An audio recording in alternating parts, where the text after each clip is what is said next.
Stories and tales have always been a rich part of Zen Buddhism, passed down from teacher to student across generations. Many of these are called koans. A koan could be a brief story, strange question, or even just a single word or gesture. They are used in Zen practice to provoke what is called the great doubt and to test a student's understanding. These are not ordinary tales with clear lessons at the end. They are something deeper, tools for opening the mind. Before we begin, feel free to share what time it is and where you're listening from. Some of these stories may seem strange. Many may appear bizarre, even nonsensical at first. You might encounter monks, teachers, or masters giving answers that make no logical sense. This strangeness is intentional. These tales are designed to break through our usual ways of thinking, to point towards something that cannot be captured in ordinary words. Yet, within each strange moment, within each puzzling exchange, there often lies a seed of wisdom. Not wisdom we grasp with the thinking mind, but wisdom we might feel or sense or suddenly understand in a flash. After each story, we will pause to reflect briefly on what it might be showing us.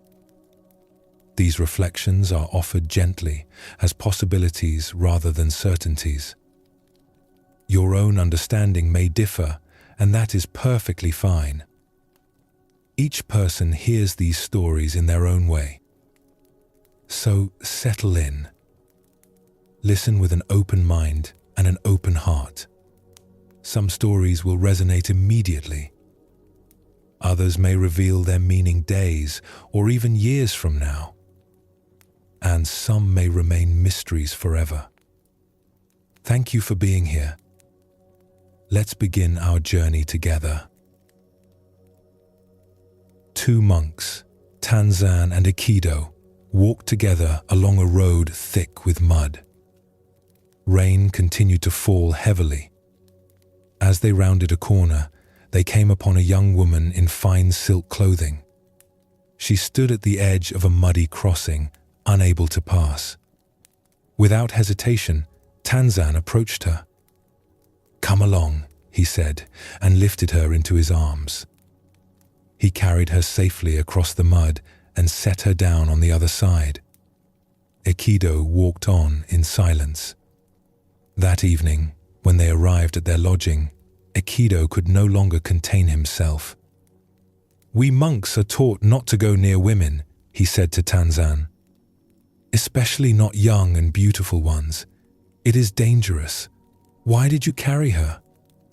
"I set her down back at the crossing," replied Tanzan.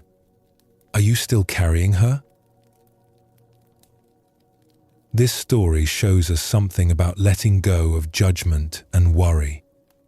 Aikido carried his concerns for hours, replaying the moment, judging what happened, while Tanzan released it as soon as it passed.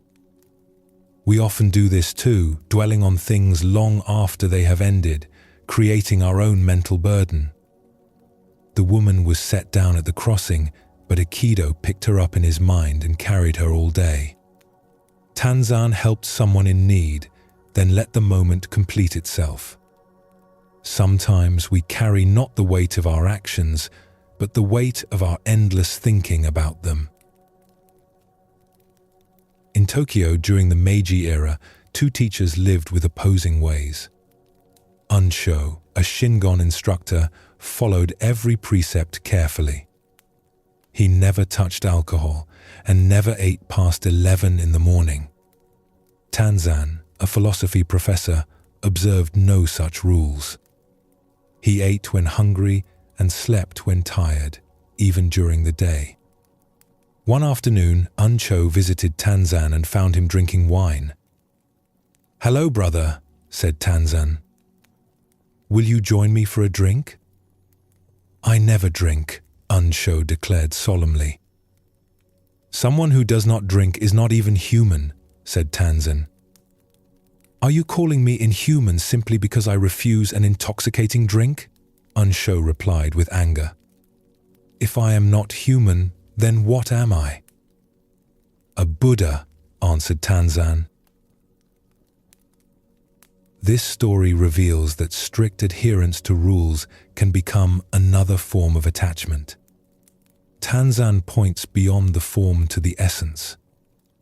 True Buddha nature is not found in following or breaking rules, but in being free from attachment to either. Unsho takes pride in his discipline, but this pride itself is a barrier. When Tanzan calls him a Buddha, he means that someone so rigid has moved beyond being simply human, beyond the natural flow of life. It is a gentle way of saying that perfection in form can be its own prison. Master Hakuin was known by his neighbors as one who lived purely. Near him lived a young woman whose parents owned a food shop. One day, without warning, they discovered she was expecting a child. Her parents were furious. She would not say who the father was, but after much pressure, she named Hakuin. The parents went to the master in anger. "Is that so?" was all he said. When the baby was born, they brought the child to Hakuin.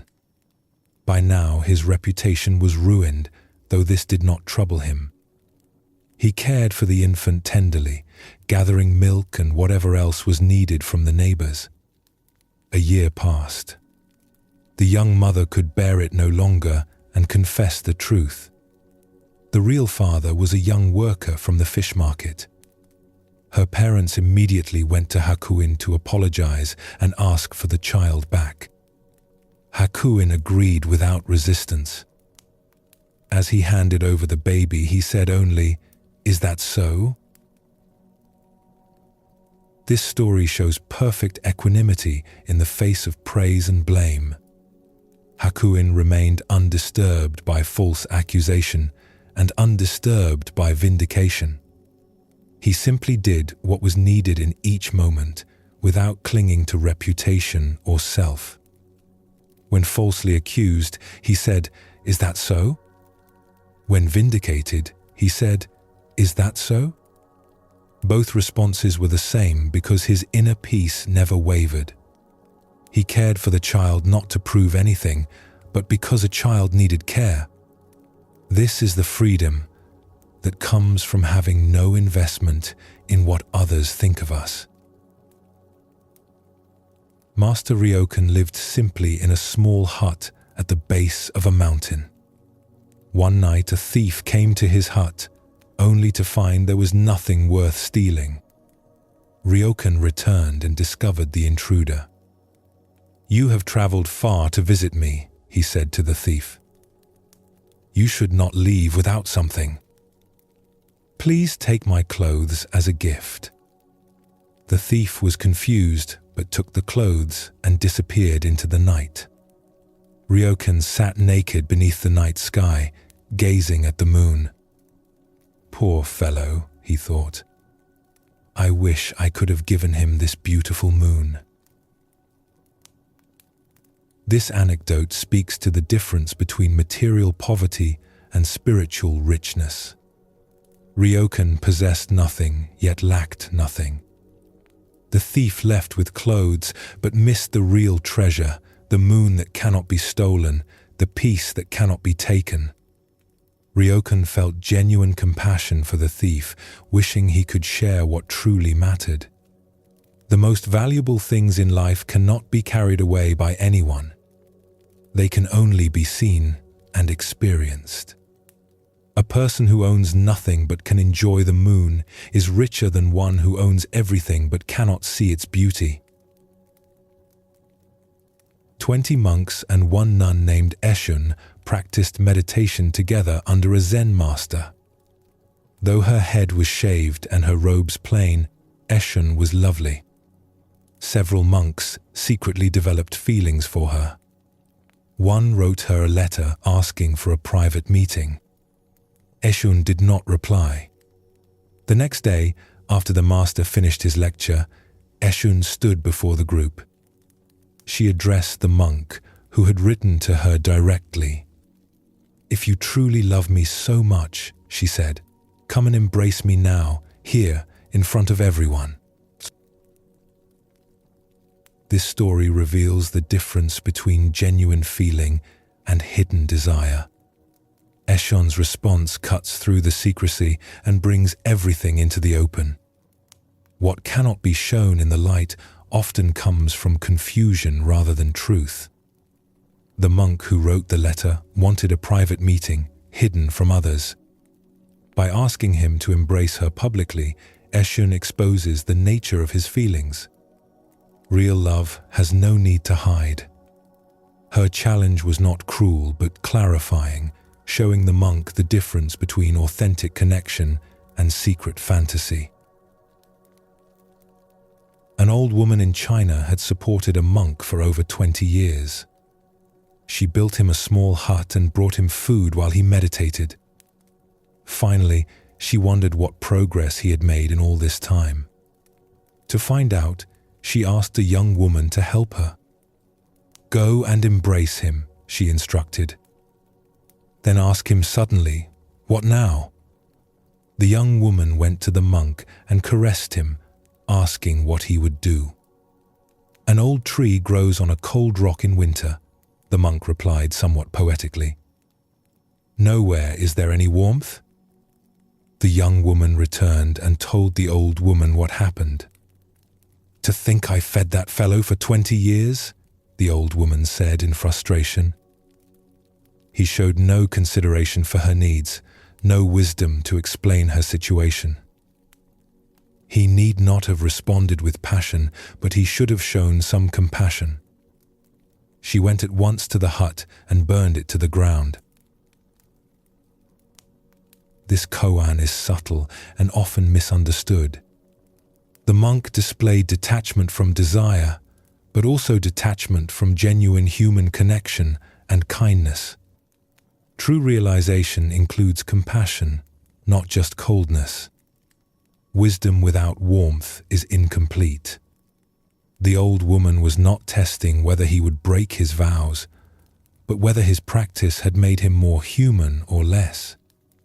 He passed the test of not responding to seduction, but failed the test of basic kindness. A tree on a cold rock is lifeless, and so was his response. Real enlightenment brings us closer to others, not further away. On the last day of his life, Tanzan wrote 60 postcards and asked someone to mail them.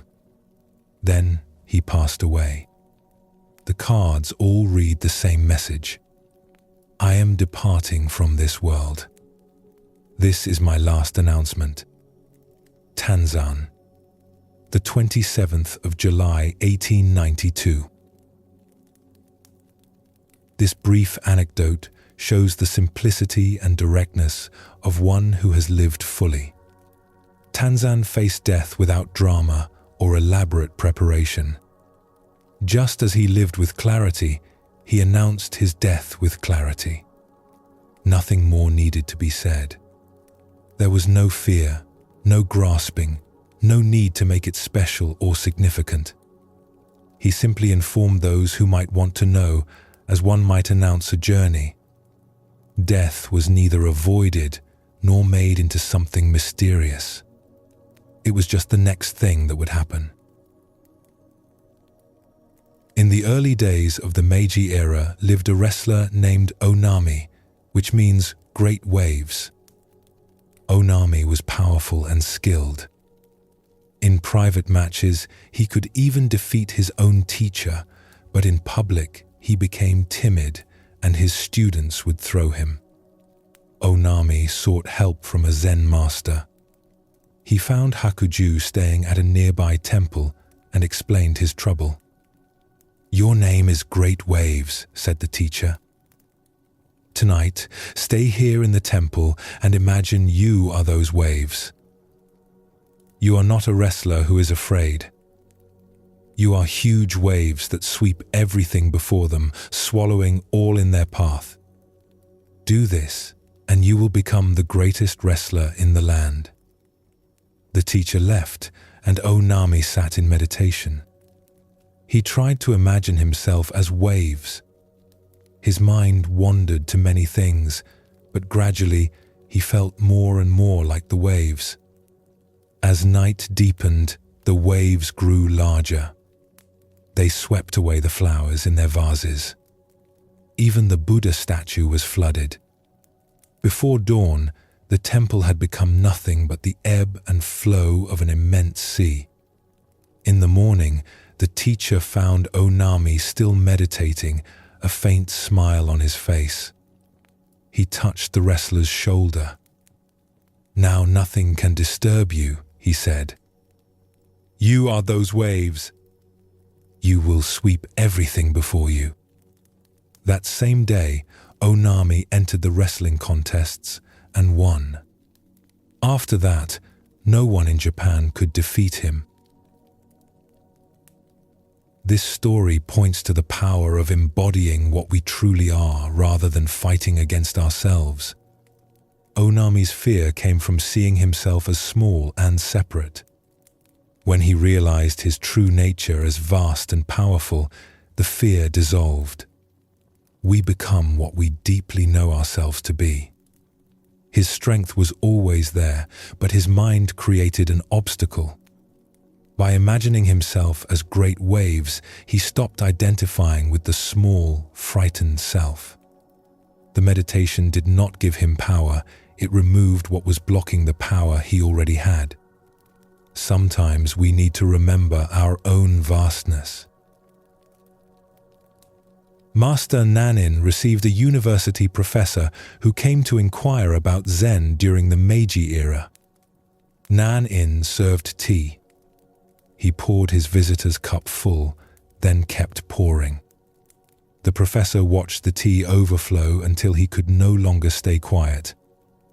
"It is full. No more will go in." "Like this cup," said Nan, you are full of your own opinions and ideas. How can I show you Zen unless you first empty your cup? This teaching is clear and direct. To receive new understanding, we must first let go of what we think we already know. A mind full of concepts has no room for direct experience. Emptiness is the beginning of true learning. The professor came seeking knowledge, but he was already full of his own ideas. Nanin could have given many lectures, but they would have just overflowed like the tea. Only when we approach something with openness, admitting we do not know, can real understanding enter. The empty cup receives, the full cup spills. Zen Master Hoshin lived many years in China before returning to Japan to teach. When he grew very old, he told his disciples a story from China. One year, on the 25th of December, the ancient teacher Tokufu said to his students, "I will not be alive next year, so you should treat me well this year."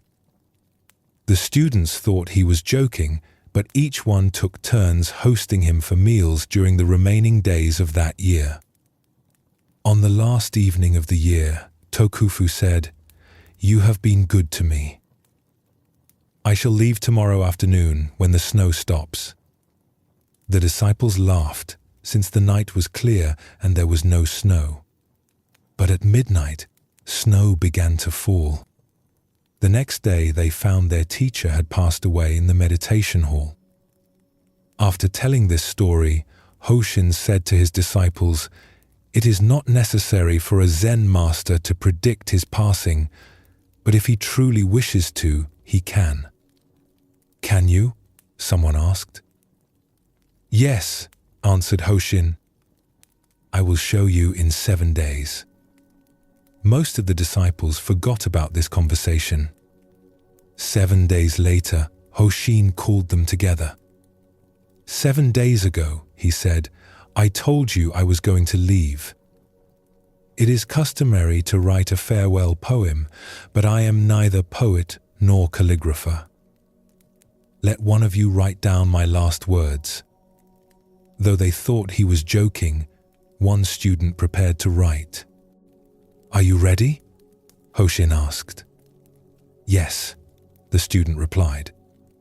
Then Hoshin dictated. "I came from brilliance and returned to brilliance."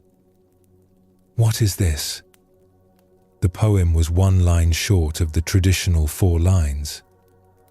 "Master, we are 1 line short," said the disciple.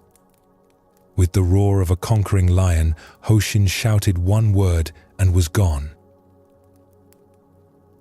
This story shows complete mastery over life and death. Hoshin demonstrates that one who truly understands has freedom even in the moment of leaving. His final shout was the 4th line, breaking through the form entirely. In that cry, all questions dissolved. He came from brilliance and returned to brilliance, but what is this?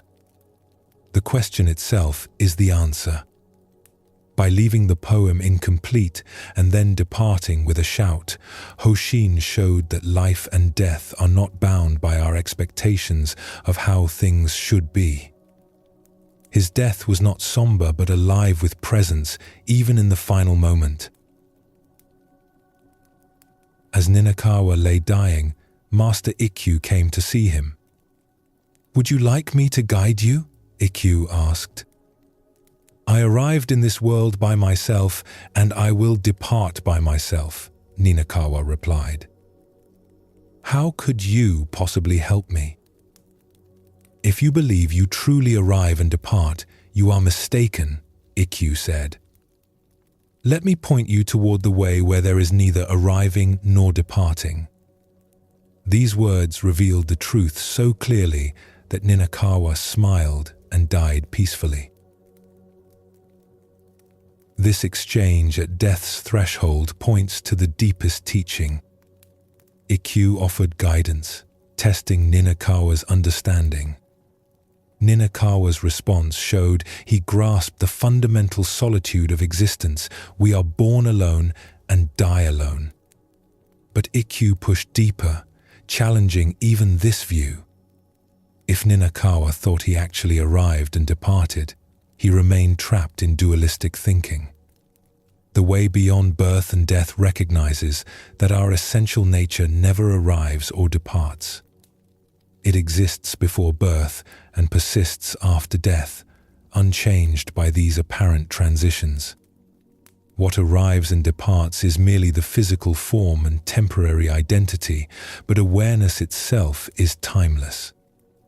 When Ikkyu indicated this reality, Ninakawa smiled, showing complete recognition. His smile revealed that he departed with full understanding, seeing past the illusion of coming and going to what simply is. This is the ultimate peace at death, knowing that nothing essential is ever lost. A warrior called Nobushige visited Hakuin and asked, "Do heaven and hell truly exist?" "Tell me who you are," Hakuin said. "I am a samurai," answered the warrior. "You, a warrior?" Hakuin scoffed.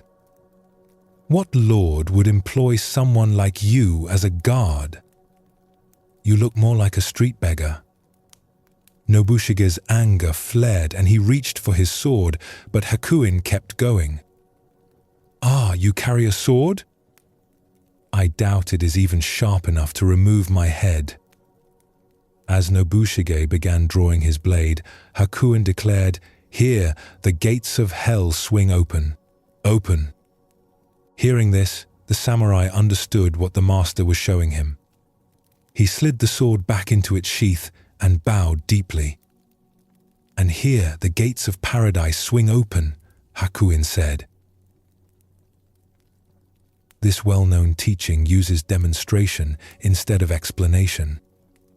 Nobushige arrived with a philosophical question about whether heaven and hell exist.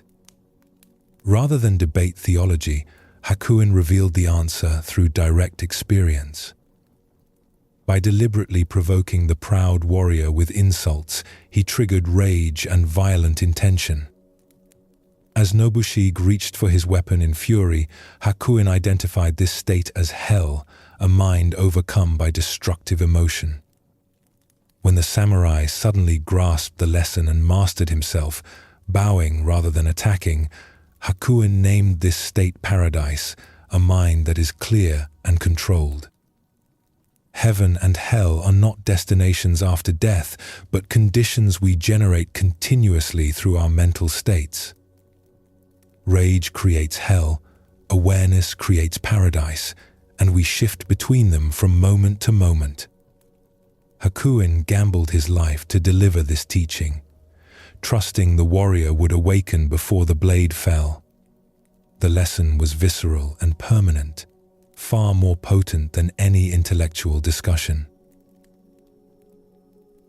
A merchant resting under a shelter where a large stone Buddha stood fell asleep with 50 rolls of cotton cloth beside him.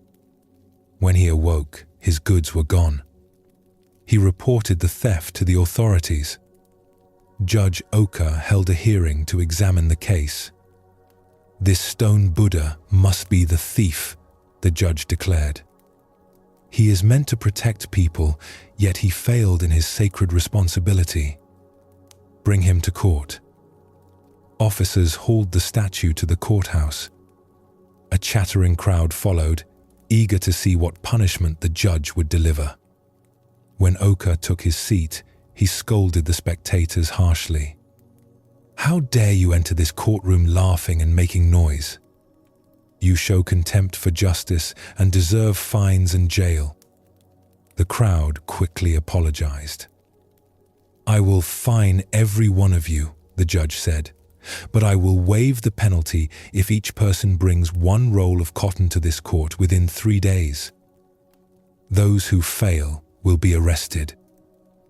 Among the rolls people brought, the merchant immediately identified one as his own, and the thief was thus exposed.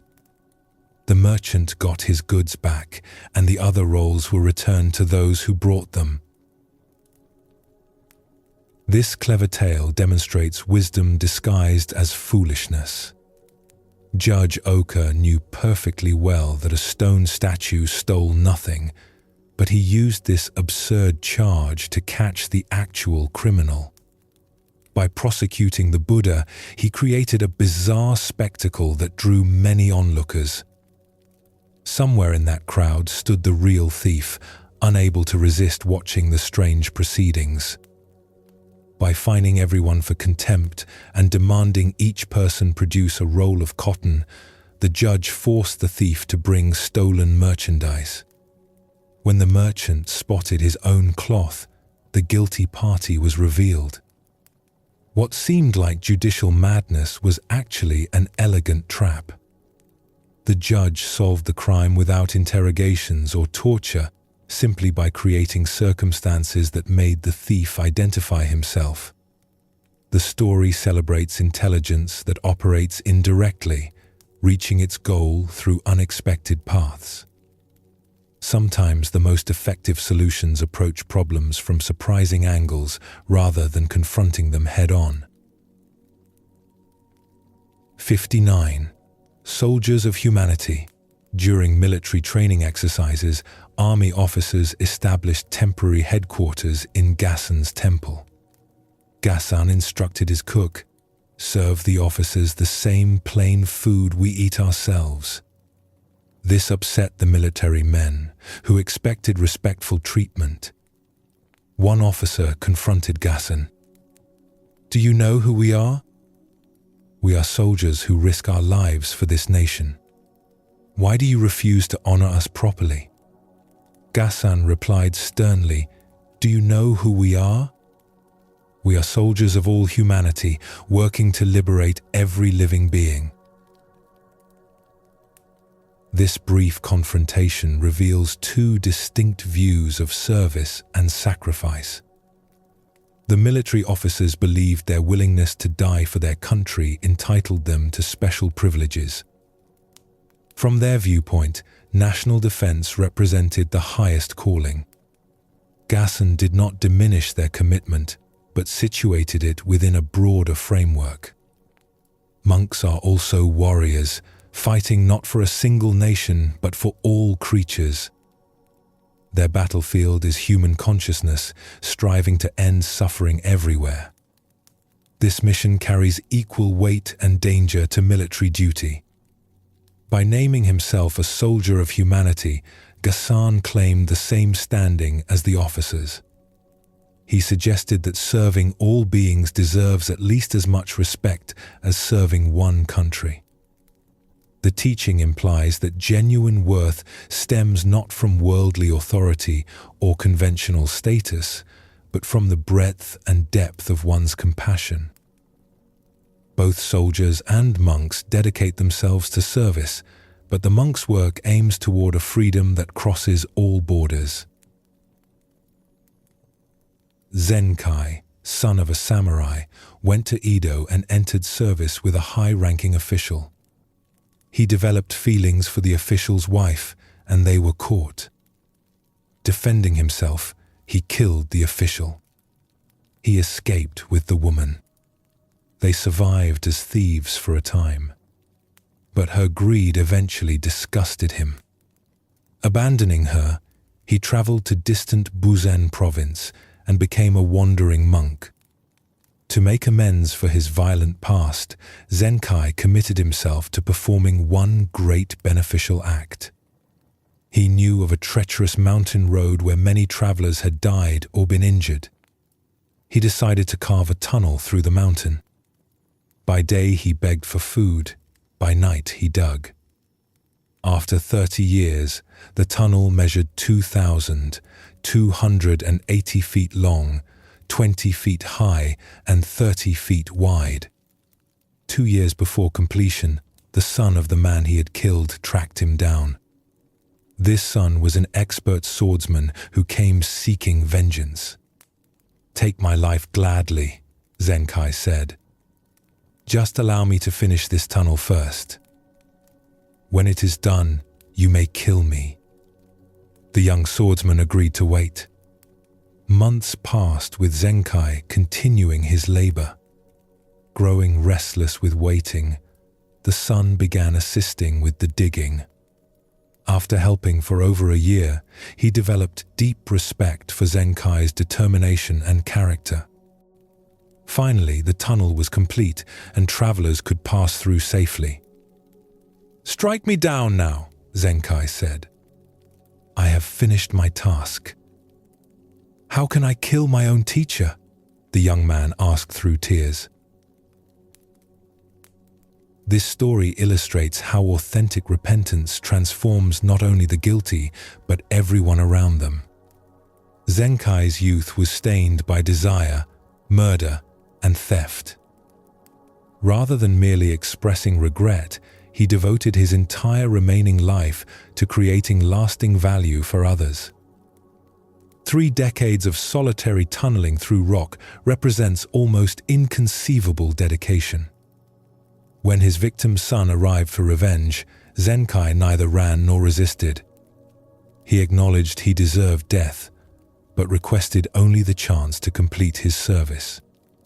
This modest, sincere request was so compelling that the son consented to delay.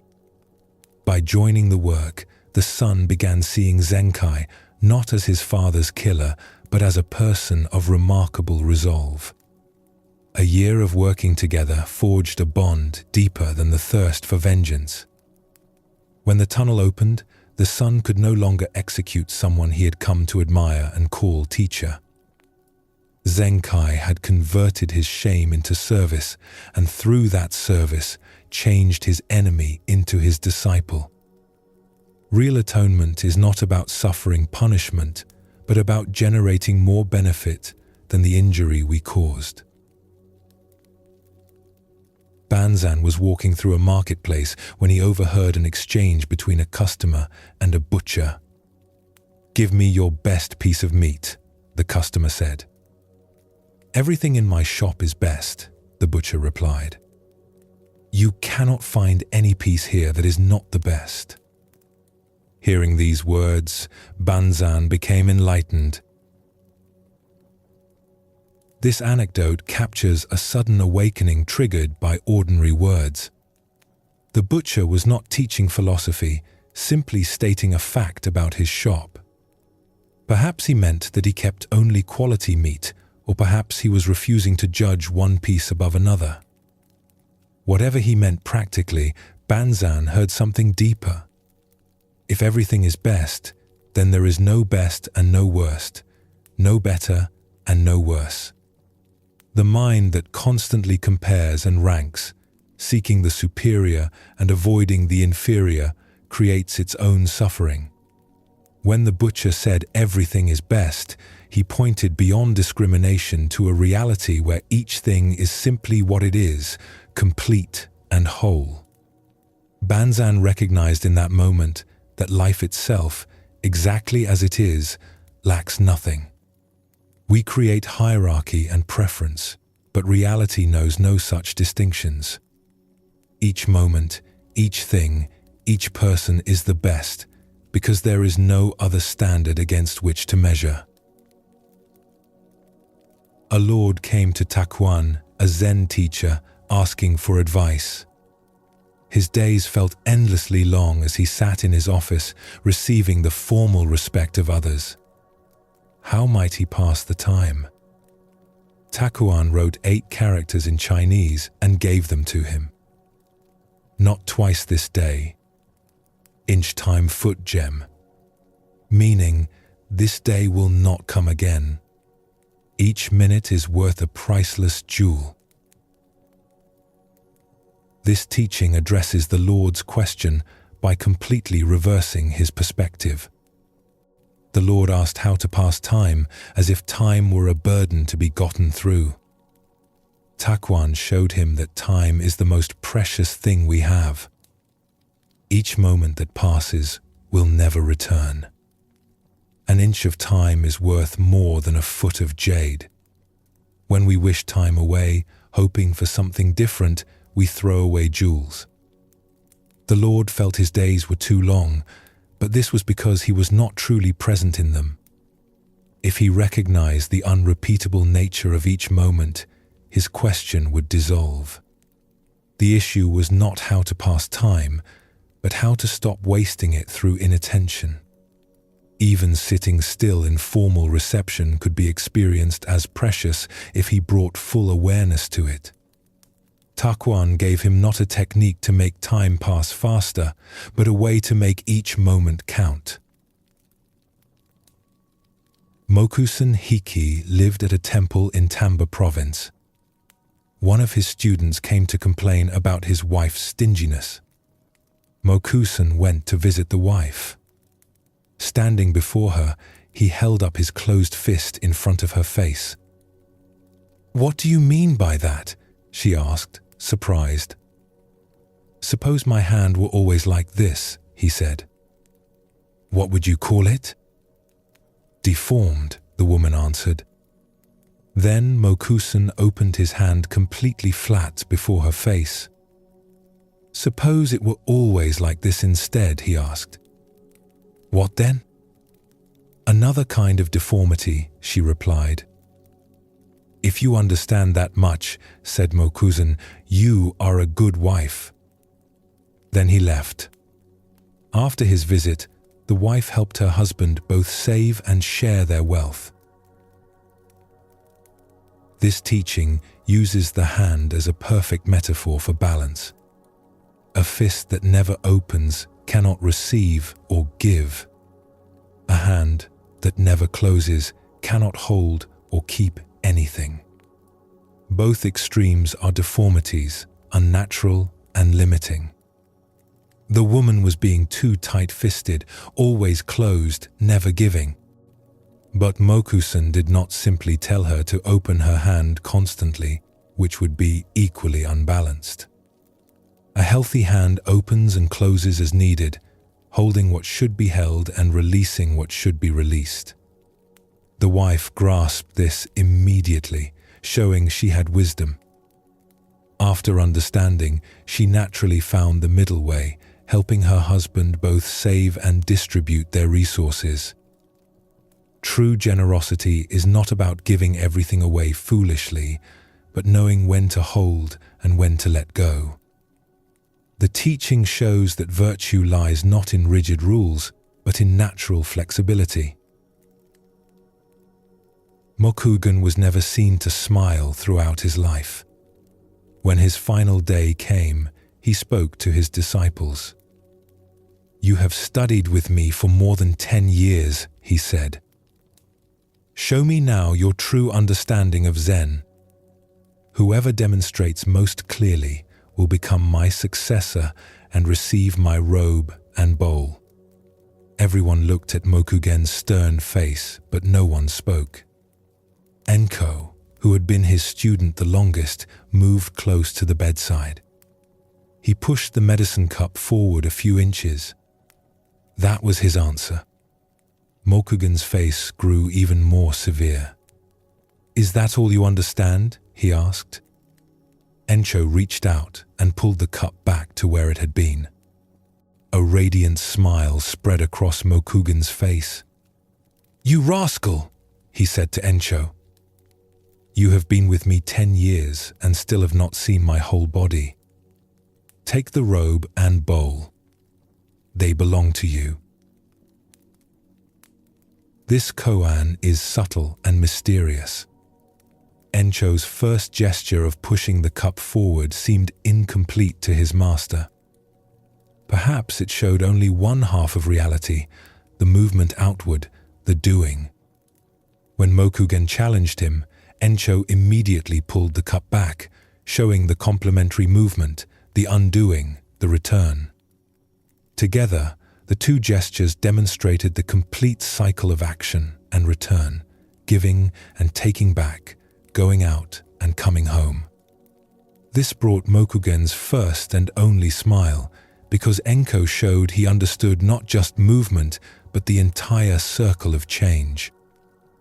The master's remark that Enko had not yet seen his whole body might mean that only now, with the smile, did Enko see the complete Mokugen, both the severity and the joy. Or perhaps it was gentle teasing, pointing out that true understanding always includes what was previously hidden. The smile was Mokugen's final teaching, showing that even his famous sternness was not the whole truth. Zen students traditionally spend at least 10 years with their masters before teaching others. Tenno had completed this training and become a teacher himself. One rainy day, he went to visit his old master, Nanin. He wore wooden clogs and carried an umbrella. After they greeted each other, Nanin said, "I imagine you left your clogs in the entrance. Tell me, is your umbrella on the right or left side of them?" Tenno could not answer immediately. In that moment, he realized he was not carrying his Zen awareness into every moment. He asked to become Nanin's student again and trained for 6 more years to achieve every minute Zen. This story reveals the difference between understanding Zen and living it constantly. Tenno had studied for 10 years and earned the right to teach. But Nanin's simple question exposed a gap in his awareness. He had placed his umbrella somewhere moments before, yet he could not remember where. This showed his attention was not continuous. He was present sometimes, but absent other times, moving through certain actions mechanically. Nanin was not testing Tenno's memory, but his presence. Someone who lives in constant awareness knows where they place things because they were fully there when they did it. Tenno's honesty in recognizing this gap is admirable. Rather than making excuses or pretending he had achieved completion, he acknowledged he needed to go deeper. 6 more years of training brought him to every minute Zen, the practice of never leaving awareness behind, even in the smallest actions. This is the difference between part-time practice and a truly integrated life. As a young Zen student, Yamaoka Teshu traveled from one master to another seeking instruction. He came to visit Dokuon of Shokoku. Wanting to demonstrate his understanding, he said, "Mind, Buddha, and all sentient beings ultimately do not exist. The true nature of all phenomena is emptiness. There is no enlightenment, no delusion, no sage, no ordinary person. There is no giving and nothing to receive." Dokuon sat quietly smoking his bamboo pipe and said nothing. Suddenly he struck Yamaoka hard with the pipe. This made the young man quite angry. "If nothing exists," Dokuon asked, "where did this anger come from?" This koan cuts through intellectual understanding with immediate experience. Yamaoka recited perfect Buddhist philosophy about emptiness and non-existence. His words were textbook correct, quoting teachings about the ultimate nature of reality.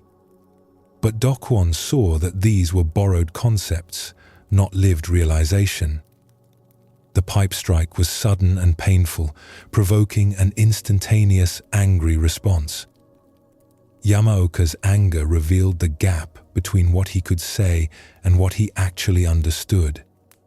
If he truly experienced emptiness, where did this solid, real anger arise from? The teaching points to the difference between philosophical knowledge and direct insight. We can memorize and repeat teachings about emptiness while still being completely caught by emotions, desires, and reactions. True understanding of emptiness does not eliminate experience but transforms our relationship to it. Dokuon's method was direct and undeniable. He created a situation where Yamaoka's actual state of mind could not hide behind pretty words. Perhaps this shock was necessary to show Yamaoka that he needed to go deeper than intellectual comprehension into genuine realization. Hyakujo, the Chinese Zen master, continued working alongside his students even at 80 years old, tending gardens, cleaning grounds, and pruning trees.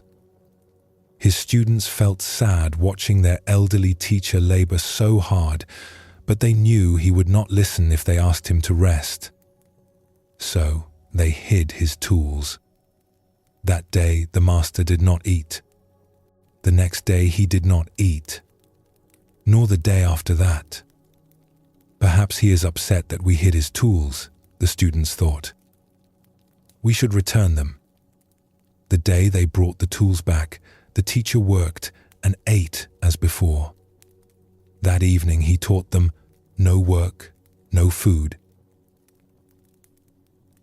This story demonstrates a principle that became famous in Zen monasteries: those who do not work do not eat.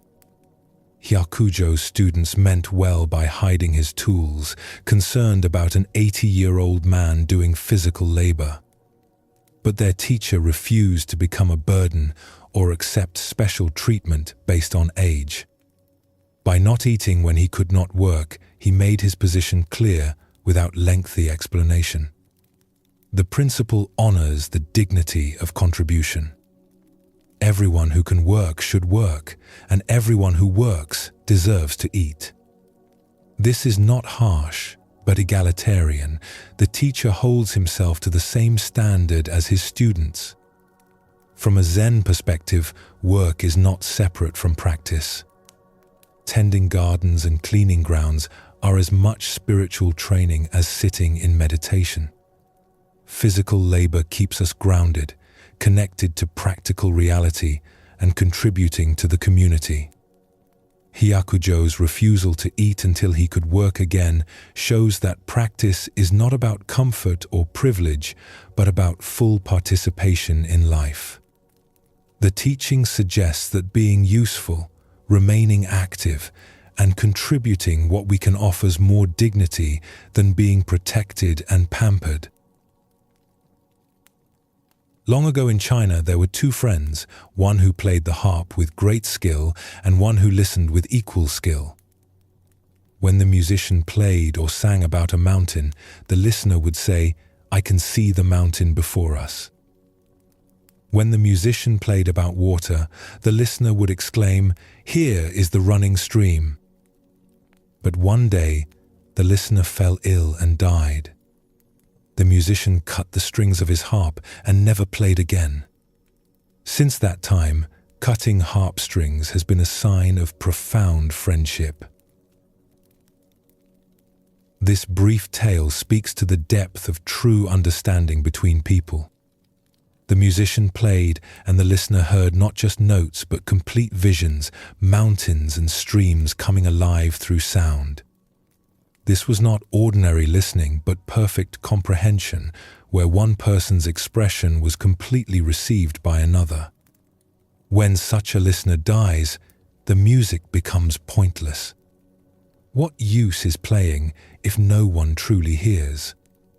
The musician's decision to cut his strings and stop playing forever was not bitterness, but honoring an irreplaceable connection.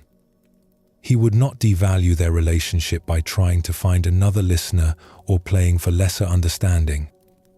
Perhaps the teaching is about the rarity of being genuinely understood. Most of us go through life expressing ourselves to partial listeners, people who hear words but miss the music. When we find someone who truly receives what we offer, who sees the mountains and streams we point to, this is precious beyond measure. The story also suggests that some forms of art or expression exist only in relationship. Without the right listener, the music cannot fully exist, even if the notes are played. The cutting of strings became a symbol because it represents the end of something that cannot be replaced or continued alone. Even as a boy, Ikkyu the Zen master was quite clever. His teacher owned a precious teacup, a rare antique. One day, Ikkyu accidentally broke this cup and was deeply troubled. Hearing his teacher's footsteps approaching, he hid the broken pieces behind his back. When the master entered, Ikkyu asked, "Why must people die?" "This is natural," his teacher explained. "Everything must die and has only so long to live." Ikkyu brought out the shattered cup and said, "It was time for your cup to die." This story reveals young Ikkyu's quick wit and his ability to use teachings to navigate difficult situations. He had broken something precious and knew he would face consequences. Rather than simply apologize or make excuses, he created a philosophical frame for the accident. His question about death was not random, but preparation for his revelation. When the teacher explained that everything must die in its time, Ikkyu immediately applied this to the broken cup.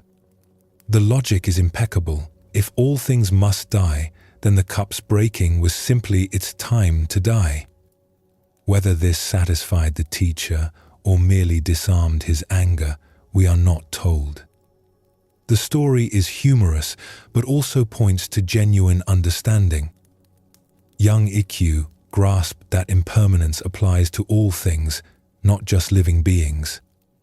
Cups, like people, have a lifespan, and clinging to them or regretting their passing goes against the nature of reality.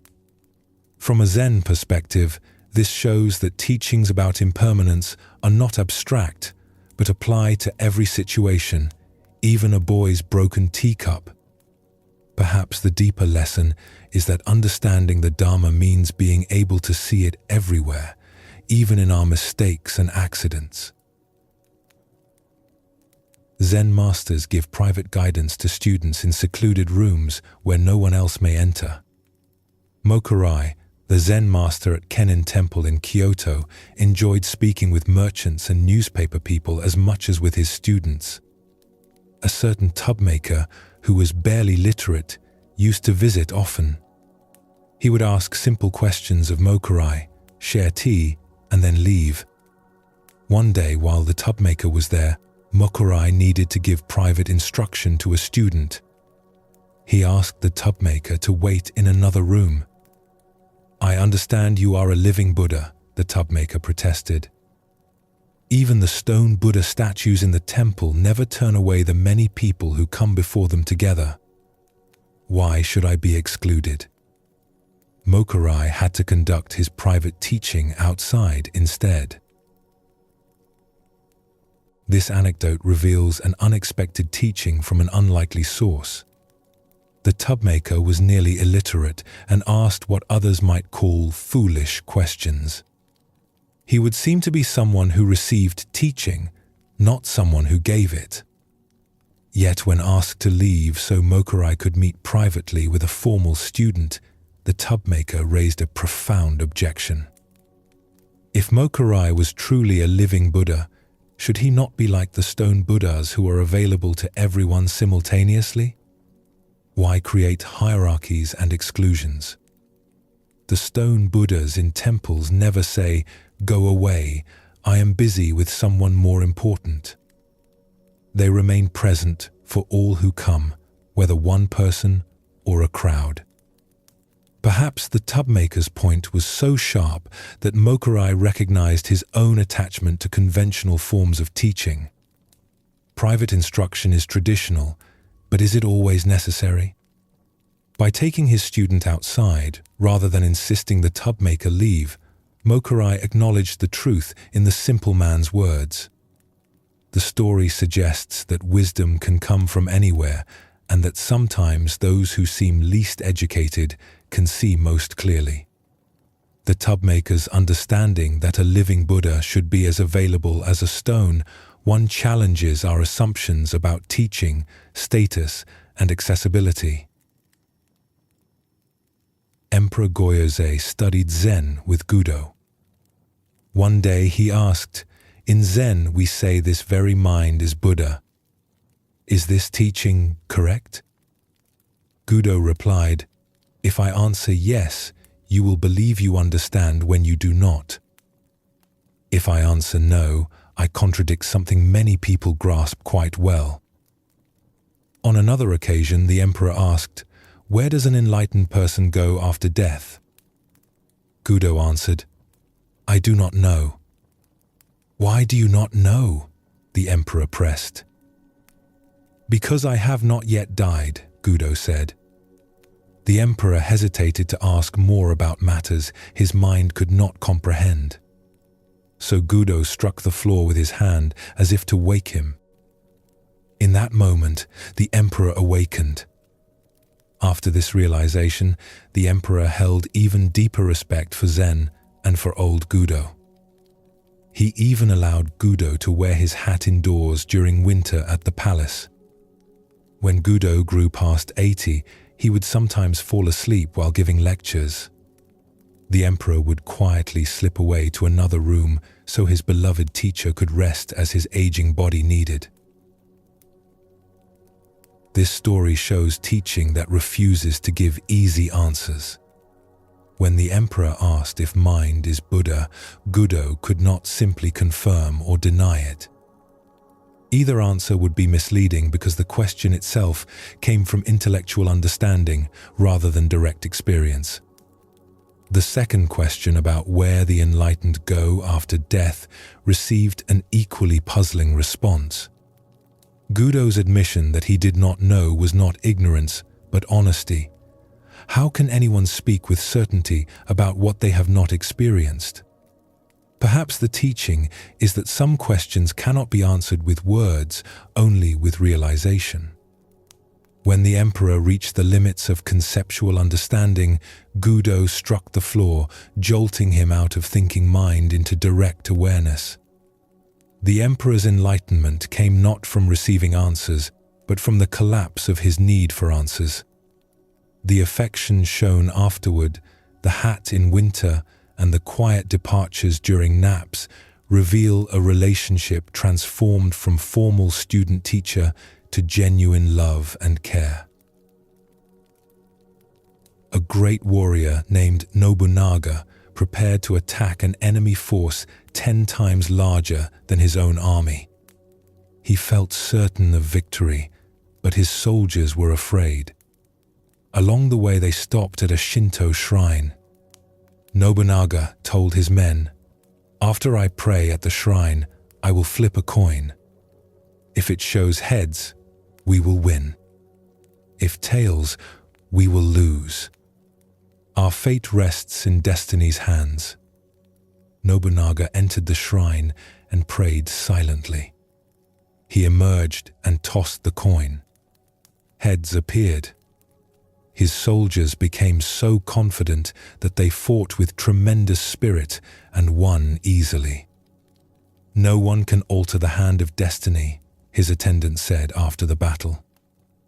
"Indeed not," Nobunaga agreed, revealing a coin that was doubled, showing heads on both sides. This anecdote reveals the power of belief over circumstance. Nobunaga's soldiers were paralyzed by fear when facing overwhelming odds. Their commander understood that changing their minds was more important than discussing strategy. By framing the coin toss as destiny speaking, he gave them a reason to believe in victory. Of course, the whole thing was theater, a trick using a double-headed coin.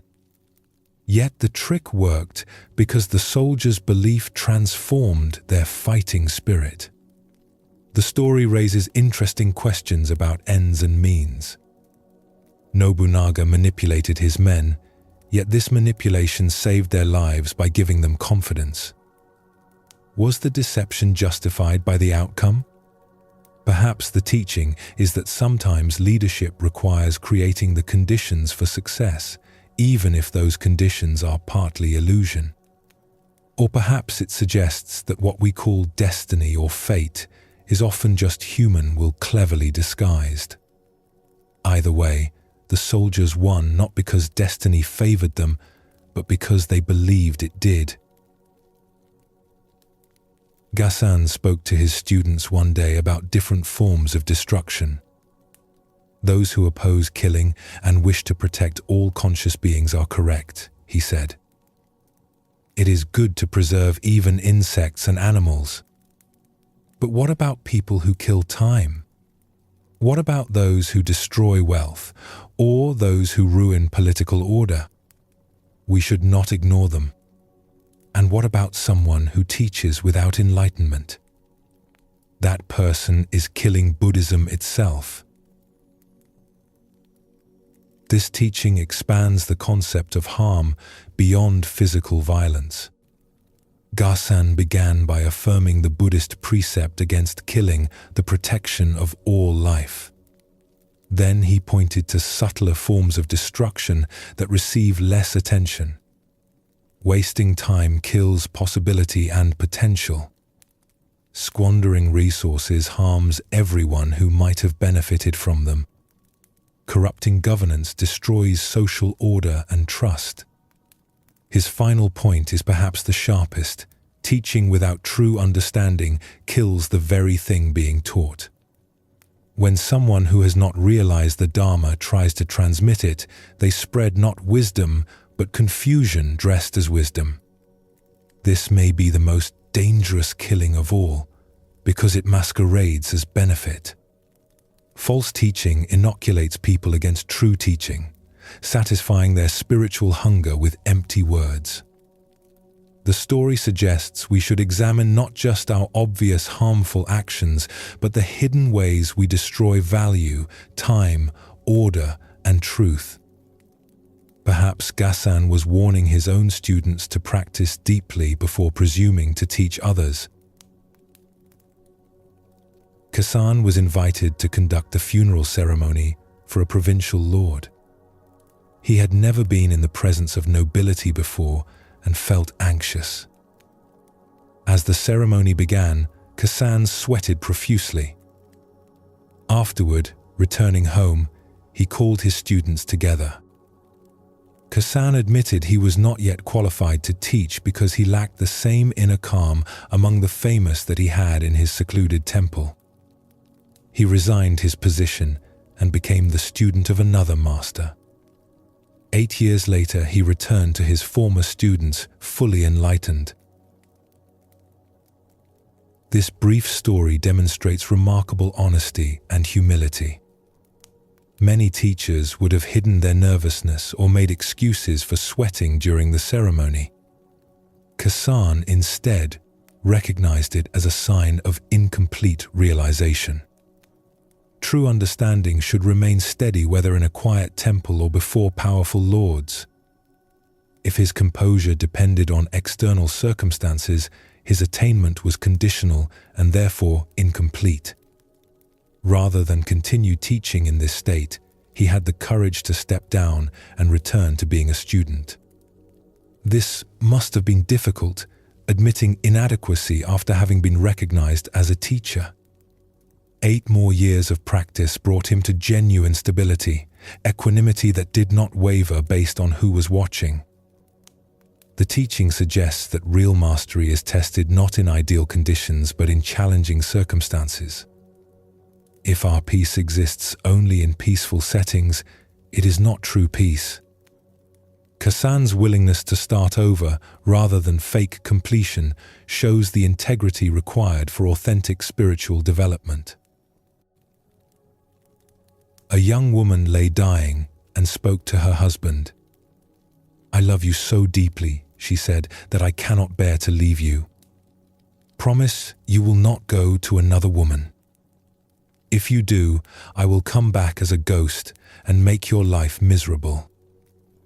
Soon after, she died. The husband honored her wish for 3 months, but then he met someone else and fell in love. They became engaged. Immediately, a ghost began appearing each night, accusing him of breaking his promise. The ghost demonstrated uncanny knowledge, describing exactly what passed between the man and his new love. When he gave his fiancée a gift, the ghost recounted every detail. She even repeated their private conversations word for word. This tormented the man so badly he could not sleep. Someone suggested he visit a Zen master who lived nearby. In desperation, he went for help. "Your former wife became a ghost and knows everything you do," the master observed. "Whatever you say or give your beloved, she knows. She must be remarkably wise for a ghost. You should really admire such knowledge. Next time she appears, make an agreement with her. Tell her that since she knows so much and you can hide nothing, if she answers one question, you will break your engagement and stay unmarried." "What question should I ask?" the man said.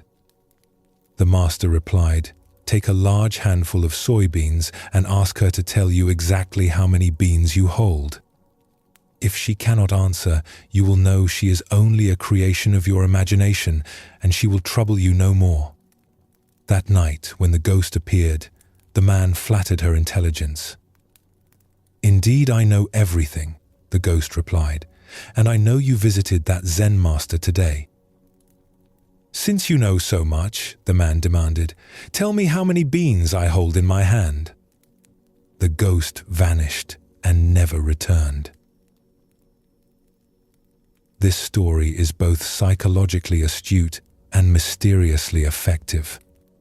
The ghost seemed to possess impossible knowledge, knowing private moments and conversations she could not have witnessed.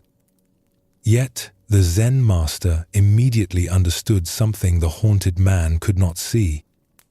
Perhaps the ghost was not external, but internal, a projection of the man's own guilt and knowledge. He knew what he said and gave because he was there, and his guilt conjured a ghost to punish him. The ghost could tell him everything he already knew, but nothing he did not know. The master's test was brilliant because it required information the man himself did not possess. Without that information in his own mind, the guilt ghost had nothing to draw from. When confronted with the unanswerable question, the haunting dissolved because it was always self-created. The teaching suggests that many of our torments are generated by our own minds, fed by guilt, fear, or unresolved feelings. What appears to come from outside actually arises from within. By recognizing this, we can free ourselves from ghosts of our own making.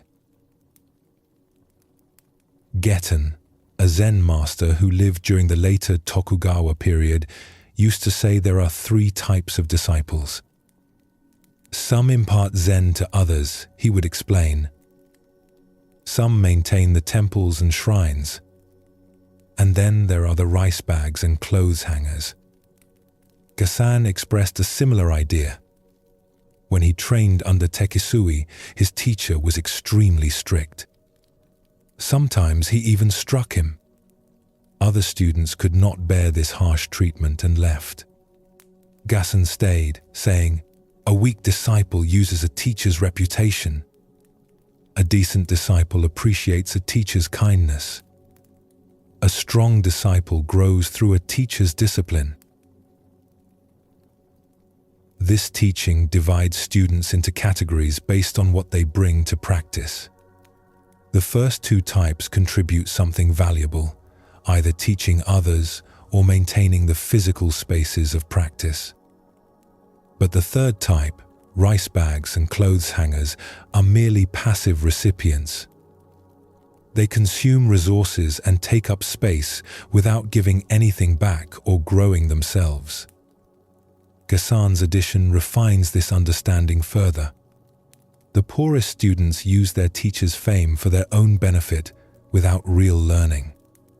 Better students appreciate kindness, but may depend too much on being treated gently. The strongest students welcome harsh discipline because they understand it forges real strength. From a Zen perspective, this reflects the teaching that genuine growth often requires discomfort.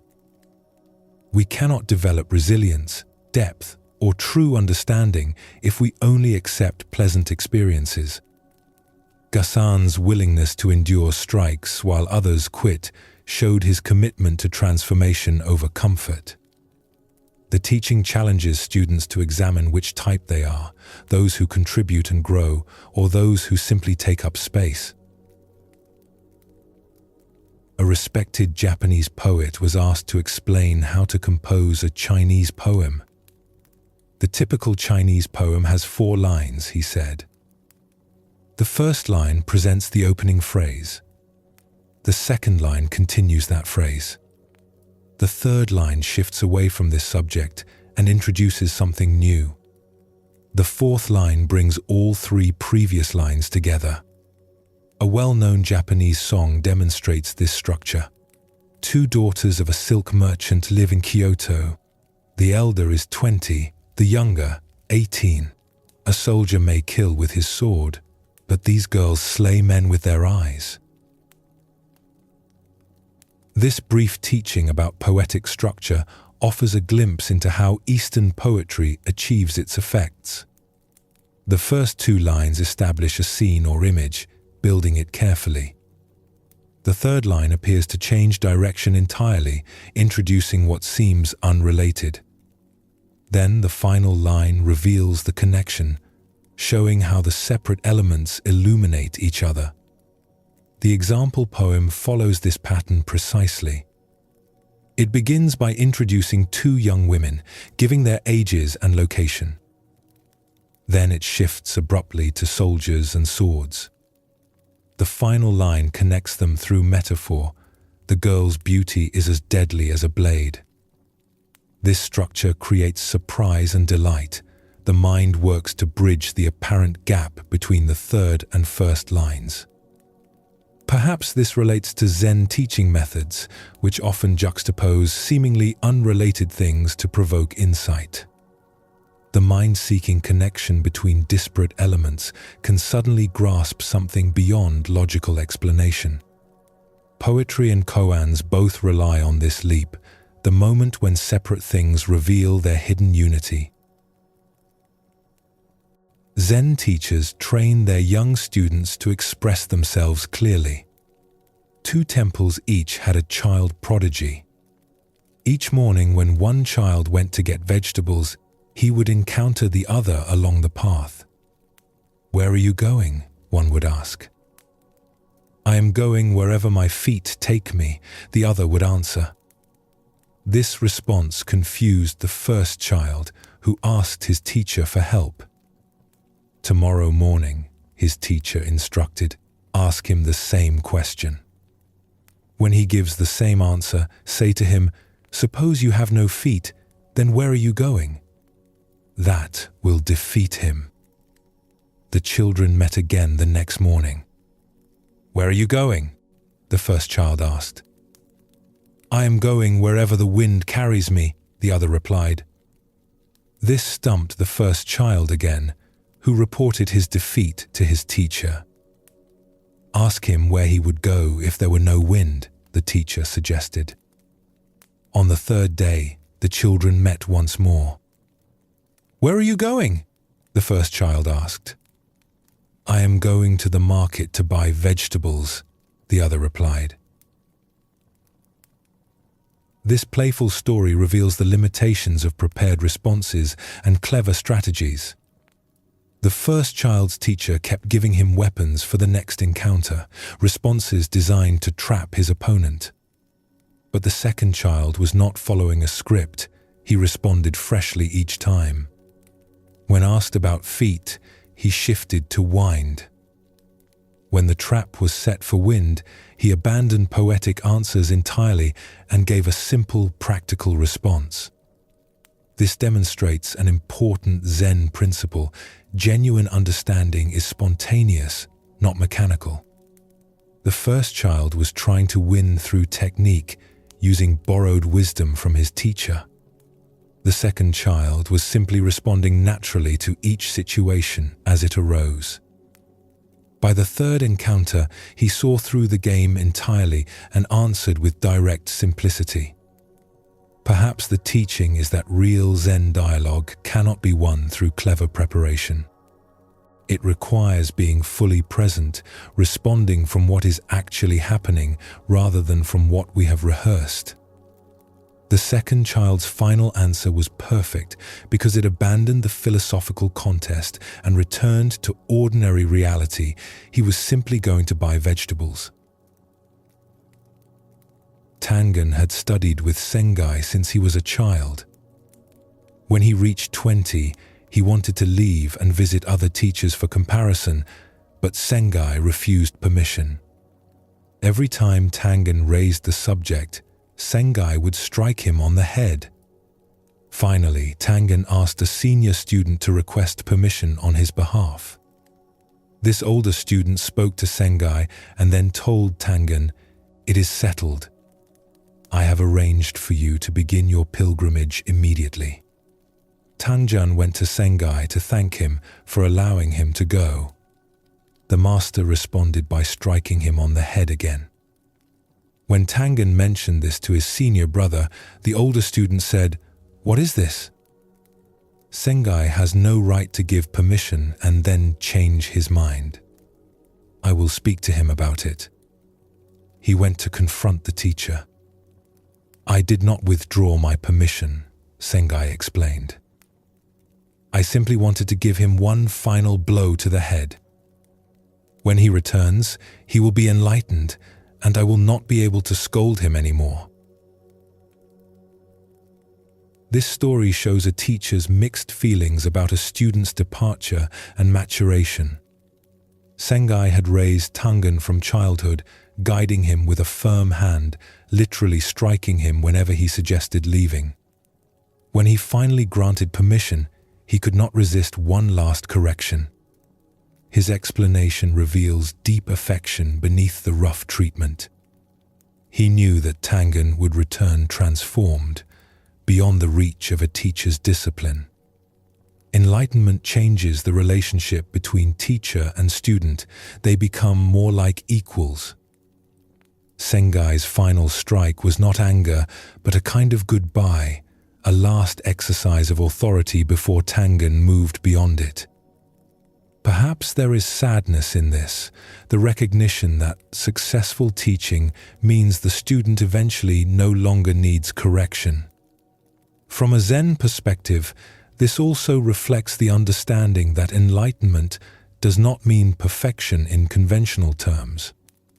It means seeing clearly, which includes seeing when teachings and corrections no longer apply.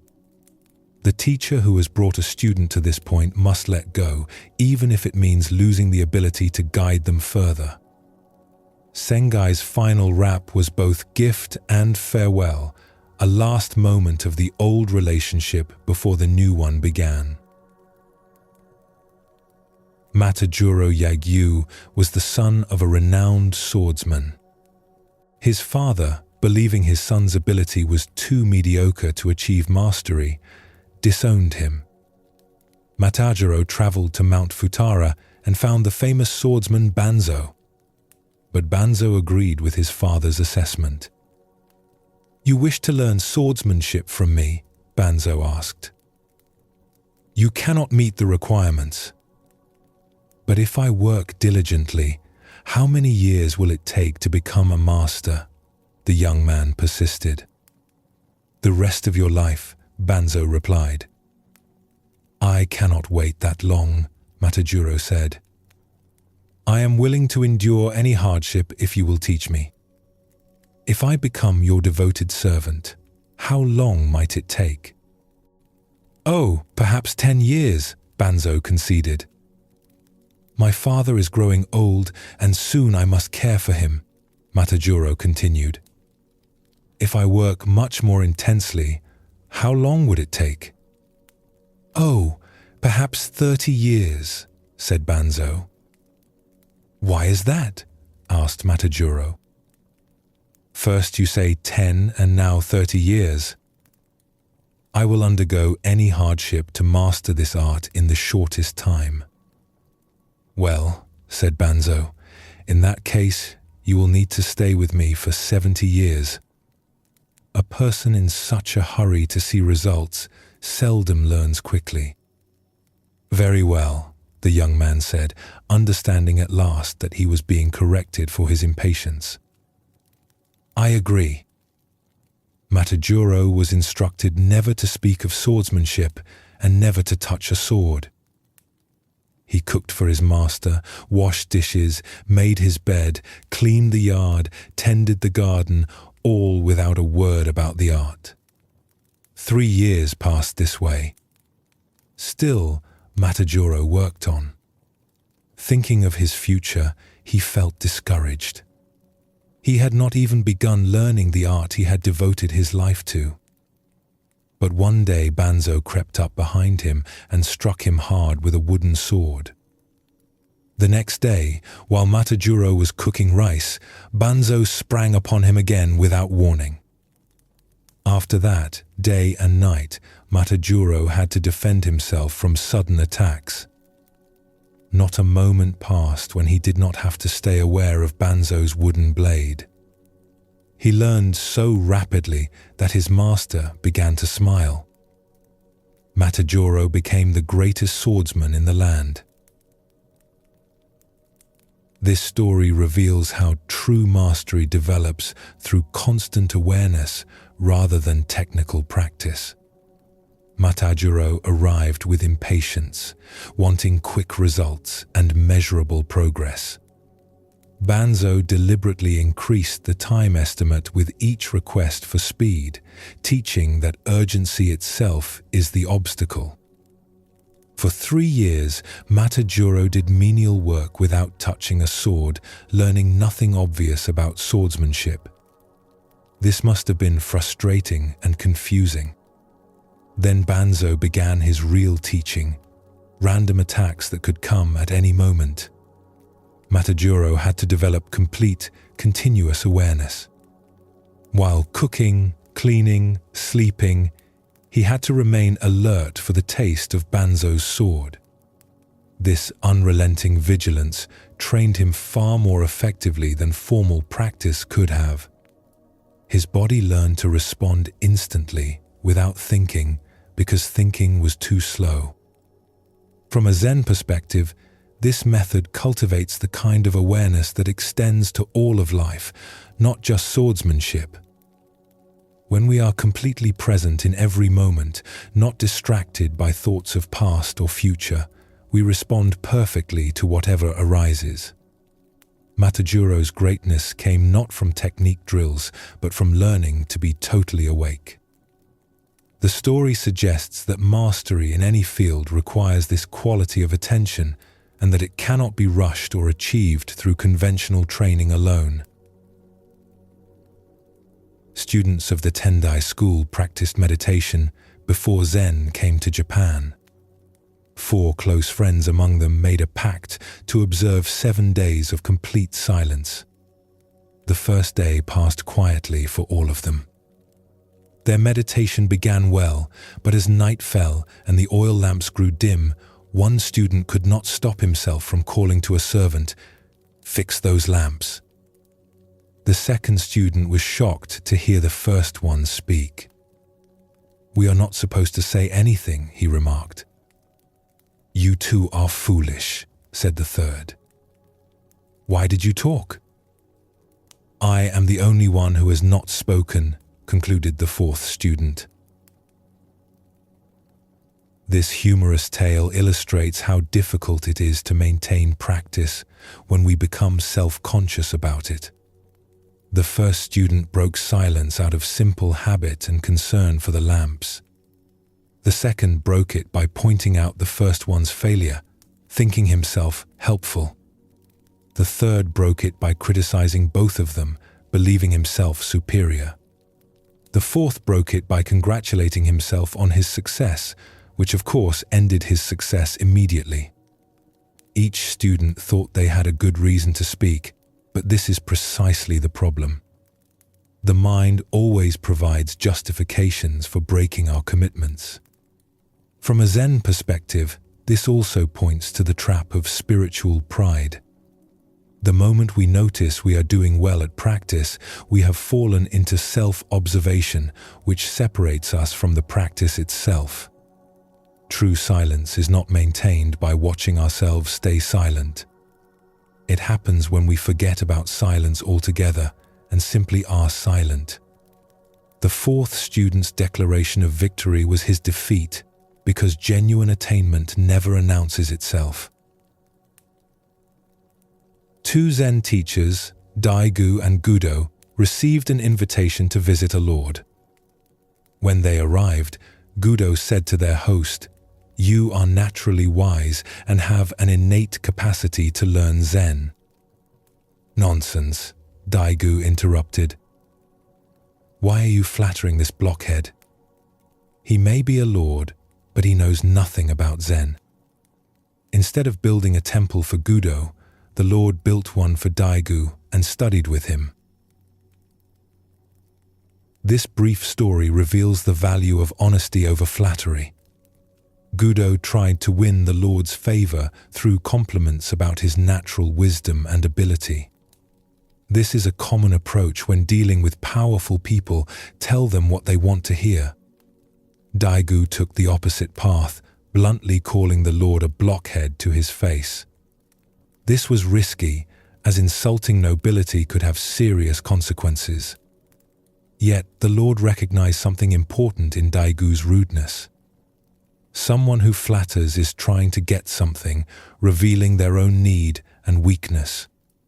Someone who speaks harsh truth without concern for consequences shows integrity and fearlessness. The Lord understood that genuine teaching requires honesty, not politeness. A teacher who will not flatter you is a teacher who will not mislead you. From a Zen standpoint, this also reflects the tradition of masters using harsh methods to break through students' delusions. Spiritual growth requires someone willing to tell us uncomfortable truths, not someone who reinforces our self-image.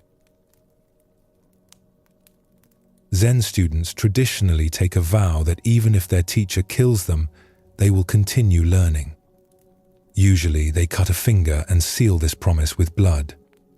Over time, this vow became merely ceremonial, which is why the student who died at Ekido's hand was later seen as a martyr. Ekido had become a strict teacher. His students feared him. One day, a student on duty was striking the gong to mark the time. He missed several beats because his attention was caught by a beautiful woman passing the temple gate. At that moment, Ekido, who stood directly behind him, struck him with a staff. The blow happened to kill him. The student's guardian heard about the accident and came immediately to Ekido. Understanding that the master was not to blame, he praised Ekido for his severe teaching. Ekido's manner remained exactly as it had been when the student was alive. After this incident, he was able to guide more than 10 students to enlightenment, a very unusual number. This disturbing story presents challenges to modern sensibility. A teacher struck a student who died from the blow, yet this was treated not as tragedy, but as acceptable strictness. The student's own guardian praised the teaching method that killed his ward. Perhaps in the context of that time and culture, the accidental death was understood differently than we understand it now. The student had made a vow accepting even death in pursuit of learning, and in some sense that vow was fulfilled. What seems most significant is Ekido's response. He remained unchanged, showing no guilt or alteration in his teaching. This might indicate complete acceptance of what had happened, without clinging to regret or defensiveness. The fact that he subsequently guided 10 students to enlightenment suggests his teaching was effective, though his methods were severe. Perhaps the story is less about endorsing violence and more about the unwavering commitment required in both teacher and student. Still, this is one of the more troubling tales, and we might question whether such severity is ever justified, regardless of the traditional context. Ryokan spent his life studying Zen. One day he learned that his nephew was wasting money on a courtesan, ignoring family warnings.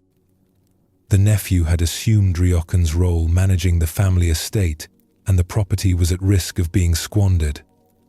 Relatives asked Ryokan to intervene. Ryokan traveled a great distance to visit the nephew he had not seen in many years. The nephew appeared happy to see his uncle and invited him to stay the night. All night, Ryokan sat in meditation. As he prepared to leave in the morning, he spoke to the young man. "I must be growing old. My hands shake so. Would you help me tie the cord of my straw sandal?" The nephew helped him gladly. "Thank you," Ryokan said. "You see, a person grows older and weaker with each passing day. Take good care of yourself." Then Ryokan departed, never mentioning the courtesan or the relatives' concerns. But from that morning forward, the nephew's wasteful behavior ended. This gentle story demonstrates teaching through example rather than lecture. The relatives expected Ryokan to scold his nephew, perhaps threaten him or argue about responsibility. Instead, Ryokan said nothing about the problem at all. He simply sat in meditation through the night, showing by his presence what a life of practice looks like.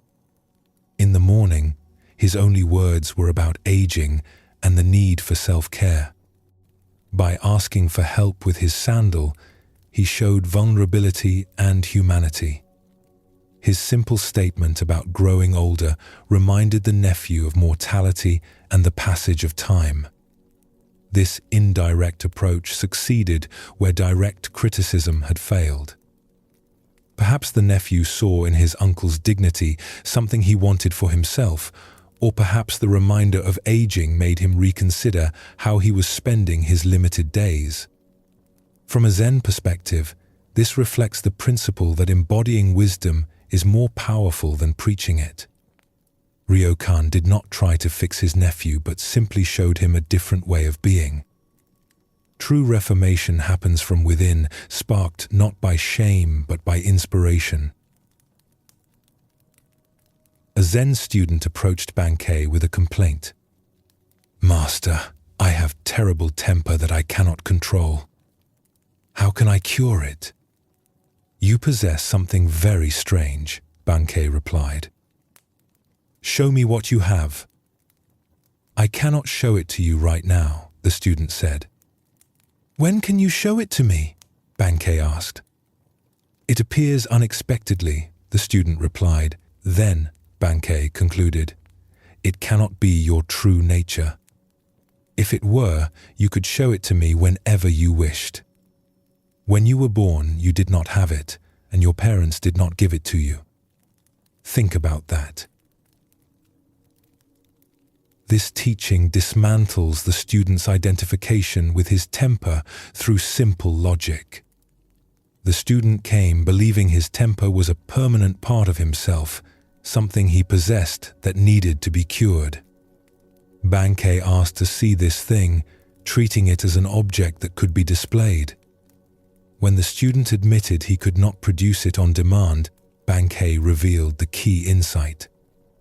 Our true nature is always present and available, not something that comes and goes unpredictably. Temper arises under certain conditions and disappears under others, which means it is not fundamental to who we are. Bankei's observation that the student was born without it and did not receive it from parents points to its constructed nature. Somewhere along the way, the student learned to respond with anger, and this learned pattern became habitual. But what is learned can be unlearned, and what appears occasionally is not our essential self. The teaching does not provide a technique for managing anger, but something deeper, a recognition that we are not our anger. When we stop identifying with our temper, it loses its power over us. This is characteristic of Zen, dissolving problems by questioning the assumptions that create them. Hogan, a Chinese Zen teacher, lived by himself in a small country temple. One day, 4 traveling monks arrived and asked if they could build a fire in his yard to warm themselves. As they made the fire, Hogan overheard them arguing about subjectivity and objectivity. He came over and joined them. "There is a large stone over there," he said. "Do you think it exists inside your mind or outside your mind?" One monk answered, "From the Buddhist viewpoint, everything is a projection of mind, so I would say the stone exists inside my mind." "Your head must feel quite heavy," Hogan observed, "if you are carrying around a stone like that inside your mind." This koan plays with philosophical ideas about mind and matter. The monks were engaged in abstract debate about whether the world is subjective or objective. One monk confidently declared that everything, including the stone, exists within mind. This sounds philosophically sophisticated, drawing on Buddhist teachings about mind being the source of all phenomena. But Hogan's response deflates this abstraction immediately. If you truly have a stone inside your head would be heavy. The humor points to the absurdity of taking metaphysical statements too literally. The stone is neither purely inside nor purely outside mind. Such categories break down when we examine them closely. Perhaps the teaching is that intellectual understanding of non-duality can become just another dualistic position. Saying everything is mind is still a concept, still a way of grasping at reality through ideas. True understanding does not require choosing between inside and outside, subjective and objective. The stone simply is, and our relationship to it is direct and immediate, not mediated by philosophical positions. Zengetsu, a Chinese master of the Tang dynasty, wrote the following guidance for his students. Living in the world, yet not forming attachments to the dust of the world, is the way of a true Zen student. When witnessing the good action of another, encourage yourself to follow his example. Hearing of the mistaken action of another, advise yourself not to emulate it. Even though alone in a dark room, be as if you were facing a noble guest. Express your feelings, but become no more expressive than your true nature. Poverty is your treasure. Never exchange it for an easy life. A person may appear a fool and yet not be one. He may only be guarding his wisdom carefully. Virtues are the fruit of self-discipline and do not drop from heaven of themselves as does rain or snow. Modesty is the foundation of all virtues. Let your neighbors discover you before you make yourself known to them. A noble heart never forces itself forward. Its words are as rare gems, seldom displayed and of great value. To a sincere student, every day is a fortunate day. Time passes, but he never lags behind. Neither glory nor shame can move him. Censure yourself, never another. Do not discuss right and wrong. Some things, though right, were considered wrong for generations. Since the value of righteousness may be recognized after centuries, there is no need to crave an immediate appreciation. Live with cause and leave results to the great law of the universe. Pass each day in peaceful contemplation. This written teaching offers practical guidance for living with Zen awareness in the everyday world. Zengetsu began with the fundamental principle: be in the world but not attached to it, not covered by its dust. His advice covers both internal cultivation and external conduct. Learn from others' good examples, avoid their mistakes, but always turn the lesson inward rather than judging them. Maintain integrity even in solitude, as if someone noble were watching, yet express only what is genuinely yours. The instruction to treasure poverty rather than seek comfort challenges common values. Perhaps this means spiritual poverty, being empty of pretension and possession. The warning that someone appearing foolish may be wise suggests that deep understanding often hides itself. Zengetsu emphasized that virtue comes through practice, not grace, and that modesty should precede recognition. His counsel to criticize only yourself, not others, and to avoid arguing about right and wrong points toward a practice of self-examination rather than external judgment. The final teaching releases us from attachment to immediate results, trusting instead in the larger pattern of cause and effect. These guidelines paint a picture of someone who lives with quiet dignity, works on themselves continuously, and remains unmoved by either praise or blame. A wealthy man requested that Sengai write something to ensure the continued prosperity of his family, something that could be treasured across generations. Sengai took a large sheet of paper and wrote, "Father dies, son dies, grandson dies." The wealthy man became furious. "I asked you to write something for my family's happiness," he said. "Why do you make such a cruel joke?" "This is no joke," Sengai explained. "If your son dies before you, this would cause you terrible grief.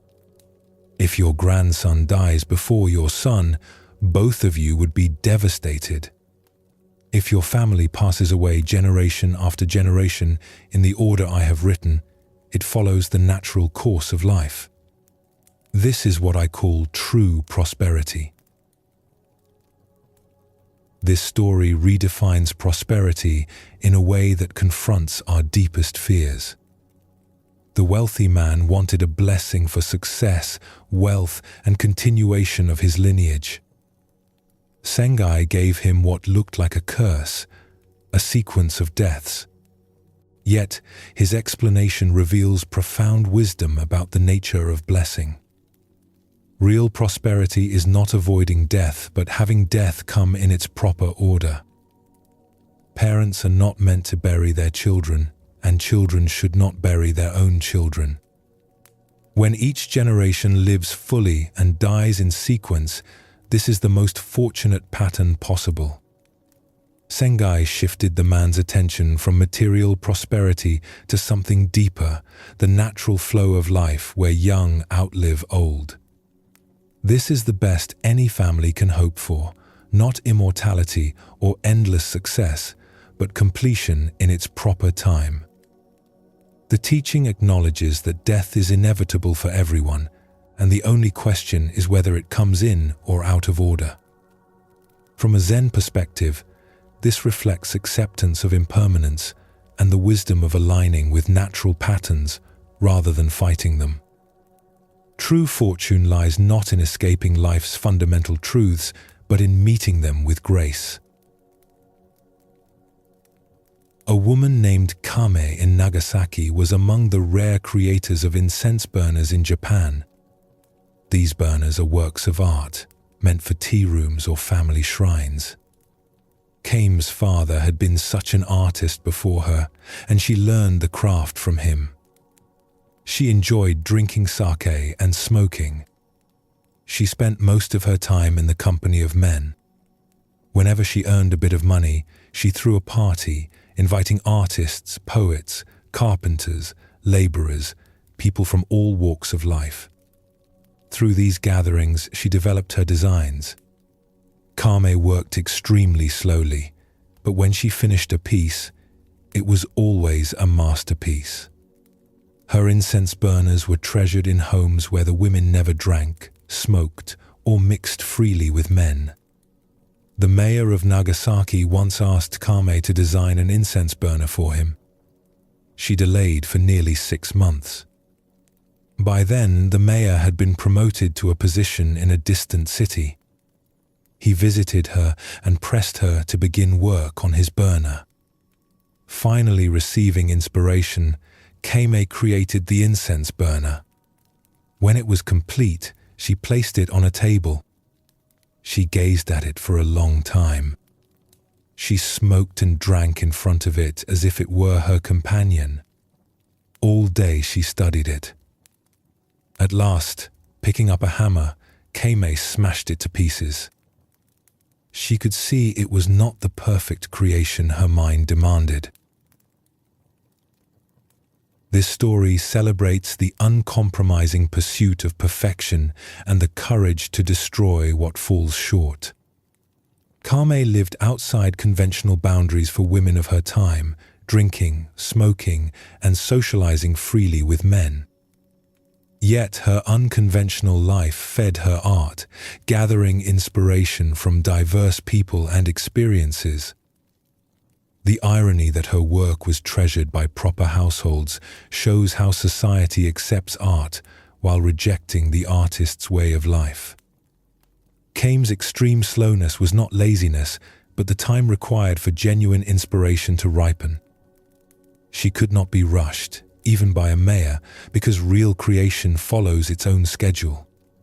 The final act of destruction is most striking. After months of waiting and a full day examining the finished piece, she smashed it rather than accept work that was merely good. This shows extraordinary integrity, refusing to compromise her standards for fame or payment. From a Zen perspective, this reflects non-attachment even to one's own creations. She could destroy months of work because she was not attached to the result, only to the truth of whether it met her inner vision. Perhaps this perfectionism is what made her masterpieces truly masterful. Each one passed the test of her unforgiving eye. While Bankei was teaching at Ryamon Temple, a Shinshu priest who believed in salvation through repeating the name of the Buddha of love grew jealous of Bankei's large following. He wanted to challenge Bankei in debate. Bankei was in the middle of a talk when the priest arrived and made such a disturbance that Bankei stopped speaking and asked what the commotion was about. The founder of our sect, the priest boasted, had such miraculous powers that he held a brush in his hand on one side of a river while his attendant held paper on the opposite side, and the teacher wrote the holy name of Amida through the air. "Can you perform such a wonderful feat?" Bankei replied calmly, "Perhaps your fox can do that trick, but such things are not the way of Zen. My miracle is that when I feel hungry, I eat, and when I feel thirsty, I drink." This anecdote contrasts two entirely different understandings of what is miraculous. The Shinshu priest tried to impress Bankei and his audience with stories of supernatural powers, writing through air across a river. Such displays would certainly seem miraculous by ordinary standards. Bankei's response calls this fox magic, perhaps suggesting it is illusion or trickery, or at best a sideshow irrelevant to genuine awakening. Then he offered his own definition of miracle, eating when hungry and drinking when thirsty. This sounds absurdly simple, almost mocking. But from a Zen perspective, being completely present to basic activities, doing exactly what the moment requires without complication or resistance, is the deepest teaching. Most people do not truly eat when they eat. Their minds wander to past and future, worries and plans. Most people do not simply drink when thirsty. They think about drinking, anticipate it, or wish for something else. To be fully present in each ordinary action, responding naturally to genuine need, is extraordinarily rare. This is Bankei's miracle, not supernatural power, but complete naturalness, which is far more difficult than writing through air. The teaching suggests that seeking magical abilities misses the point entirely. Real awakening is found in simple, direct living. Suiwo had learned from Hakuin and became a skilled teacher himself. One summer during the meditation season, a monk traveled north from a southern island to study with him. Suiwo presented him with the koan, "Hear the sound of one hand." 3 years passed, yet the monk could not break through. One evening, he came to Suiwo weeping. "I must go back south in failure," he said. "I have not been able to solve what you gave me." "Stay 1 more week and sit continuously," Suiwo told him. The week ended with no result. "Try another week," said Suiwo. The monk did as instructed, but again nothing came. "1 more week," said his teacher. Still, the monk remained in darkness. In desperation, he asked to leave, but Suiwo told him to meditate 5 more days. These 2 passed without breakthrough. Finally, Suiwo said, "Sit for 3 more days, and if understanding does not come, it would be better to take your own life." On the 2nd of those days, the monk awakened. This koan is severe and mysterious in its method. For 3 years, the monk worked earnestly without breakthrough. Then, Suiwo began decreasing the time allowed, creating increasing pressure. Finally, faced with the ultimate deadline and the prospect of death, something broke through. Perhaps the command to kill himself was not meant literally, but as a way to make the student face his deepest fear. When we truly have nothing left to lose, the mind that has been trying so hard sometimes gives up its trying. In that surrender, what was always present can finally be seen. The story suggests that sometimes intensity and even desperation can serve awakening, though this is a dangerous teaching that could be misunderstood. What seems important is that after 3 years of steady effort, the final pressure pushed the student beyond his habitual way of seeking. Enlightenment came not from more time, but from a kind of inner crisis that dissolved the seeker himself.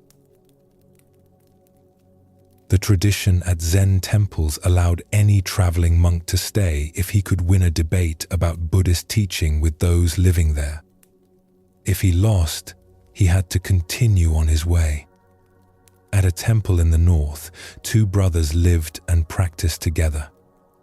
The older brother had studied extensively, while the younger was simple-minded and had lost one eye.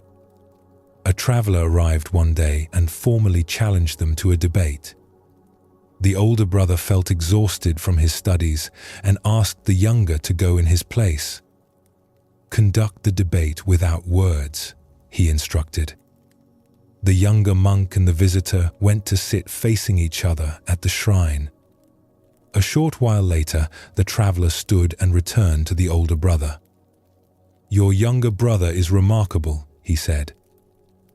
"He has bested me." "Tell me what happened," the older brother requested. "Well," the traveler began, "I raised one finger to signify Buddha, the awakened one. He raised 2 fingers, showing Buddha and the Dharma. I raised 3 fingers for Buddha, Dharma, and Sangha living in harmony. Then he showed me his closed fist, demonstrating that all 3 arise from one source. He won completely, so I cannot stay." The traveler departed. "Where is he?" demanded the younger brother, bursting in. "I hear you won," said his brother. "Won nothing," replied the younger monk. "I am going to hit him." "What was your debate about?" the older brother asked. "The moment he saw me, he raised one finger to mock me for having one eye. I tried to be courteous, so I held up 2 fingers to show I was glad he has both eyes. Then the rude fellow held up 3 fingers, pointing out, 'We have only 3 eyes between us.' I made a fist to punch him, but he ran off."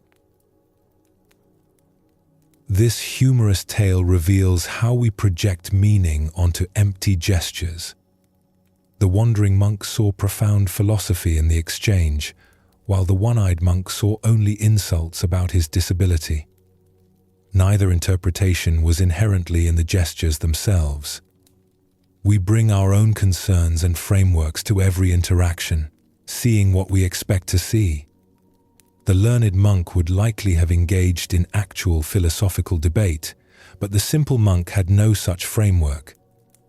He could only understand the fingers in terms of his own self-consciousness about his eye. The story gently mocks both the pretension of philosophical debate and the sensitivity of wounded pride. It suggests that elaborate religious discussions may be as arbitrary as any other interpretation.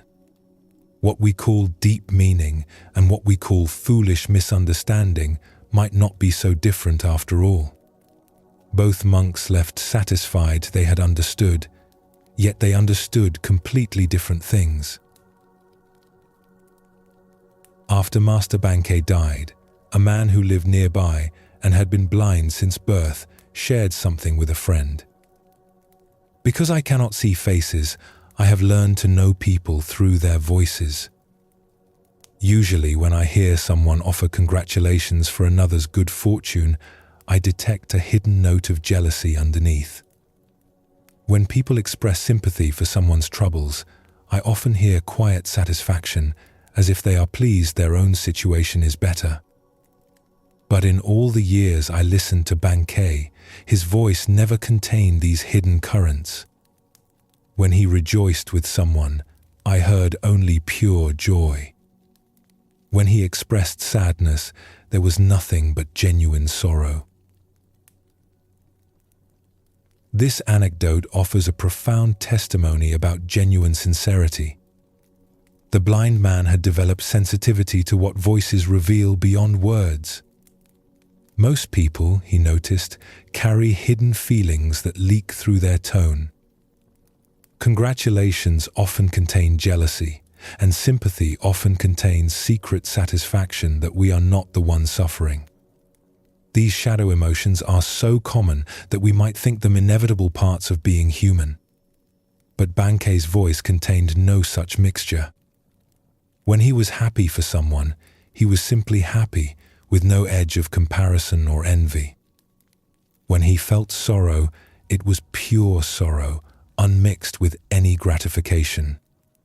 This reveals what complete honesty sounds like. Someone who has truly let go of self-concern can feel purely, without the contamination of ego comparing itself to others. The blind man's tribute shows that real understanding can be tested not by philosophical debate, but by the quality of a person's presence, even in their voice alone.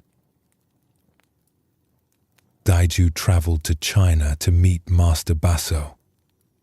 "What brings you here?" Baso asked. "I seek enlightenment," Daiju answered.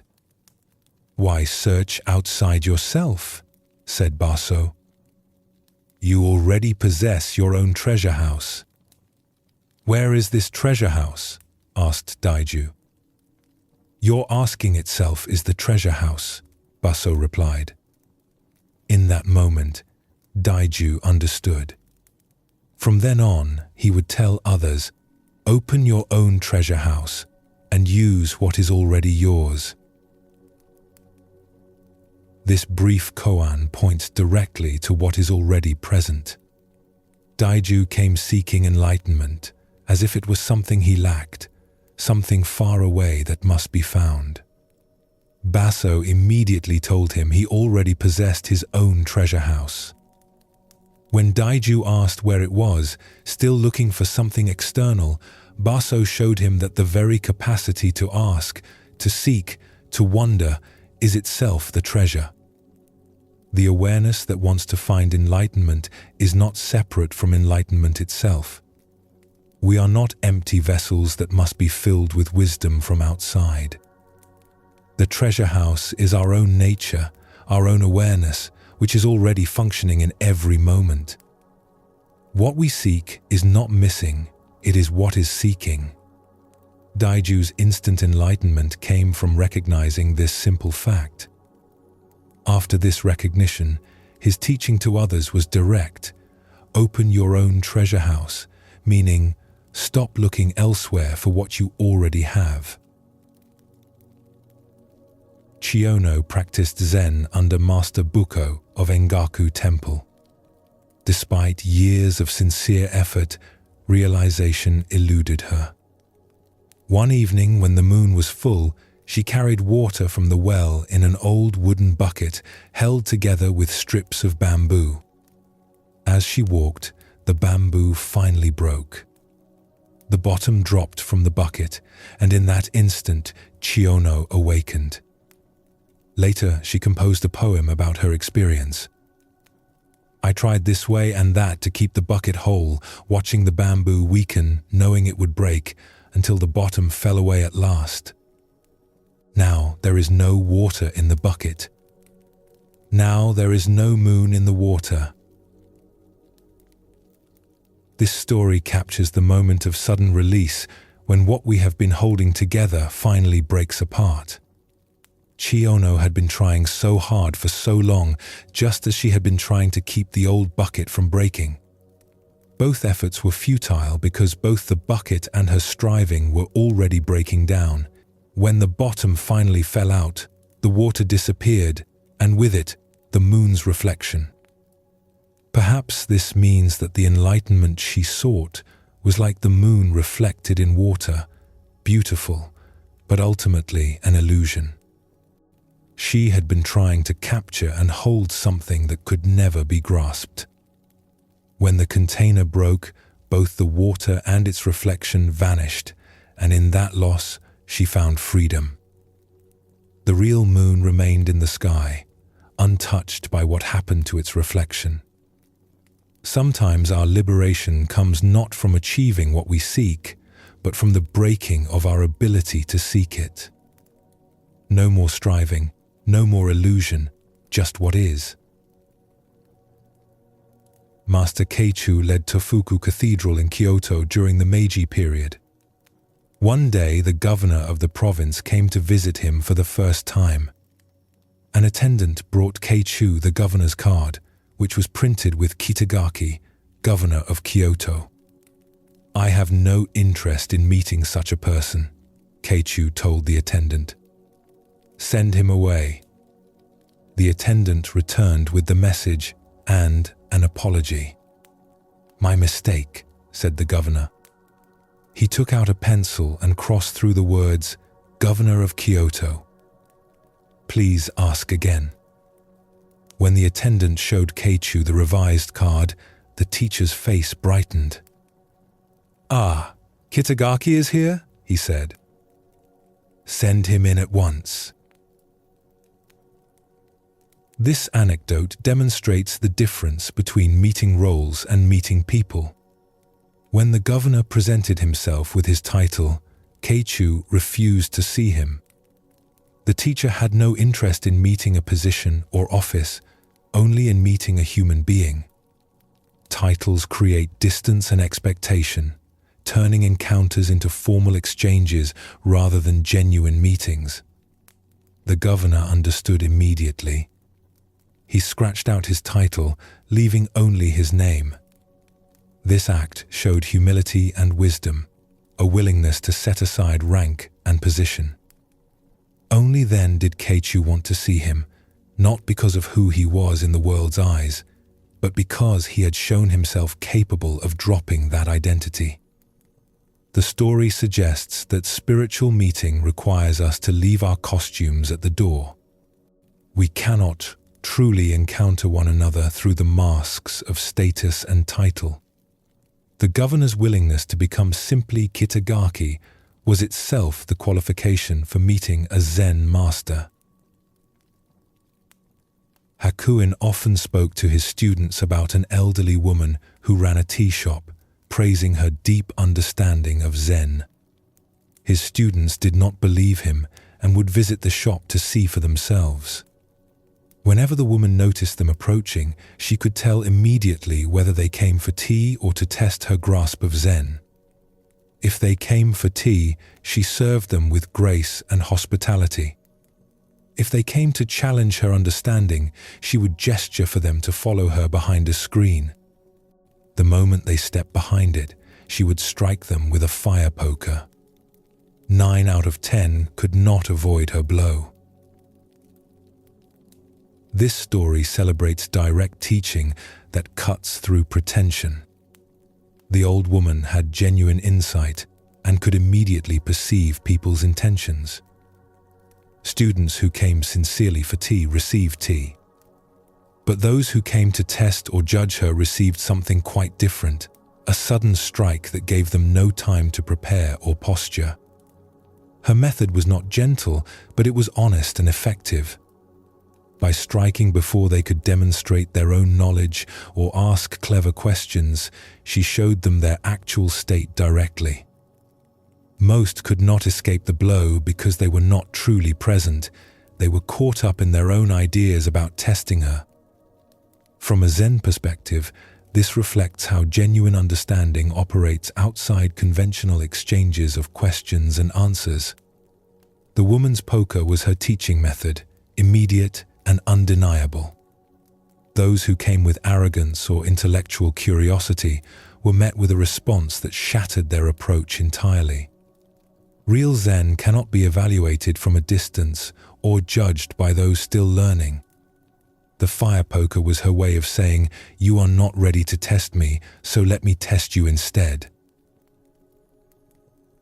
Enko was a celebrated storyteller whose tales could move any audience.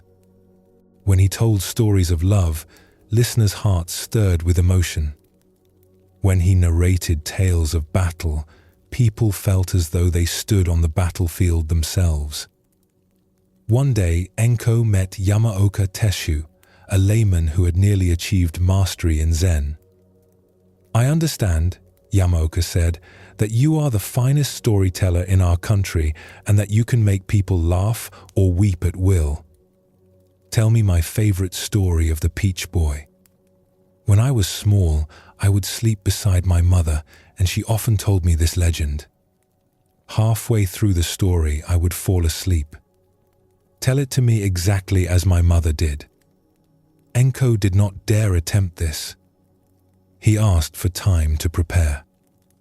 Several months later, he returned to Yamaoka and said, "Please allow me to tell you the story now." "Some other time," Yamaoka replied. Enko felt deeply disappointed. He studied more and tried again. Yamaoka rejected him many times.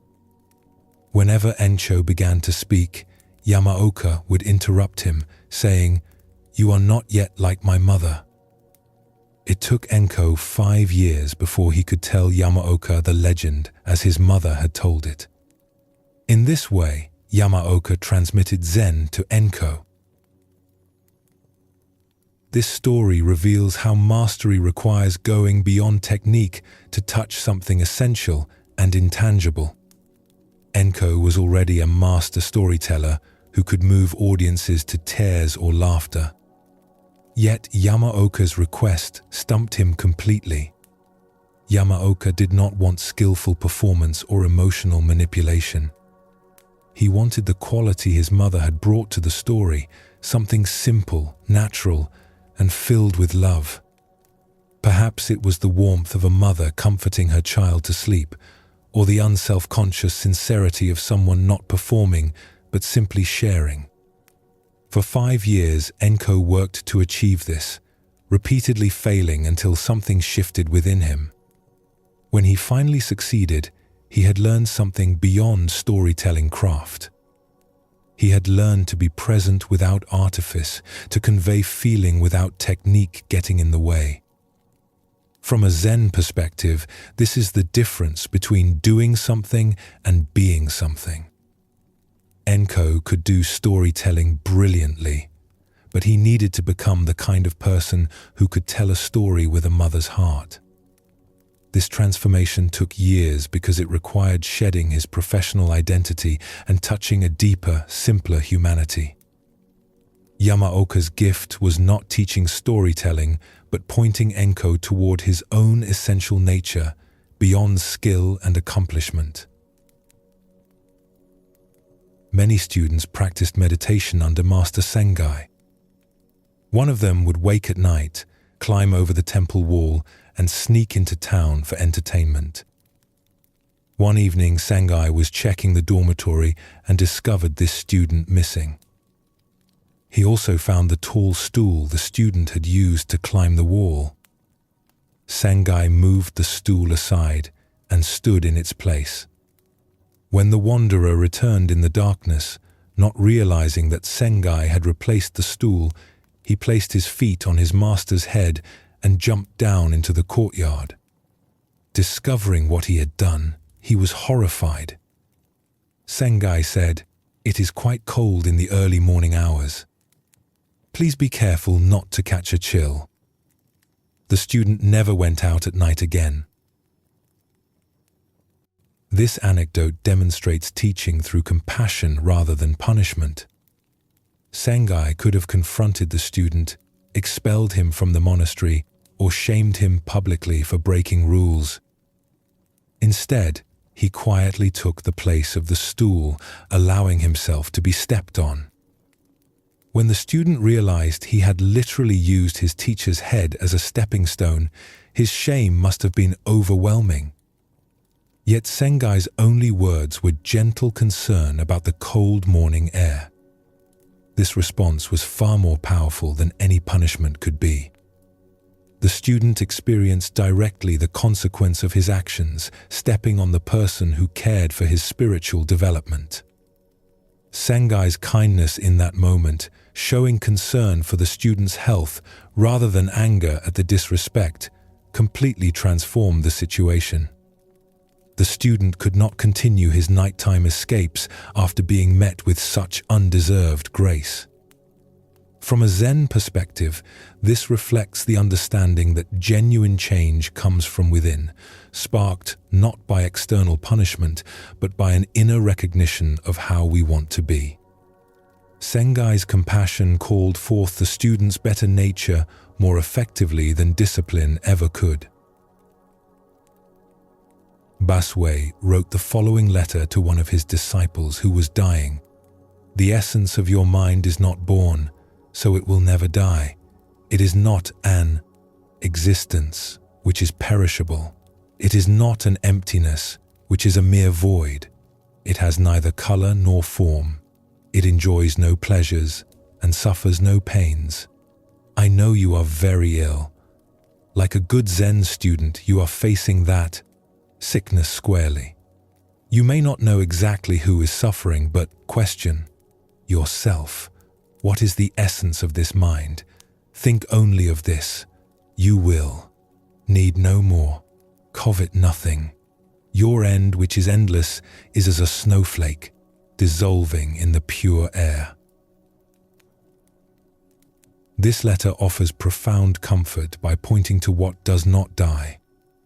Basue addressed his dying disciple not with sentiment or false reassurance, but with the ultimate teaching. The essence of mind, our true nature, was never born and therefore cannot die. It is not a thing that can perish, nor is it mere nothingness. It transcends the categories we use to describe reality, having no form, experiencing neither pleasure nor pain. Basue acknowledged the disciple's illness and suffering, not dismissing the physical reality. But he directed attention to a deeper question: who or what is actually suffering? When we investigate this, we may discover that what we thought was ourself is not what we essentially are. The instruction to covet nothing and the image of a snowflake dissolving in pure air suggest complete letting go. The snowflake does not resist melting, it simply returns to what it always was, water in a different form. Perhaps Basue was saying that death is not an ending, but a return, like the snowflake dissolving into the sky it came from. This teaching does not deny death, but reframes it entirely, showing it as a transition of form while essence remains unchanged. For someone facing their final moments, this perspective offers not escape, but a wider view that includes death as part of an endless process.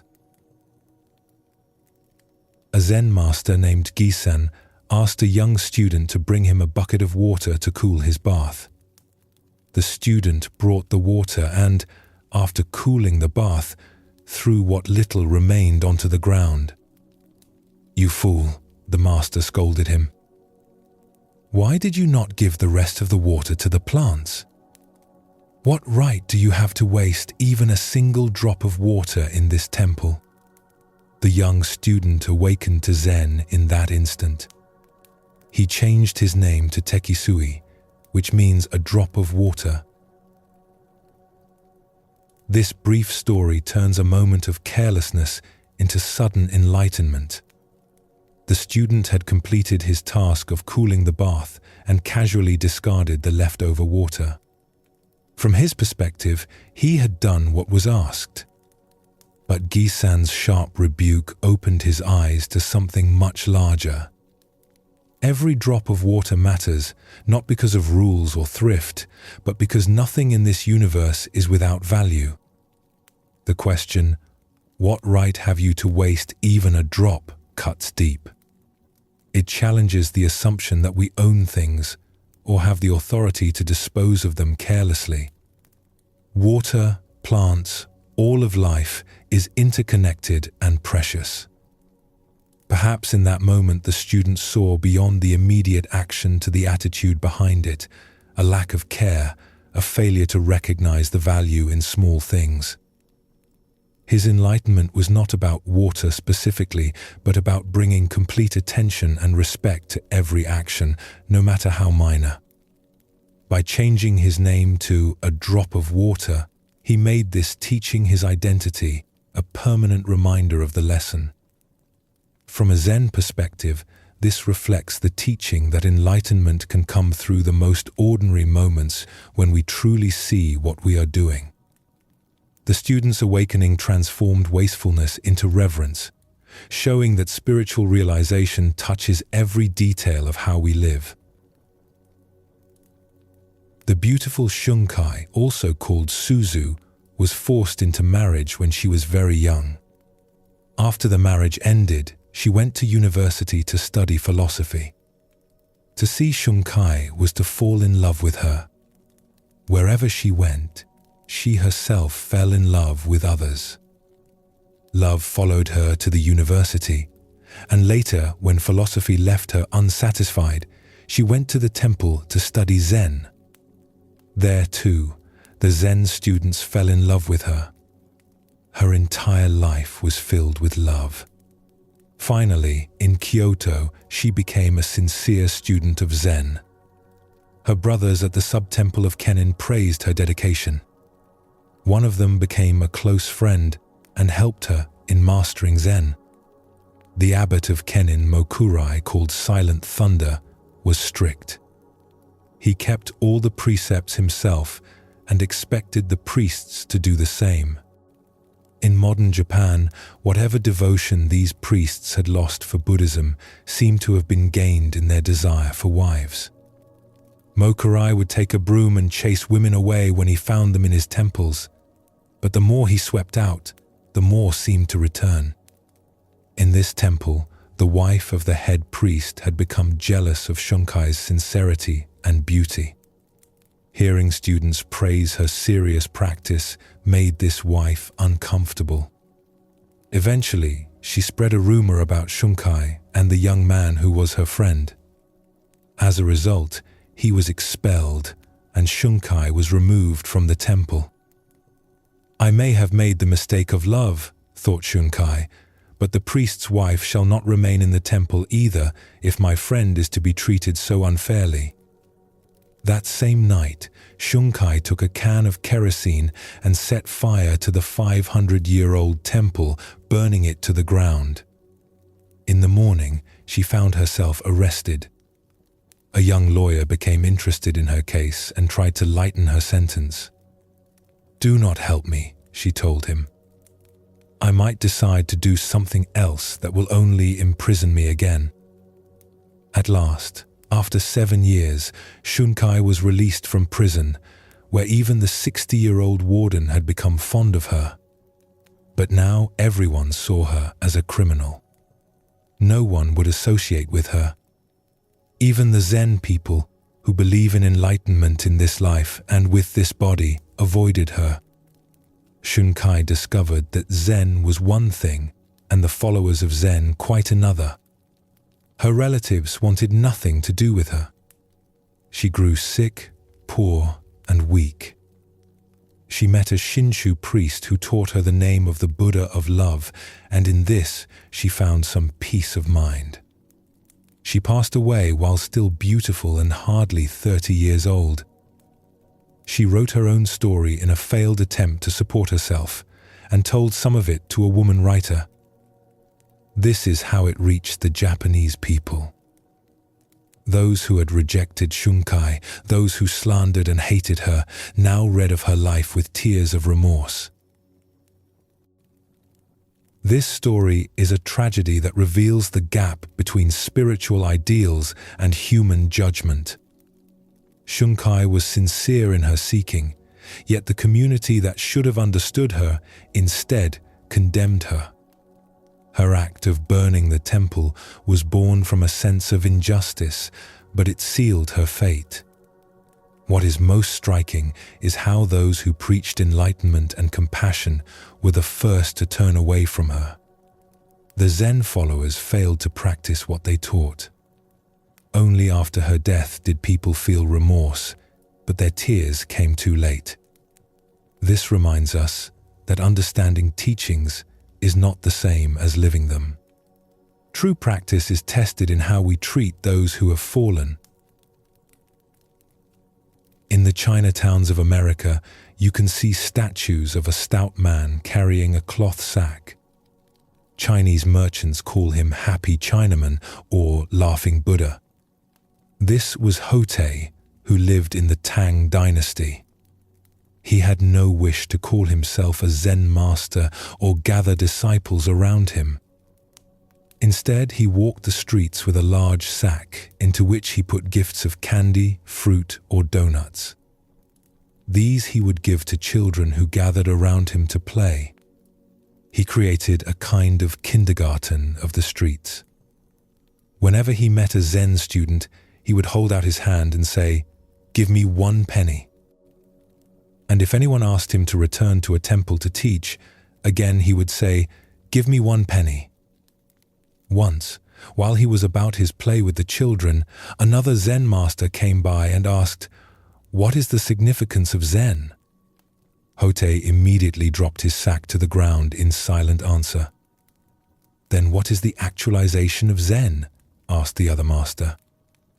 At once, Hotei swung the sack back over his shoulder and continued on his way. This story demonstrates Zen through simple action rather than words. When asked about the significance of Zen, Hotei put down his burden, showing emptiness and letting go. When asked about actualization, he picked up the sack again, showing that we must return to the world and its responsibilities. Hotei lived his teaching by giving to children and refusing to take himself seriously as a teacher. He asked for pennies not because he needed them, but perhaps to test the sincerity of those who sought him. His whole life was the teaching. First empty yourself, then return to serve. This is the complete path shown in 2 gestures. Master Bankei's talks were attended by Zen students and also by people of all backgrounds and beliefs. He never quoted sutras or engaged in scholarly debates. Instead, his words came directly from his heart to the hearts of his listeners. His large audience made a priest of the Nichiren sect angry because many of his own followers had left to hear about Zen. The self-centered priest came to the temple, determined to challenge Bankei. "Hey, Zen teacher," he called out. "Wait a minute. Whoever respects you will obey what you say, but a man like me does not respect you. Can you make me obey you? Come up beside me and I will show you," said Bankei. Proudly, the priest pushed through the crowd to the teacher. Bankei smiled. "Come over to my left side." The priest obeyed. "No," said Bankei, "we may talk better if you are on the right side." "Step over here." The priest proudly stepped to the right. "You see," observed Bankei, "you are obeying me, and I think you are a very gentle person. Now sit down and listen." This anecdote shows how Bankei used simple wisdom to deflate arrogance. The priest came to prove he could not be made to obey, yet he obeyed immediately when given simple requests. Bankei did not argue or try to prove anything through debate. He simply pointed out what was already happening. The priest was so focused on his idea of not obeying that he did not notice he was already cooperating. This reveals how our minds create conflicts that do not actually exist. We declare we will not do something, then do it without realizing. Bankei's gentle approach transformed confrontation into teaching. Gudo was the emperor's teacher, yet he traveled alone as a wandering monk. Once, on his way to Edo, he approached a small village named Takenaka. It was evening and heavy rain was falling. Gudo was soaked through, and his straw sandals were falling apart. At a farmhouse near the village, he noticed several pairs of sandals in the window and decided to buy some dry ones.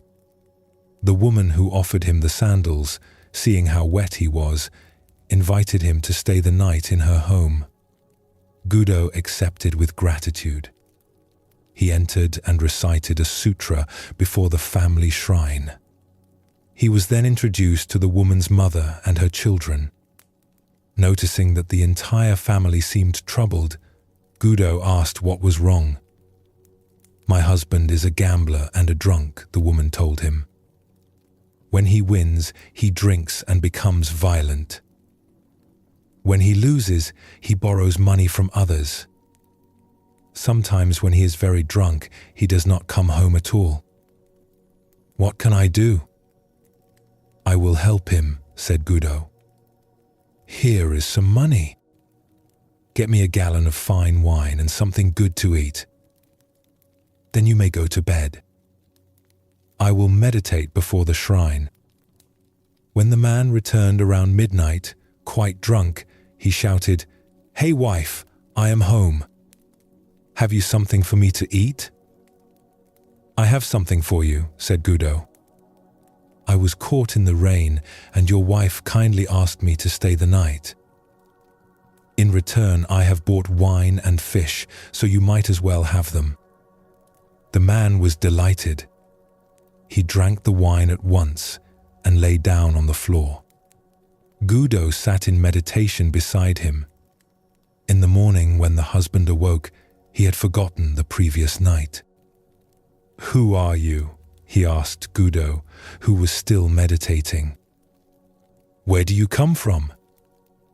"I am Gudo of Kyoto, and I am going to Edo," replied the Zen master. The man was deeply ashamed. He apologized many times to the teacher of his emperor. Gudo smiled. "Everything in this life is temporary," he explained. "Life is very brief. If you keep gambling and drinking, you will have no time left to accomplish anything else, and you will cause your family to suffer too." The husband's awareness awoke as if from a dream. "You are right," he declared. "How can I ever repay you for this wonderful teaching? Let me see you off and carry your things a little way." "If you wish," agreed Gudo. The two started out. After they had gone 3 miles, Gudo told him to return. "Just another 5 miles, the man begged. They continued on. "You may return now," suggested Gudo. "After another 10 miles, the man replied. "Return now," said Gudo, when 10 miles had passed. "I am going to follow you all the rest of my life," declared the man. Modern Zen teachings in Japan spring from the lineage of a famous master who was the successor of Gudo. His name was Munan, the man who never turned back.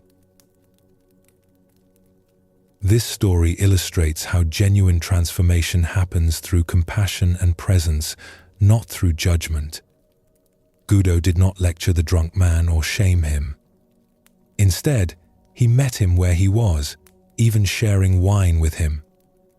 In the morning, when the man realized he had been in the presence of the emperor's teacher, his shame became the catalyst for change. Gudo's gentle words about the brevity of life struck deep because they came after he had shown such kindness. The man's desire to follow Gudo was not forced, but arose naturally from his transformation. Sometimes the best teaching is simply being present with someone in their darkness. The man became Munan, never turning back from the path, because he had been met with understanding rather than condemnation. Shon became a teacher of Soto Zen. When he was still a student, his father passed away, leaving him to care for his elderly mother. Whenever Shon went to a meditation hall, he took his mother with him. Since she accompanied him, he could not live with the monks when he visited monasteries.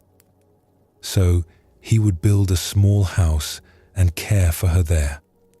He would copy sutras and Buddhist verses, and in this way earn a few coins for food. When Shon bought fish for his mother, people would mock him, for a monk is not supposed to eat fish. But Shon paid no attention.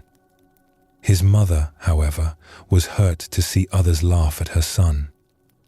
Finally, she said to him, "I think I will become a nun. I can be vegetarian too." She did, and they studied together.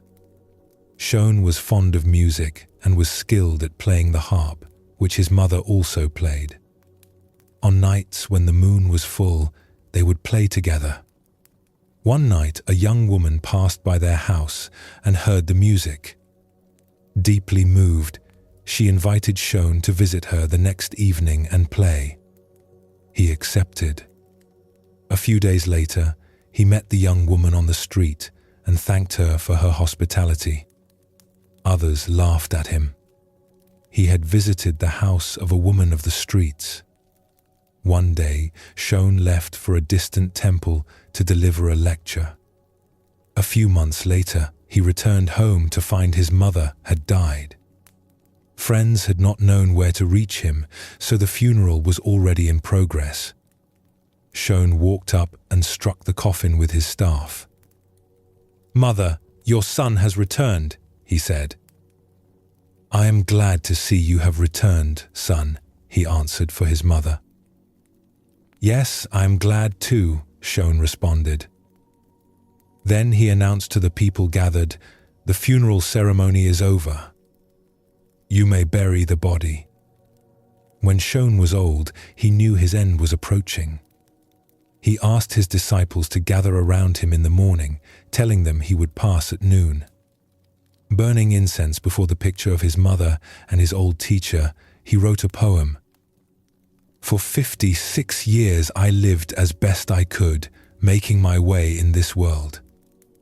Now the rain has ended, the clouds are clearing, the blue sky has a full moon." His disciples gathered around him, reciting sutras, and Shone passed on during the invocation. This story shows the deep love between mother and son, and how devotion to family can coexist with spiritual practice. Shone never abandoned his mother to pursue his path alone. He brought her with him, caring for her practical needs while continuing his studies. When others judged him for buying fish or visiting the courtesan, he remained unmoved, knowing his own intentions. His striking of the coffin and speaking for his mother may seem strange, but it shows he understood death as a transformation, not an ending. The funeral was complete when he arrived because their connection transcended physical presence. His final poem speaks of clarity after difficulty, of the blue sky and full moon that appear when storms pass. He lived his whole life with integrity, caring for his mother and teaching others, never choosing one over the other. A university student visiting Ghassan asked him, "Have you ever read the Christian Bible?" "No, read it to me," said Ghassan. The student opened the Bible and read from Matthew. "And why take thought for clothing? Consider the lilies of the field, how they grow. They do not work, neither do they spin, and yet I say to you that even Solomon in all his glory was not dressed like one of these. Take therefore no thought for tomorrow shall take thought for the things of itself." Ghassan said, "Whoever spoke those words, I consider an enlightened man." The student continued reading. "Ask and it shall be given to you, seek and you shall find, knock and it shall be opened unto you. For everyone that asks receives, and he that seeks finds, and to him that knocks it shall be opened." Ghassan remarked, "That is excellent. Whoever said that is not far from understanding Buddha." This anecdote demonstrates that truth is not limited to one tradition or teaching. Ghassan recognized enlightenment in the words of Jesus without hesitation. He did not say these are Christian ideas and therefore different from Zen. Instead, he acknowledged the wisdom wherever it appeared. The lilies growing without anxiety, the promise that seeking leads to finding, these insights align with Zen understanding. This openness shows spiritual maturity. A true teacher is not threatened by wisdom from other sources. The words themselves point to the same reality, regardless of who spoke them or when. Understanding transcends the boundaries we create between traditions. A young physician in Tokyo named Kusuda met a friend who had been studying Zen. The doctor asked him what Zen was. "I cannot tell you what it is," his friend replied, "but one thing is certain. If you understand Zen, you will not be afraid to die." "That is fine," said Kusuda. "I will try it." "Where can I find a teacher?" "Go to Master Nanin," his friend told him. So Kusuda went to see Nanin.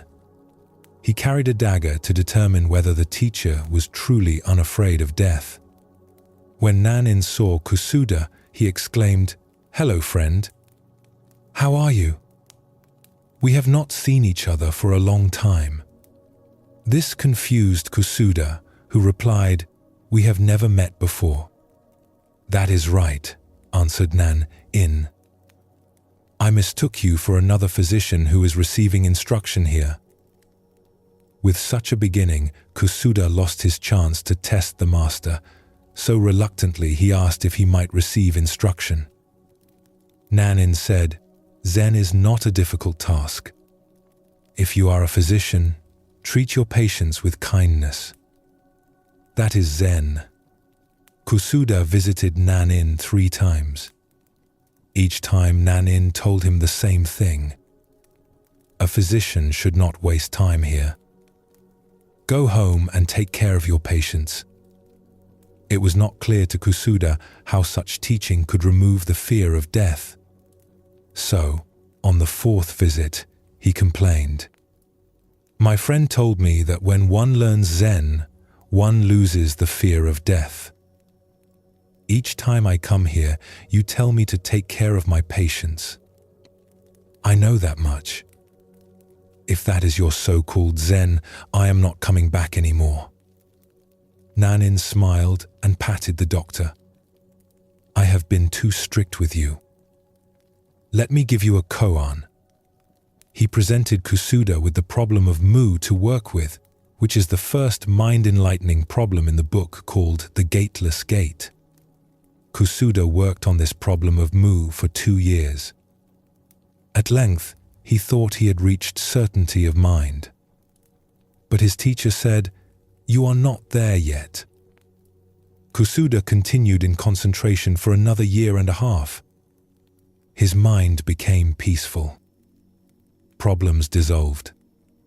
Mu became the truth.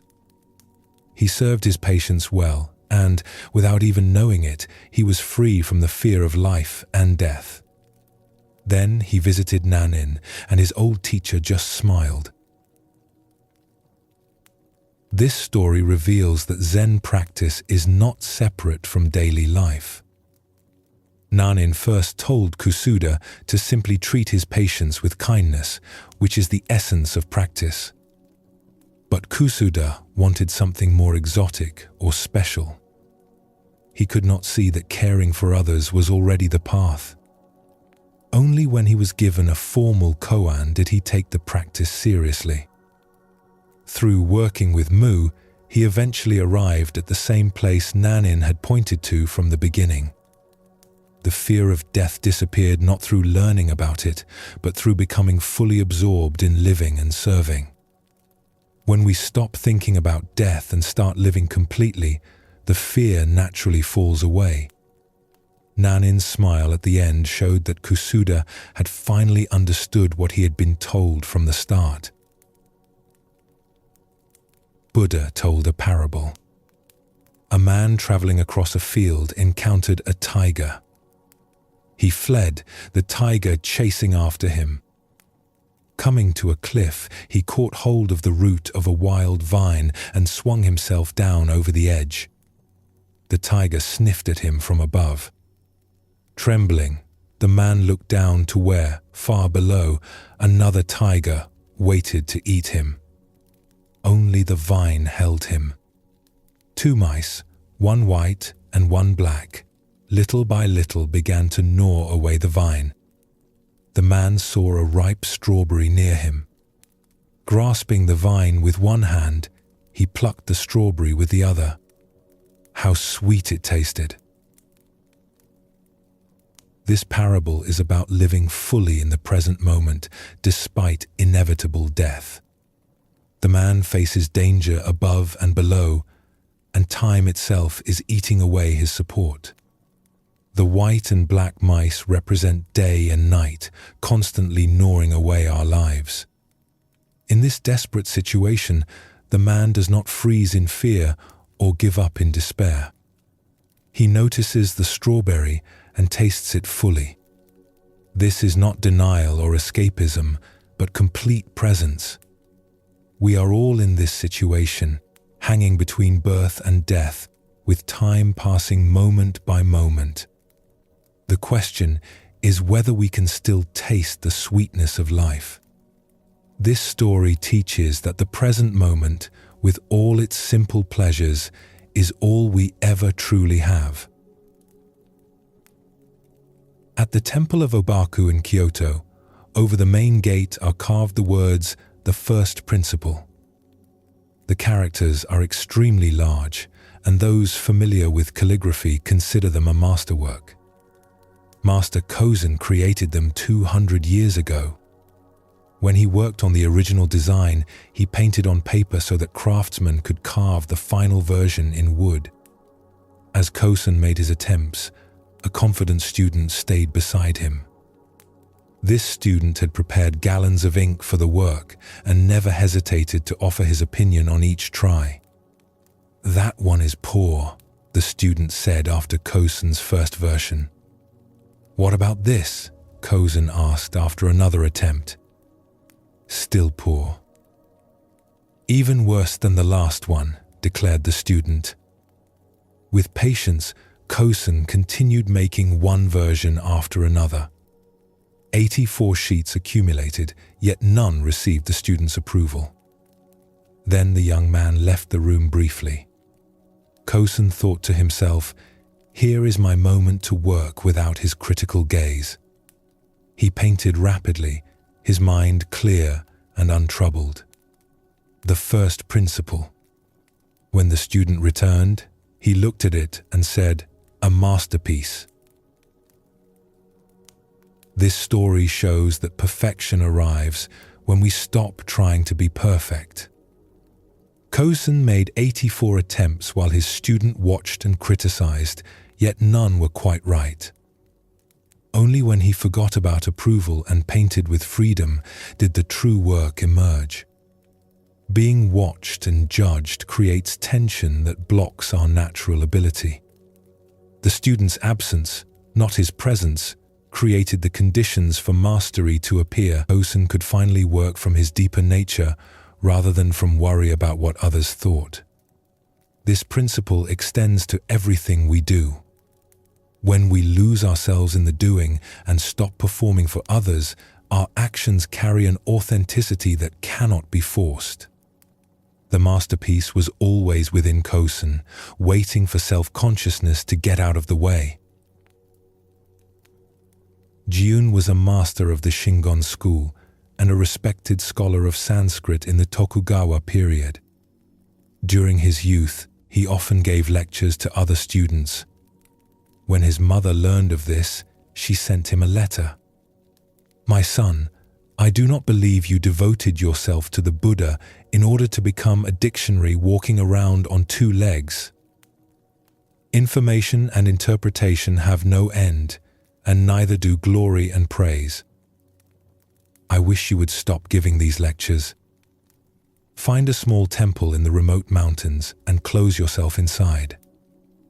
Give your time to meditation, and through this discover true understanding." This brief anecdote carries a mother's insight about the difference between collecting knowledge and finding wisdom. She saw that her son was busy accumulating facts and impressing others, but perhaps drifting away from genuine understanding. Teaching and scholarship can become a trap, satisfying the ego with attention and respect. His mother pointed him instead towards silence and isolation, where real insight can grow. There is a season for reading and a season for putting the books down. Facts are infinite, but true understanding requires inner quiet. Her guidance was not to give up teaching entirely, but to first discover what is genuine within himself. Only after finding that inner truth could his words carry real weight, coming from experience rather than borrowed ideas. Dairyo, the cook monk at Bankei's monastery, decided to take special care of his old teacher's health. He would give him only fresh miso, a paste made from soybeans, wheat, and yeast that often ferments. Bankei noticed he was being served better quality miso than his students. "Who is cooking today?" he asked. Dairyo was brought before him. Bankei learned that according to his age and position, he was meant to eat only fresh miso. "Then you think I should not eat at all," he said to the cook. With this, he entered his room and locked the door. Dairyo sat outside the door, asking his teacher's forgiveness. Bankei would not answer. For 7 days, Dairyo sat outside and Bankei remained within. Finally, in desperation, another student called loudly to Bankei. "You may be all right, old teacher, but this young disciple here has to eat. He cannot go without food forever." At that, Bankei opened the door. He was smiling. He told Dairyo, "I insist on eating the same food as the least of my followers. When you become the teacher, I do not want you to forget this." This story demonstrates the principle of equality in spiritual community. Dairyo thought he was showing respect and care by giving his elderly teacher better food. But Bankei understood that creating special treatment, even well-intentioned, undermines the foundation of practice together. If the teacher eats better than the students, a hierarchy of privilege is established. Bankei's refusal to eat and his week-long silence were his way of teaching this lesson deeply. He would rather starve than accept superiority over his followers. His smile when he finally emerged showed this was not anger, but teaching. The message was clear. True leadership in spiritual life means standing on the same ground as everyone else, not above them. Dairyo learned that genuine care for a teacher means treating them as they wish to be treated, not according to conventional notions of respect. Sometimes the deepest respect is found in equality, not in special treatment. A student of Tendai, a philosophical school of Buddhism, came to study Zen with Gasan. When he was preparing to leave a few years later, Gasan warned him. Studying truth intellectually is useful for collecting material to teach others. But remember that unless you meditate constantly, your light of truth may go out. This brief teaching addresses the difference between intellectual understanding and lived realization. The Tendai student had spent years studying philosophy and likely had accumulated much knowledge. Gasan acknowledged this has value, particularly for those who will teach. But he warned that, without continuous meditation practice, this intellectual light will dim and eventually extinguish. Knowledge alone does not sustain itself. It needs the fuel of direct experience and ongoing practice. Someone might memorize all the teachings perfectly, but lose the actual understanding if they stop practicing. The light of truth is not maintained by thinking about it, but by sitting with it, returning to it daily, keeping it alive through attention. This warning applies not just to monks, but to anyone who seeks wisdom. What we understand today may fade tomorrow without the practice that keeps it fresh and real. When Saisetsu was the master of Engaku in Kamakura, he needed larger quarters because his teaching space was overcrowded. Umezu Seibei, a merchant from Edo, decided to donate 500 pieces of gold called ryo toward building a more spacious school. He brought this money to the teacher. Saisetsu said, "All right, I will take it." Umezu handed over the sack of gold, but he felt unsatisfied with the teacher's response. A person could live a whole year on 3 ryo, and the merchant had not even been thanked for 500. "In that sack are 500 ryo, Umezu hinted. "You told me that before," replied Saisetsu. "Even if I am a wealthy merchant, 500 ryo is a lot of money," said Umezu. "Do you want me to thank you for it?" asked Saisetsu. "You ought to," replied Umezu. "Why should I?" inquired Saisetsu. "The giver should be thankful." This story turns ordinary expectations upside down. The merchant expected gratitude for his generous donation, and by conventional standards, he deserved it. 500 ryo was indeed a substantial gift. But Saisetsu refused to play this expected role.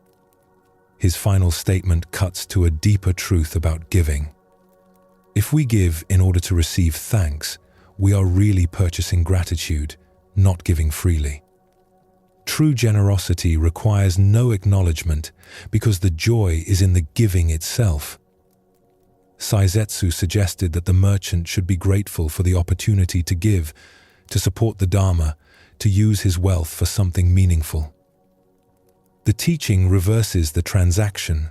The one who benefits most from generosity is often the giver, not the receiver. When we give and then wait for appreciation, we corrupt the gift by attaching strings to it. Saisetsu's refusal to thank the merchant was actually a teaching about the nature of genuine giving. Ikkyu, a famous Zen teacher of the Ashikaga era, was the son of the emperor. When he was very young, his mother left the palace and went to study Zen in a temple. In this way, Prince Ikkyu also became a student. When his mother passed on, she left him a letter. It read, "To Ikkyu, I have finished my work in this life and am now returning into eternity. I wish you to become a good student and to realize your Buddha nature. You will know if I am in hell and whether I am always with you or not. If you become a man who realizes that the Buddha and his follower, Bodhidharma, are your own servants, you may leave off studying and work for humanity." The Buddha preached for 49 years and in all that time found it not necessary to speak one word. You ought to know why. But if you don't and yet wish to, avoid thinking fruitlessly. Your mother, not born, not dead. September 1st. This letter contains profound teachings disguised as a mother's farewell. She told her son she was returning to eternity, not dying, showing her understanding that death is not an ending. Her instruction that he would know whether she was in hell or with him placed the responsibility on his realization, not on belief. The remarkable statement that Buddha and Bodhidharma are his own servants suggests that once truly awakened, even the greatest teachers become his resources, not his masters. She said that after such realization, he should stop studying and work for humanity, pointing to service as the fruit of enlightenment. Her observation that Buddha preached for 49 years without speaking a word is a koan itself, pointing to the truth beyond words that even words cannot capture. The signature, not born, not dead, expresses the ultimate reality beyond the cycles of birth and death. This mother gave her son not comfort but challenge, not sentiment but wisdom, preparing him for the pathless path ahead. Taiko, a warrior who lived before the Tokugawa era, studied tea ceremony with Sen no Rikyu, a master of that art which expresses calmness and harmony. Taiko's attendant warrior Kato believed his superior's interest in tea etiquette showed neglect of state duties, so he decided to kill Sen no Rikyu. He pretended to make a social visit to the tea master and was invited to drink tea. The master, highly skilled in his art, saw at once the warrior's intention. He invited Kato to leave his sword outside before entering the room for the ceremony, explaining that tea ceremony represents peacefulness itself. Kato would not agree. "I am a warrior," he said. "I always have my sword with me. Tea ceremony or no tea ceremony, I have my sword." "Very well. Bring your sword in and have some tea," consented Sen no Rikyu. The kettle was boiling on the charcoal fire. Suddenly, Sen no Rikyu tipped it over. Hissing steam arose, filling the room with smoke and ash. The startled warrior ran outside. The tea master apologized. "It was my mistake. Come back in and have some tea. I have your sword here covered with ash and will clean it and give it to you." In this predicament, the warrior realized he could not very well kill the tea master, so he gave up the idea. This story shows how wit and presence of mind can diffuse deadly situations. Sen no Rikyu immediately perceived that Kato had come to kill him, not to drink tea. Rather than panic or fight, he used the tea ceremony itself as his defense. First, he tried to separate Kato from his weapon by appealing to the peaceful nature of the ceremony. When that failed, he accepted the sword's presence, but then created chaos by tipping the kettle. In the confusion, he separated Kato from his sword after all, claiming it was covered in ash and needed cleaning. This put the warrior in an impossible position. He could not kill an unarmed host who was cleaning his sword. The social codes that allowed assassination did not permit killing someone who was helping you. Sen no Rikyu's calm resourcefulness transformed a murder attempt into an awkward social situation. Sometimes the best defense is not strength, but awareness and creative response. Subhuti was a disciple of Buddha. He had come to understand emptiness deeply, the teaching that nothing exists on its own but only in relationship. One day, Subhuti sat beneath a tree in a state of profound stillness. Flowers began falling around him like rain. "We are praising you for your teaching on emptiness," whispered the gods. "But I have not spoken about emptiness," said Subhuti. "You have not spoken of emptiness. We have not heard emptiness," the gods responded. "This is true emptiness." And the blossoms continued to shower down upon him. This story is about emptiness beyond words and concepts. Subhuti sat in silent understanding, speaking nothing. Yet the gods recognized this as the deepest teaching. When he protested that he had not spoken, they agreed completely, and this agreement itself was the teaching. True emptiness cannot be conveyed through explanation, because any explanation creates something, adds content, fills the space. Subhuti's silence was not the absence of teaching, but its purest expression. The gods heard what was not said and praised what was not taught. This points to a reality beyond language, where understanding happens directly without the medium of words. The flower shower celebrates not something Subhuti did, but what he embodied simply by being present in that state. Sometimes the most profound teaching is no teaching at all. Tetsugen, a devoted Zen practitioner in Japan, wished to make the sutras available to his people. At that time, they existed only in Chinese. He planned to carve wooden printing blocks and produce 7,000 copies, an enormous undertaking. Tetsugen began traveling throughout the country, collecting donations. Some supporters gave him 100 gold pieces, but most could offer only small coins. He thanked everyone with the same gratitude regardless of the amount. After 10 years, he had gathered enough to begin the work. That year, the Uji River flooded catastrophically. Famine followed the flood. Tetsugen used all the money he had collected to feed the starving. Then he started collecting donations again from the beginning. Several years later, an epidemic swept across the country. Once more, Tetsugen gave away everything he had gathered to help the sick and dying. He began collecting for a third time. 20 years after he first conceived the project, his goal was finally achieved. The wooden blocks that printed the first edition can still be seen at Obaku Monastery in Kyoto.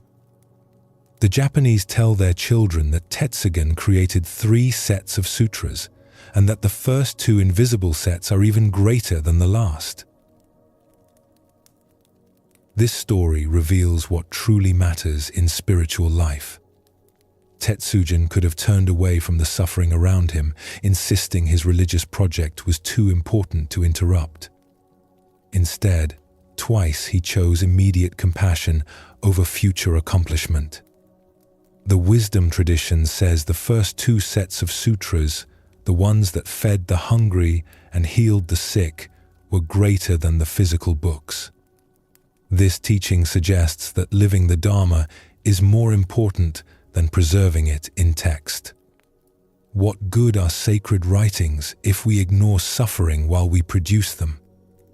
Tetsugen's persistence is also remarkable, beginning again and again without bitterness. He understood that both the books and the relief work were necessary, neither excluding the other. The invisible sutras were his actions of compassion, written not on wood blocks, but in the lives he saved.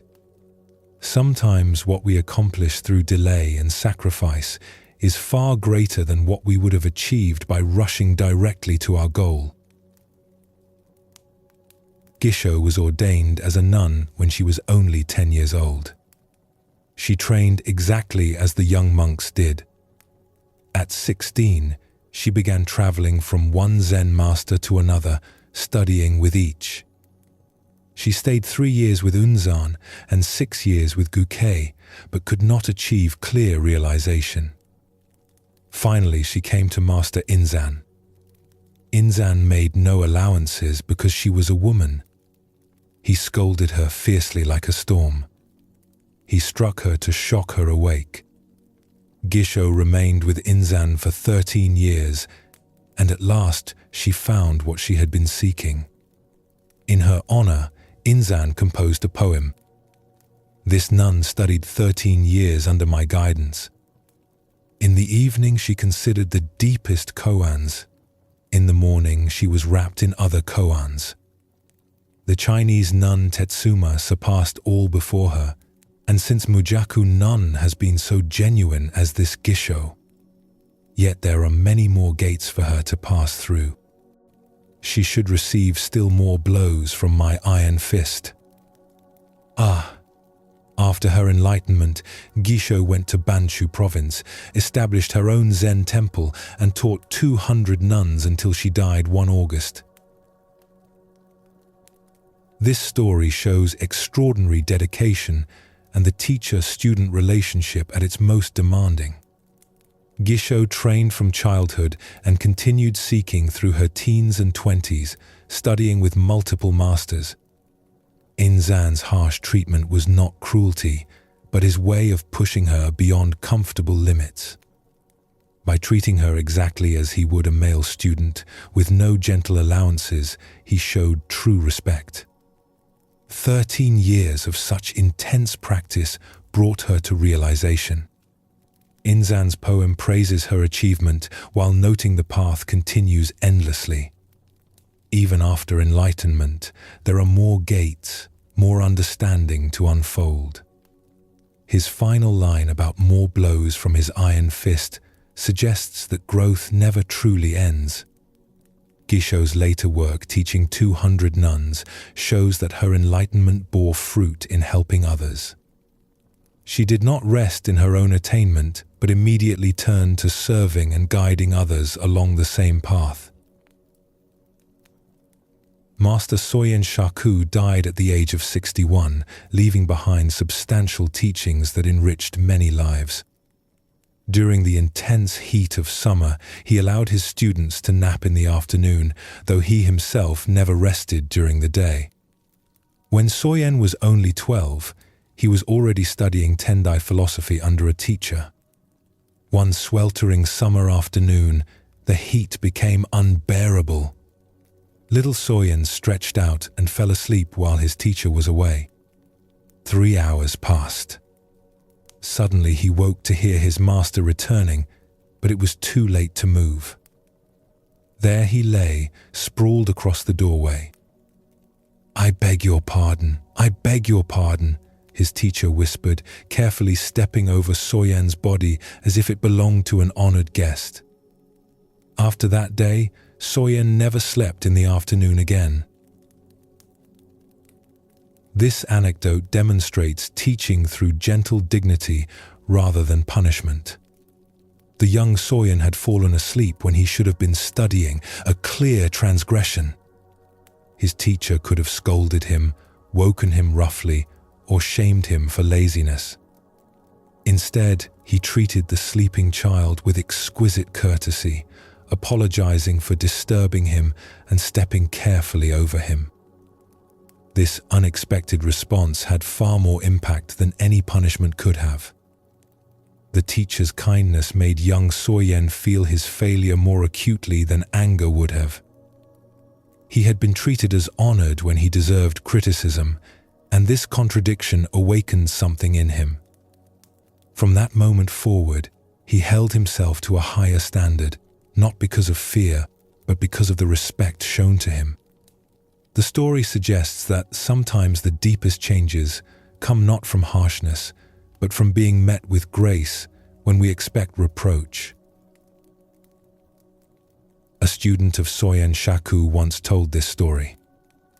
"Our schoolmaster used to take a nap every afternoon. We children asked him why, and he told us he went to dreamland to meet the ancient sages, just as Confucius had done. When Confucius slept, he dreamed of meeting ancient sages and would tell his followers about these encounters. One day the heat was terrible, so several of us took naps as well. Our schoolmaster scolded us for sleeping. We went to dreamland to meet the ancient sages, the same as Confucius did," we explained. "What message did the sages give you?" our schoolmaster demanded. One of us answered, "We went to dreamland and met the sages and asked them if our schoolmaster visits every afternoon, but they said they had never seen any such person." This humorous tale exposes hypocrisy and pretension with perfect timing. The schoolmaster claimed his afternoon naps were spiritual practice, meeting ancient sages like Confucius supposedly did. This excuse elevated his rest into something noble and educational. When the students adopted the same excuse for their own naps, he challenged them, demanding proof. Their response was brilliant, using the schoolmaster's own story against him. If they could dream of meeting sages, they could also report what the sages said, and the sages denied ever seeing the schoolmaster. This reveals the schoolmaster's claim as empty justification. The story teaches us to be wary of dressing up our ordinary needs and desires in spiritual language.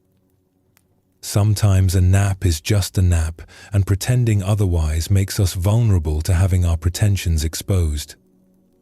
The student's wit reminds us that those who observe us often see through our self-deceptions more clearly than we do ourselves. The master of Kenin Temple was Mokurai, whose name means silent thunder.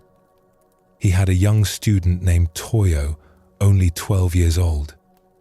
Toyo watched the older disciples visit the master's room each morning and evening to receive personal guidance. There they were given koans, puzzling questions meant to stop the wandering mind. Toyo wished to do this practice also.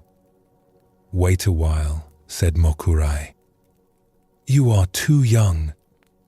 But the child kept asking, so the teacher finally agreed. In the evening, little Toyo went at the proper time to the threshold of Mokurai's room. He struck the gong to announce himself, bowed respectfully 3 times outside the door, and entered to sit before the master in silence. "You can hear the sound of 2 hands when they clap together," said Mokurai. "Now show me the sound of 1 hand." Toyo bowed and returned to his room to consider this problem. From his window, he could hear the music of the geishas playing. "Ah, I have it," he thought. The next evening, when his teacher asked him to demonstrate the sound of 1 hand, Toyo began to imitate the music of the geishas. "No, no," said Mokurai. "That will never do. That is not the sound of 1 hand. You have not found it at all." Thinking that music might be distracting him, Toyo moved to a quieter place. He sat in meditation again. What can the sound of 1 hand be? He happened to hear water dripping. "I have it," he thought. When he next appeared before his teacher, Toyo imitated the sound of dripping water. "What is that?" asked Mokurai. "That is the sound of dripping water, but not the sound of 1 hand. Try again." Toyo meditated further, trying to hear the sound of 1 hand. He heard the wind sighing, but this sound was rejected. He heard the cry of an owl. This also was refused. The sound of 1 hand was not the locusts either. More than 10 times Toyo visited Mokurai with different sounds. All were wrong. For almost a year, he wondered what the sound of 1 hand might be. At last, little Toyo entered true meditation and went beyond all sounds. "I could collect no more," he explained later. "So I reached the soundless sound." Toyo had realized the sound of 1 hand. This story shows the journey from seeking outside to finding within. Toyo began by looking for the answer in the world around him, in sounds he could hear and imitate. Each sound seemed like it might be the answer, but each was just another thing in the world. The geisha music, the dripping water, the wind, the owl, the locusts, all were sounds that 2 things make together. The koan cannot be solved by finding the right sound. It can only be solved by going beyond sound itself. After a year of trying, Toyo stopped looking outward and entered silence. In that silence, he found what cannot be heard with ears. The sound of 1 hand is not a sound at all. It is the awareness before sound arises. Sometimes we must exhaust all wrong answers before we can stop seeking and simply be. Toyo's realization came not from trying harder, but from going deeper than trying. Soyen Shaku was the first Zen teacher to visit America. He once said, "My heart burns like fire, but my eyes are as cold as dead ashes." He created rules for himself, which he followed every day of his life. In the morning before dressing, light incense and meditate. Go to bed at a regular hour. Eat at regular times. Take food in moderation and never to the point of feeling completely full. Receive a guest with the same mind you have when alone. When alone, keep the same mind you have when receiving guests. Watch what you say, and whatever you say, practice it. When an opportunity comes, do not let it pass, yet always think twice before acting. Do not regret the past. Look to the future. Have the fearless attitude of a hero and the loving heart of a child. Upon going to sleep, sleep as if entering your last sleep. Upon waking, leave your bed instantly as if you had thrown away a pair of old shoes. These rules reveal a life of balance between intensity and calm. A heart that burns like fire speaks of passion and commitment, while eyes cold as ashes speak of detachment and clarity. The rules themselves show this balance. Maintain regularity in daily habits, but meet each moment fully, whether alone or with others. Speak carefully, but act decisively when needed. Have the courage of a hero, but the tenderness of a child. Sleep each night as if it is your last, completely and without holding back, then wake and leave it behind entirely. This is not a life of rigid control, but of complete presence. Each rule points to being fully where you are, neither scattered nor grasping. The past is gone, the future is unknown, but this moment contains everything needed. These simple guidelines create a life of depth and authenticity. When Eshen, the Zen nun, was past 60 and knew her time to leave this world was near, she asked some monks to gather wood in the yard. She seated herself firmly in the center of the pile.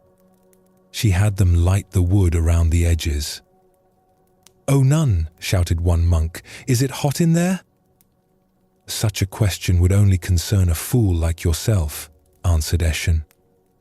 The flames rose higher, and she passed away. This brief account shows complete mastery over fear and complete clarity in the face of death.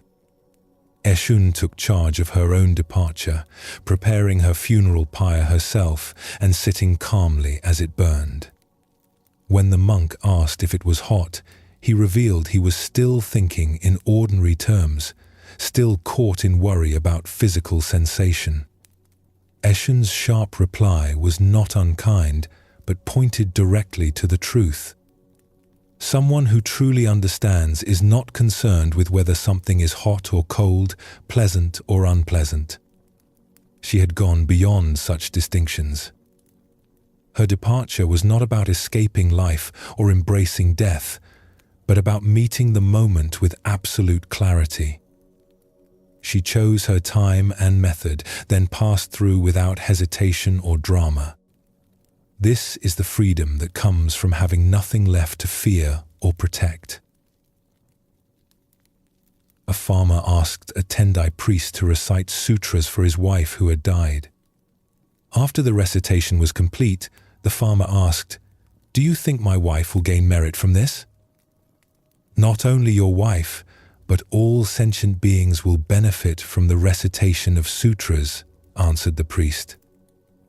"If all sentient beings will benefit," said the farmer, "my wife may be too weak and others will take advantage of her. They will get the benefit that should be hers. So please recite sutras only for her." The priest explained that it was the wish of a Buddhist to offer blessings and merit to every living being. "That is a fine teaching," the farmer replied. "But please make one exception. I have a neighbor who is rough and cruel to me. Just exclude him from all those sentient beings." This story gently reveals how we contaminate spiritual practice with our small concerns and grudges. The farmer began with love for his wife, wanting to ensure she received help. But his love was mixed with fear that she might not get enough, that others might somehow take what was hers. This shows he was thinking of merit as a limited commodity that must be divided up. When the priest explained the Buddhist wish to benefit all beings, the farmer agreed it was good.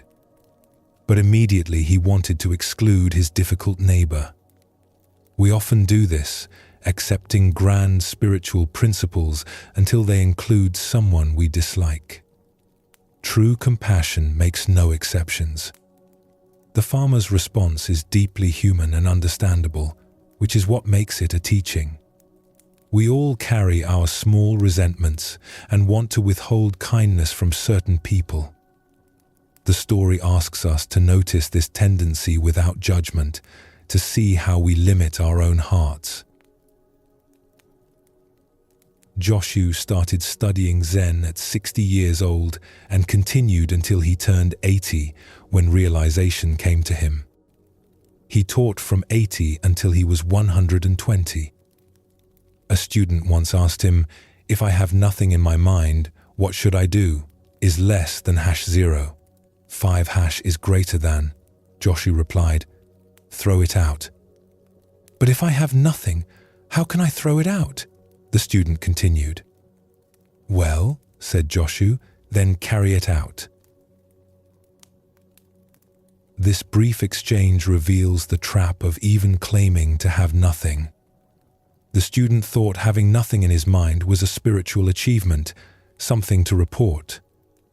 But if there is truly nothing, then even that claim is something. Joshu first told him to throw it out, pointing to the fact that nothing had become a thing to hold.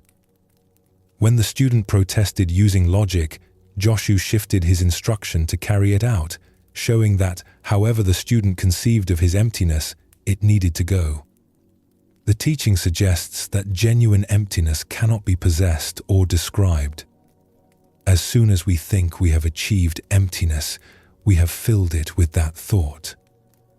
Joshu's responses are like poking at smoke, dispersing whatever the student tries to grasp.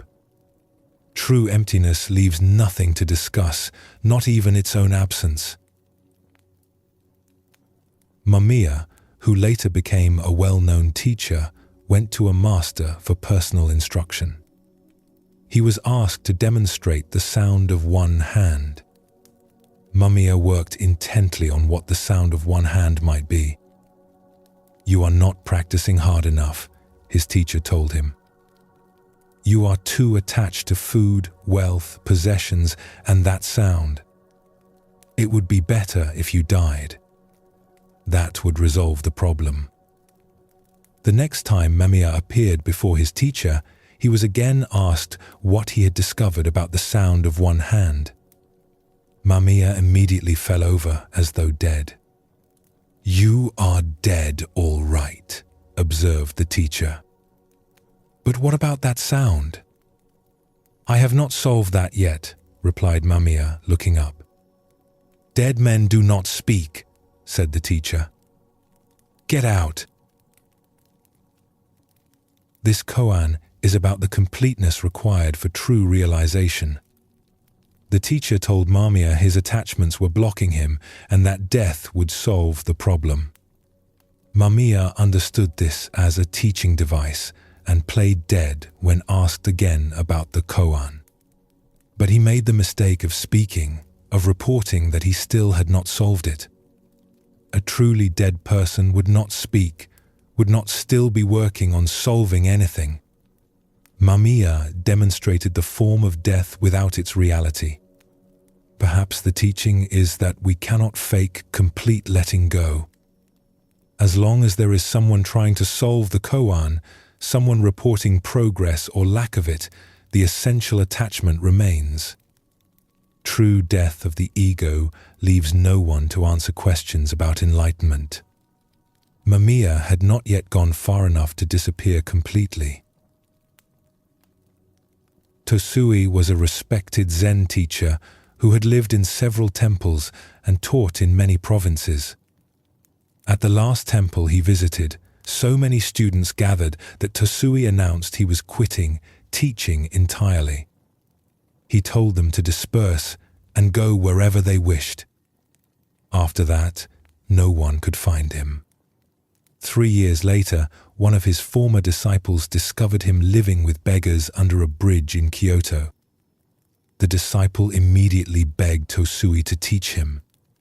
"If you can do as I do for even a couple of days, I might," Tosui replied. So, the former student dressed as a beggar and spent a day with Tosui. The following day, one of the beggars died. Tosui and his student carried the body away at midnight and buried it on a mountainside. Then they returned to their shelter under the bridge. Tosui slept soundly the rest of the night, but the student could not sleep at all. When morning came, Tosui said, "We do not need to beg for food today. Our dead friend left some over there." But the student was unable to eat a single bite. "I told you that you could not do as I do," concluded Tosui. "Get out of here and do not bother me again." This story reveals the vast distance between understanding teachings intellectually and living them completely. Tosui had left behind not just temples but all social position, living among the homeless. When his student found him and asked to learn, Tosui set a simple test: live as I live. The student managed to dress as a beggar and spend time under the bridge, but when faced with death and eating the dead man's food, he could not continue. Tosui slept peacefully after burying the body and had no hesitation about the food.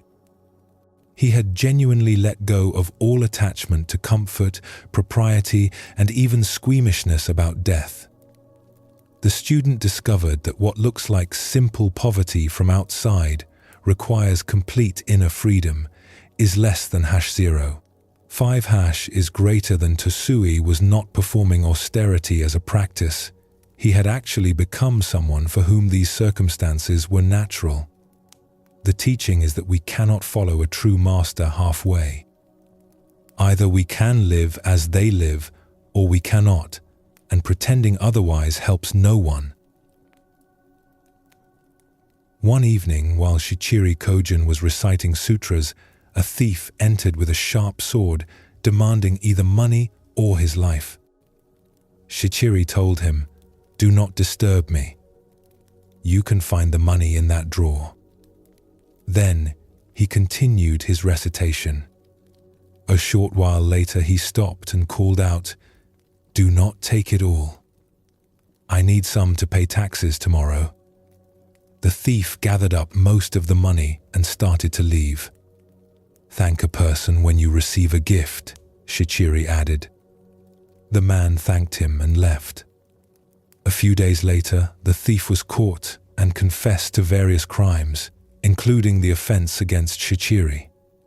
When Shichiri was called as a witness, he said, "This man is no thief, at least as far as I am concerned. I gave him the money and he thanked me for it."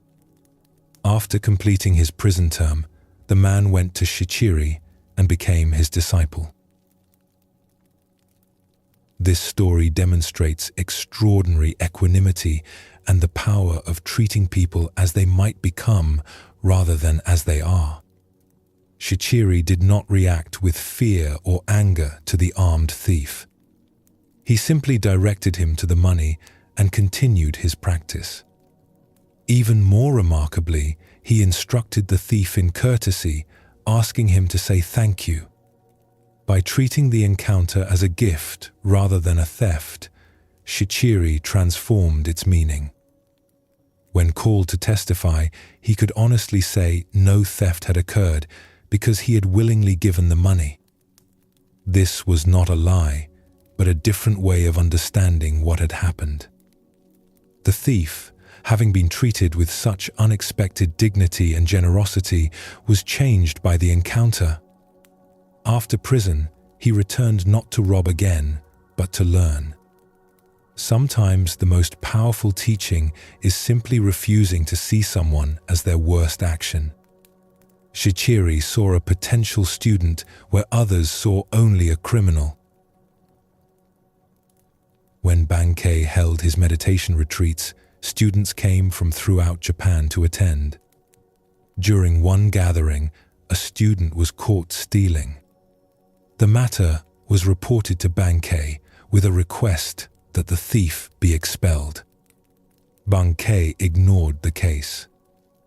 Later, the student was caught stealing again, and once more Bankei disregarded it. This angered the other students, who created a petition asking for the thief's dismissal. They stated that otherwise they would all leave together. When Bankei had read the petition, he called everyone before him. "You are wise brothers," he told them. "You know what is right and what is wrong. You may go somewhere else to study if you wish, but this poor brother does not even know right from wrong. Who will teach him if I do not? I am going to keep him here even if all the rest of you leave." Tears streamed down the face of the brother who had stolen. All desire to steal vanished from him.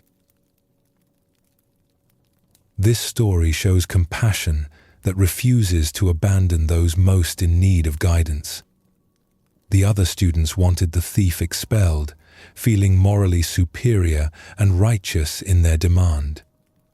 Bankei pointed out that they already knew right from wrong and could learn anywhere. But the thief was confused, lost, not yet able to distinguish properly. He needed teaching more than anyone else there. Bankei's willingness to lose all his other students rather than abandon this one troubled person demonstrated what true teaching means. The thief was transformed not by punishment or shame, but by being valued when he expected rejection. Bankei's refusal to give up on him succeeded where harsh discipline would likely have failed. Sometimes the greatest teaching is the stubborn insistence that everyone deserves a chance to change. The story reminds us that spiritual communities exist not for those who are already perfected, but for those who are struggling to grow. During the Kamakura period, Shinkan studied Tendai teachings for 6 years, then Zen for 7 years, then went to China and practiced Zen for 13 more years. When he returned to Japan, many people wished to meet him and ask him difficult questions. But Shinkan received visitors rarely, and when he did, he seldom answered their questions.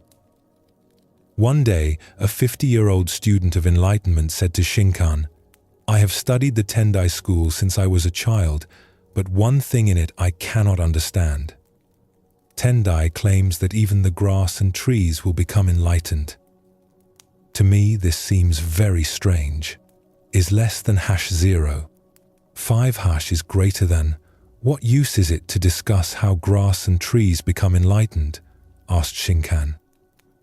The question is how you yourself can become enlightened. Did you ever consider that? I never thought of it in that way, the old man marveled. Then go home and think it over, finished Shinkan.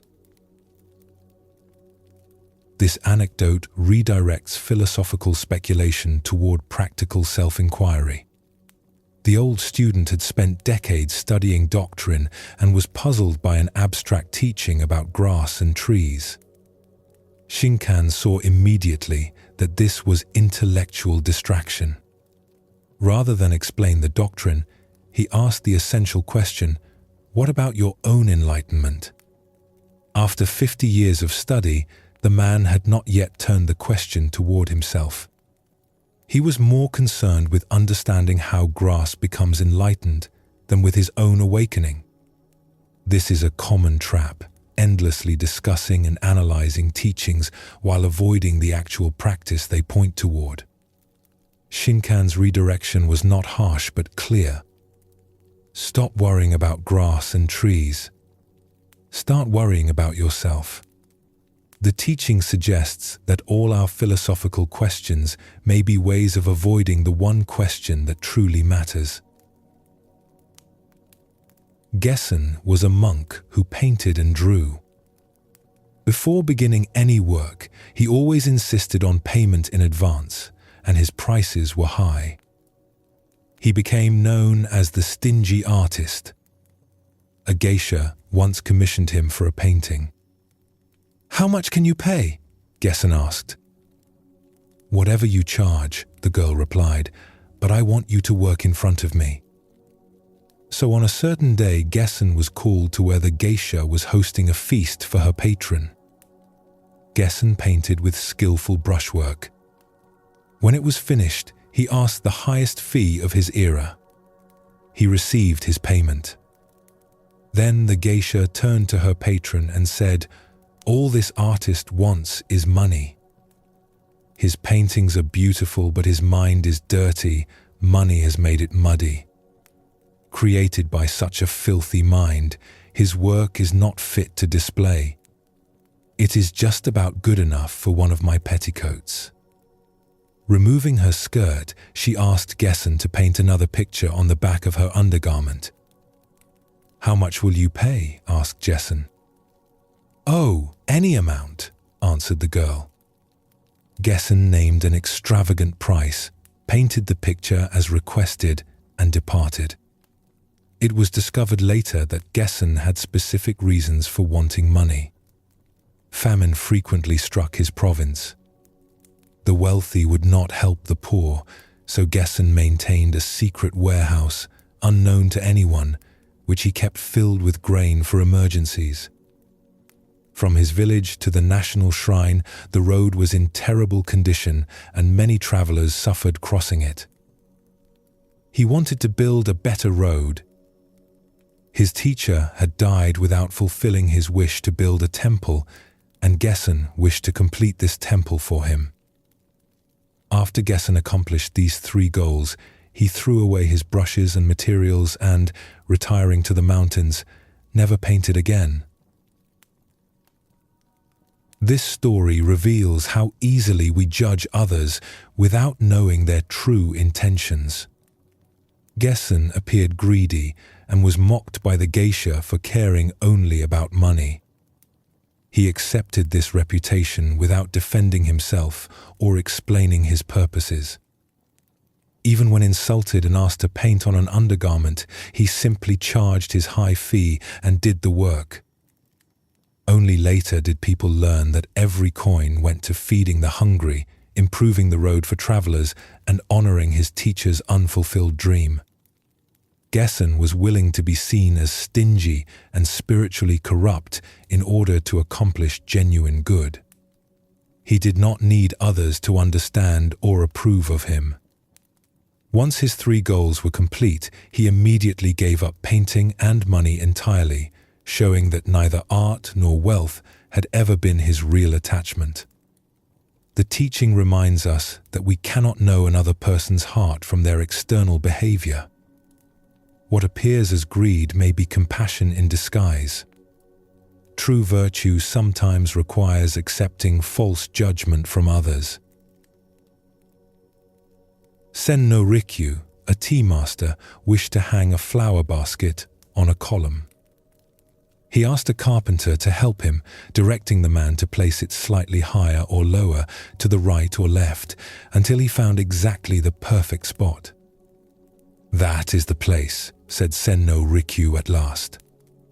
The carpenter, wanting to test the master, marked the spot and then pretended he had forgotten. "Was this the place?" the carpenter kept asking, pointing to various locations on the column. But so precise was the tea master's sense of proportion that it was not until the carpenter pointed to the exact spot again that the location was approved. This brief anecdote demonstrates mastery that goes beyond conscious thought into direct perception. Sen no Rikyu did not use measurements or calculations to find the right spot for the flower basket. He simply knew when it was correct, through aesthetic sense refined over years of practice. The carpenter tested this by pointing to many different places, but the tea master could not be fooled. His perception was so accurate that only when the carpenter returned to the identical spot did Sen no Rikyu recognize it. This kind of precision comes not from rules, but from deep internalization of principles of harmony and balance. True mastery appears effortless, but is actually the result of complete absorption in one's art. Sen no Rikyu's body and eye had become so attuned to proportion that he could recognize perfection instantly. The story celebrates the kind of knowledge that lives in the senses and cannot be easily explained or taught through words alone. A nun who was seeking enlightenment made a statue of Buddha and covered it with gold leaf. Wherever she traveled, she carried this golden Buddha with her. Years passed, and still carrying her Buddha, the nun came to live in a small temple in a region where there were many Buddha statues, each one with its own shrine. The nun wished to burn incense before her golden Buddha. Not wanting the fragrance to drift to the other statues, she created a funnel through which the smoke would rise only to her statue. This blackened the nose of the golden Buddha, making it especially ugly. This parable is about the consequences of possessive attachment, even to sacred objects. The nun had made her own Buddha statue and carried it everywhere, showing devotion but also attachment to this particular image. When she lived where other Buddha statues stood, she did not want to share her incense offerings with them. She wanted her Buddha to receive the devotion exclusively. By creating a funnel to direct the smoke only to her statue, she revealed that she had made her Buddha into a possession, something separate and special. The irony is that her attempt to honor her Buddha above others actually damaged it, blackening its nose with concentrated smoke. Perhaps the teaching is that when we grasp tightly even to spiritual things, we corrupt them. All Buddhas are the same Buddha, all expressions of the same reality. By treating hers as superior and separate, the nun missed this essential understanding. True devotion would include all Buddhas, not exclude them.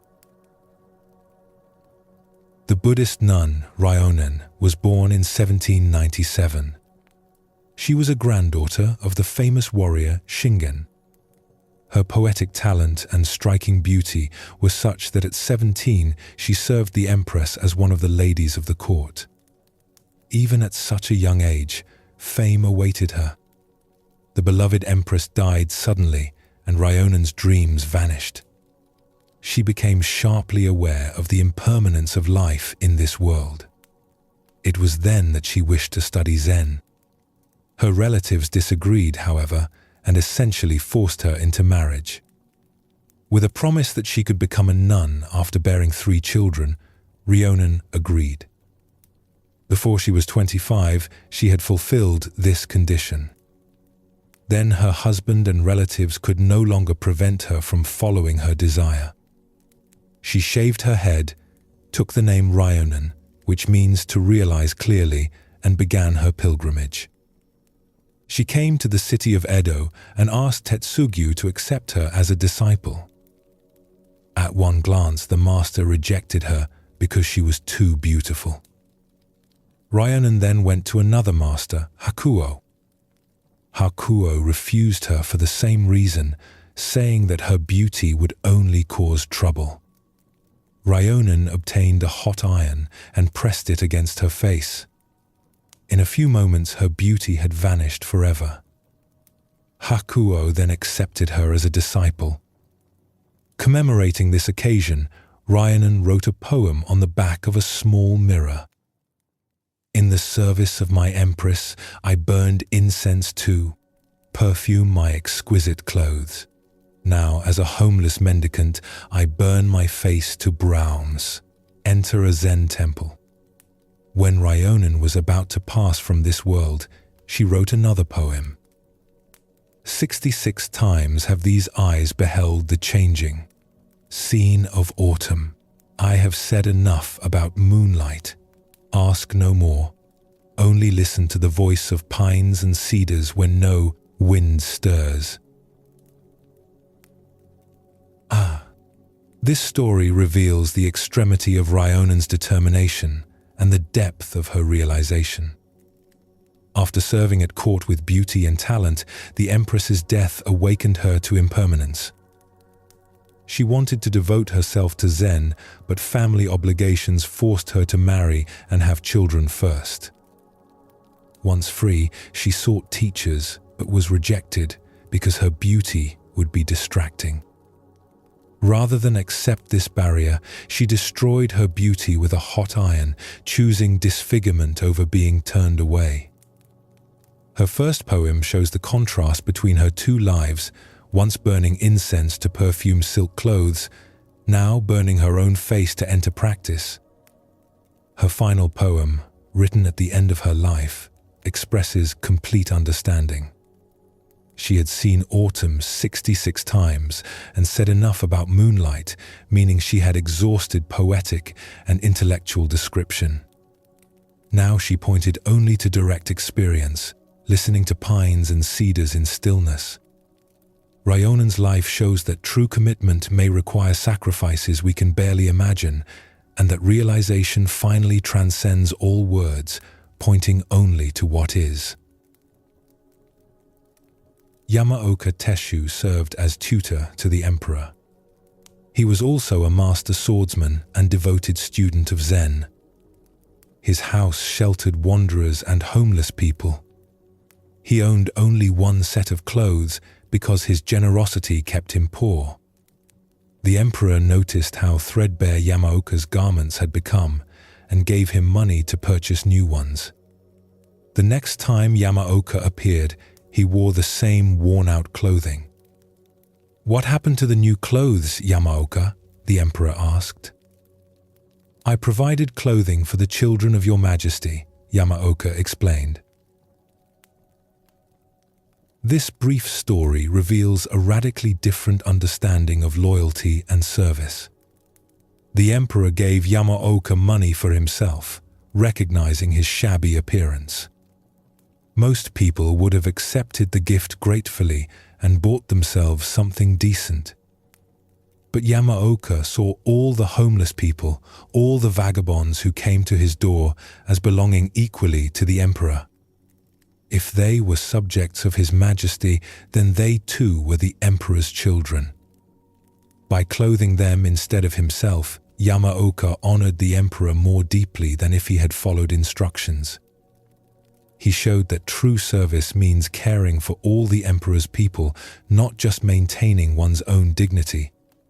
From a Zen perspective, this reflects the understanding that all beings are connected. There is no fundamental separation between oneself and others. Yamaoka's poverty was not deprivation but freedom. He kept nothing for himself because he saw no meaningful distinction between his needs and others' needs. The emperor's gift reached those who needed it most, which perhaps honored the giver's spirit more than following the letter of his intention. Much nonsense is spoken today about masters and disciples, and about how a master's teaching passes to chosen successors who then have authority to transmit truth to their own students. Of course, Zen should be conveyed this way, from heart to heart, and in earlier times it truly happened like this. Silence and humility prevailed rather than claims and announcements. Someone who received such transmission kept it hidden, sometimes for 20 years. Only when another person discovered through their own seeking that a genuine teacher was present did it become known that transmission had occurred. Even then it arose naturally, and the teaching made its way on its own merit. Under no circumstances did a teacher proclaim, "I am the successor of so-and-so." Such a claim would prove exactly the opposite. The Zen master Munan had only one successor, whose name was Shoju. After Shoju completed his training, Munan summoned him. "I am growing old," he said, "and as far as I know, Shoju, you are the only one who will continue this teaching. Here is a book that has been handed down from master to master for 7 generations. I have also added many insights according to my own understanding. This book is precious, and I give it to you as a symbol of your succession. If the book is so important, you should keep it," Shoju replied.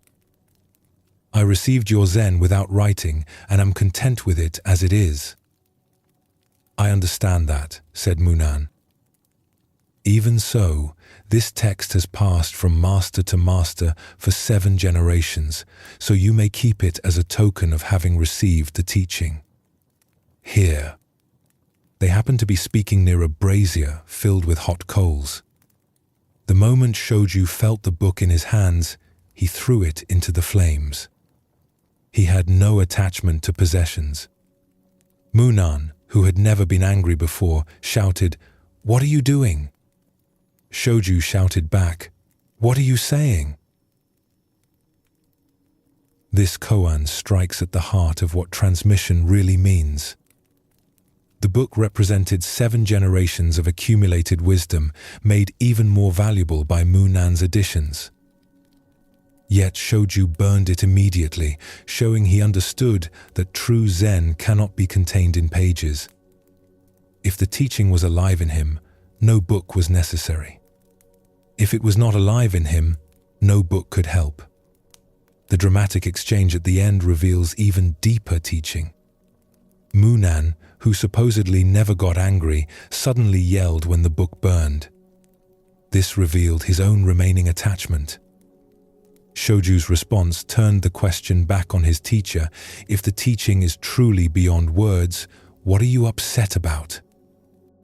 Perhaps Shoju's burning of the book was his final test, or perhaps Munan's anger was a test to see if Shoju would be shaken. Either way, the story suggests that the essence of Zen is not in lineage documents or sacred texts. The moment we cling to the symbols of enlightenment, we lose enlightenment itself. Real transmission happens beyond all objects and certificates, directly from one awakened mind to another. After Kakua visited the emperor, he vanished, and no one knew what became of him. He was the first Japanese to study Zen in China, but because he showed almost nothing of what he learned, he is barely remembered for bringing Zen to his country. Kakua went to China and received authentic teaching. While there, he did not travel about. He meditated constantly, living in remote mountain regions. Whenever people discovered him and asked him to teach, he would say a few words and then relocate to an even more isolated spot. When Kakua returned to Japan, the emperor heard about him and requested that he teach Zen for the benefit of the emperor and his subjects. Kakua stood before the emperor in silence. Then he drew a flute from the folds of his robe and blew a single short note. Bowing politely, he disappeared. This story celebrates teaching that refuses to become words or doctrine. The emperor wanted Zen explained, packaged into something useful for himself and his people. Kakua's response was one note of music. Perhaps this was his way of pointing to what cannot be spoken. A musical note exists completely in the moment it sounds, then vanishes without leaving anything behind. It cannot be grasped or owned, only heard and experienced. This might be what Zen is like, something that must be directly experienced, not accumulated as knowledge. By playing one note and leaving, Kakua avoided becoming a court teacher, which might have corrupted the teaching into entertainment for nobility. His disappearance suggests that true teaching does not linger, does not build institutions, does not seek recognition. It appears briefly, offers what it can, and moves on. The story also suggests that someone who genuinely understands may show very little outwardly. Kakua brought Zen to Japan but is barely remembered because he refused to make a show of it. Sometimes the deepest transmission leaves the faintest trace. One day circumstances delayed the preparation of dinner for Fugai, a Soto Zen master, and his students. Hurrying to catch up, the cook rushed to the garden with his curved knife and cut the tops off green vegetables. He chopped them quickly together and made soup, not realizing that in his haste he had included part of a snake among the vegetables. Fugai's students thought they had never tasted such wonderful soup. But when the master discovered the snake's head in his own bowl, he called for the cook. "What is this?" he demanded, holding up the snake's head. "Oh, thank you, master," the cook replied, taking the piece and eating it immediately. This strange little story is both humorous and instructive. The cook made a serious mistake, accidentally including a snake in the soup. When confronted by his master, he could have made excuses, blamed the circumstances, or apologized profusely. Instead, he simply ate the evidence. Perhaps this was his way of taking complete responsibility without drama or explanation. By eating what he had served, he demonstrated that he would accept the consequences of his error literally. From a Zen perspective, this might represent the practice of accepting things exactly as they are, without resistance. Mistakes happen, and the snake ended up in the soup. Rather than create a big problem out of it, the cook simply resolved the situation in the most direct way possible. There is also something admirable about not making excuses or shifting blame, just eating one's mistakes, so to speak. Of course, eating a snake head is probably not recommended in ordinary circumstances, but as a teaching moment, it shows remarkable presence of mind. The cook transformed potential shame into immediate action, and perhaps even impressed his master with his quick response. A student asked Sozan, a Chinese Zen master, "What is the most valuable thing in the world?" The master answered, "The head of a dead cat." "Why is the head of a dead cat the most valuable thing in the world?" the student asked. Sozan replied, "Because no one can name its price." This koan appears deliberately absurd and provocative. The student asked about ultimate value, perhaps expecting an answer like enlightenment, Buddha nature, or compassion. Instead, Sozan named something worthless and grotesque, the severed head of a dead cat. His explanation compounds the paradox. It is valuable precisely because it has no price. Perhaps the teaching is that true value exists outside economic or conceptual systems of measurement. Things we can price, we can compare, trade, and commodify. But something genuinely beyond price exists in a different dimension altogether.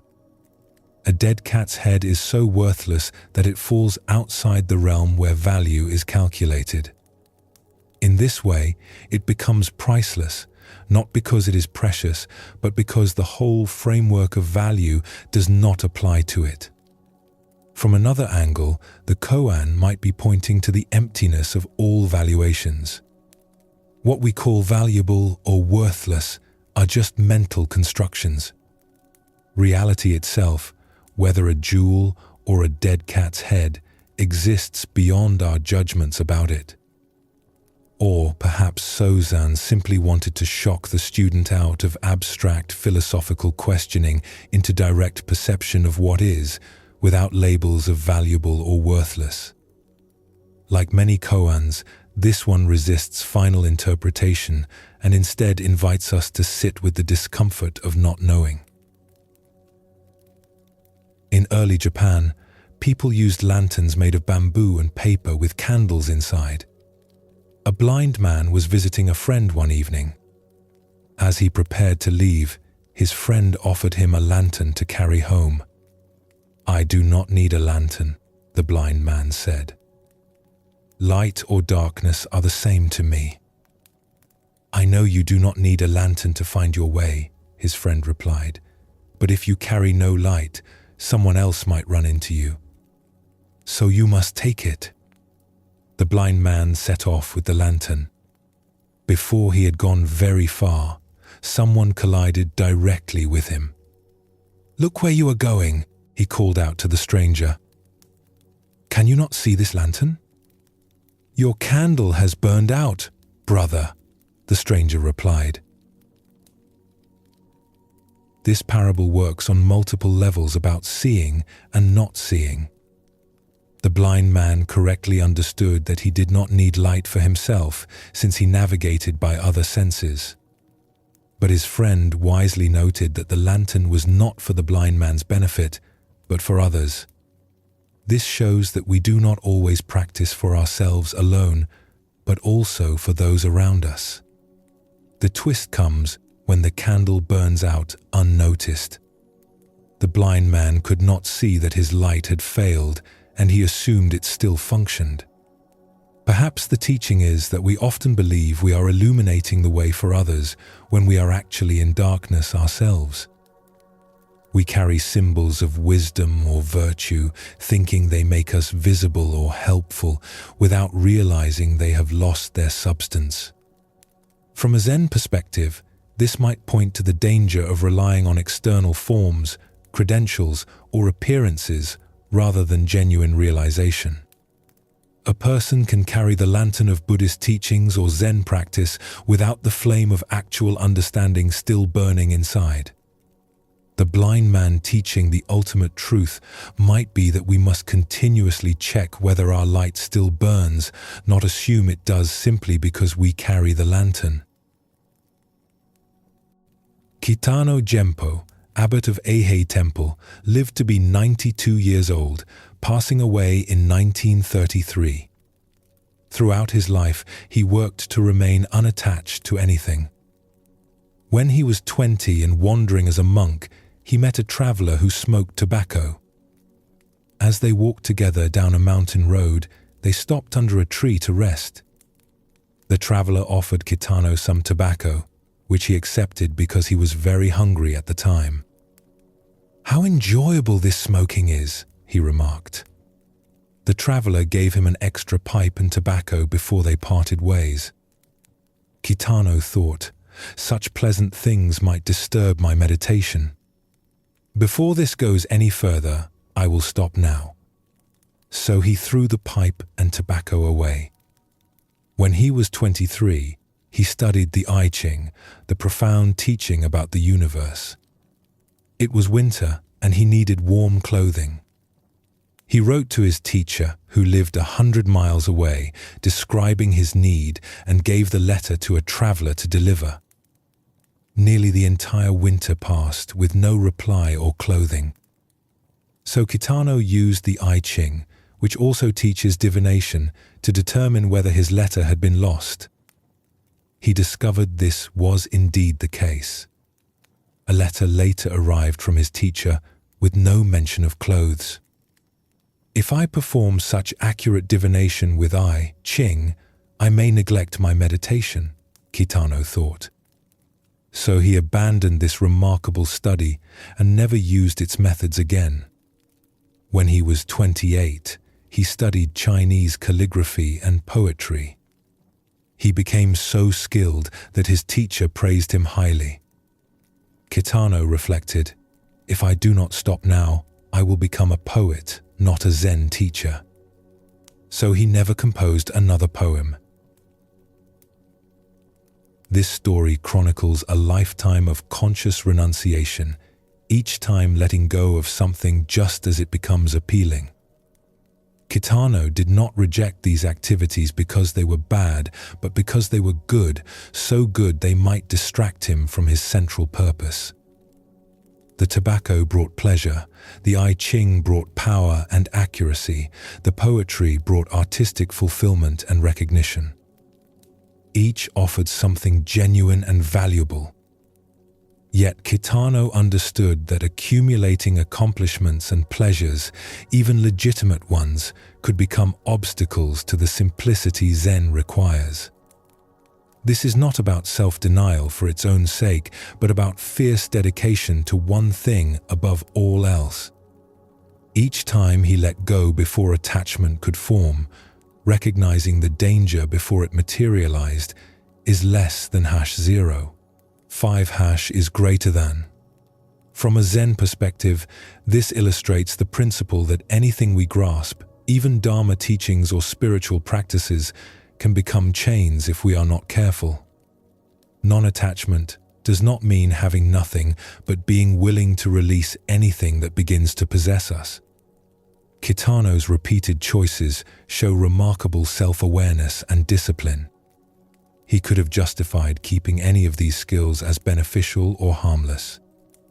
Instead, he maintained clarity about his true path and refused to let even good things pull him away from it.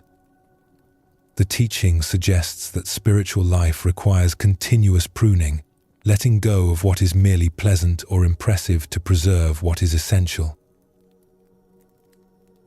Tosui was the Zen master who left formal temple life to live under a bridge with beggars. When he grew very old, a friend helped him earn a living without begging. The friend showed Tosui how to collect rice and make vinegar from it, and Tosui did this work until he died. While Tosui was making vinegar, one of the beggars gave him a picture of the Buddha. Tosui hung it on the wall of his hut and placed a sign beside it. The sign read, "Mr. Amida Buddha, this little room is quite narrow. I can let you remain as a transient, but don't think I am asking you to help me to be reborn in your paradise." This brief anecdote reveals Tosui's independent spirit and his refusal of conventional religious comfort. He accepted the Buddha image as a gift and hung it respectfully in his humble dwelling. But his sign makes clear that this is not devotional practice in the usual sense. He addresses Amida Buddha directly, almost familiarly, as Mr. The Buddha can stay as a temporary guest, but Tosui is not interested in the promise of paradise that Amida traditionally offers. This challenges the popular Buddhism of his time, which emphasized faith in Amida's power to bring believers to the Pure Land after death. Tosui's sign declares his self-reliance. He neither seeks favors from the Buddha nor believes in rescue from outside himself. Perhaps this reflects the Zen principle that enlightenment must be achieved through one's own effort and realization, not through external grace or intervention. Yet there is humor here too, treating the Buddha image as a roommate who needs to understand the house rules. The narrow room might represent Tosui's simple life or his unwavering independence, too small to accommodate the expectations that come with religious images. For someone who chose to live with beggars rather than in temples, this sign is consistent, rejecting even spiritual hierarchy and supernatural assistance. Tosui remained free even in the presence of the sacred. Shoichi was a one-eyed teacher of Zen, radiant with enlightenment. He taught his disciples at Tofuku Temple. Day and night, the entire temple remained in complete silence. There was no sound whatsoever.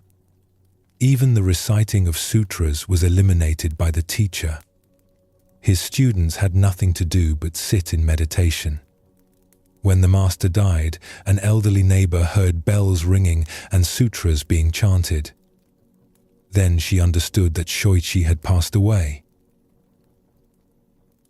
This mysterious tale suggests that Shoichi's presence itself maintained the profound silence.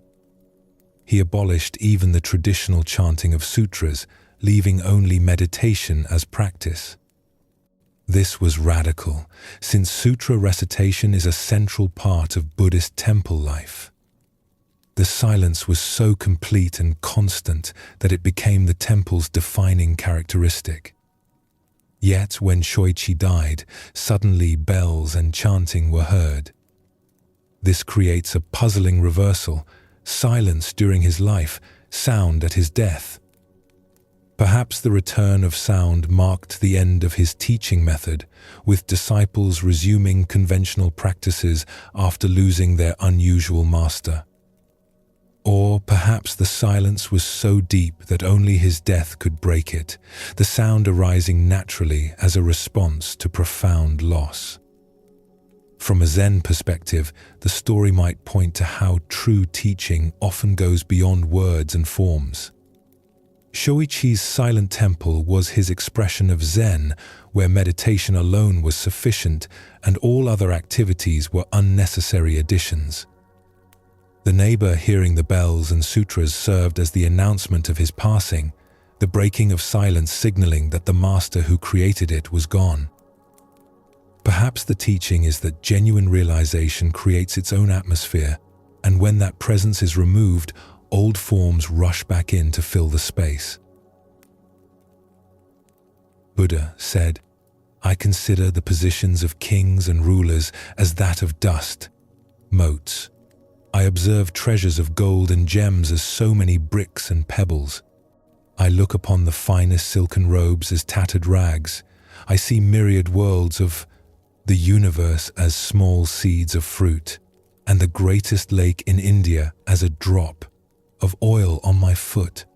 I perceive the teachings of the world to be the illusion of magicians.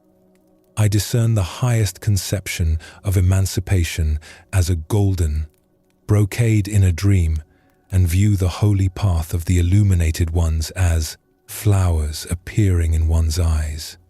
I see meditation as a pillar of a mountain, nirvana as a nightmare of daytime. I look upon the judgment of right and wrong as the serpentine dance of a dragon, and the rise and fall of beliefs as but traces left by the four seasons." This teaching from Buddha presents a radical perspective that turns all conventional values and even spiritual concepts upside down. Kings and rulers, usually considered powerful and important, are seen as mere dust. Gold, gems, and fine clothing that most people treasure are no different from ordinary stones and rags. Even vast concepts like myriad worlds become tiny as fruit seeds. But the teaching goes further, questioning not just worldly values but spiritual ones too. The world's teachings are illusions. Even the highest ideas about liberation are like golden cloth in a dream, beautiful but unreal.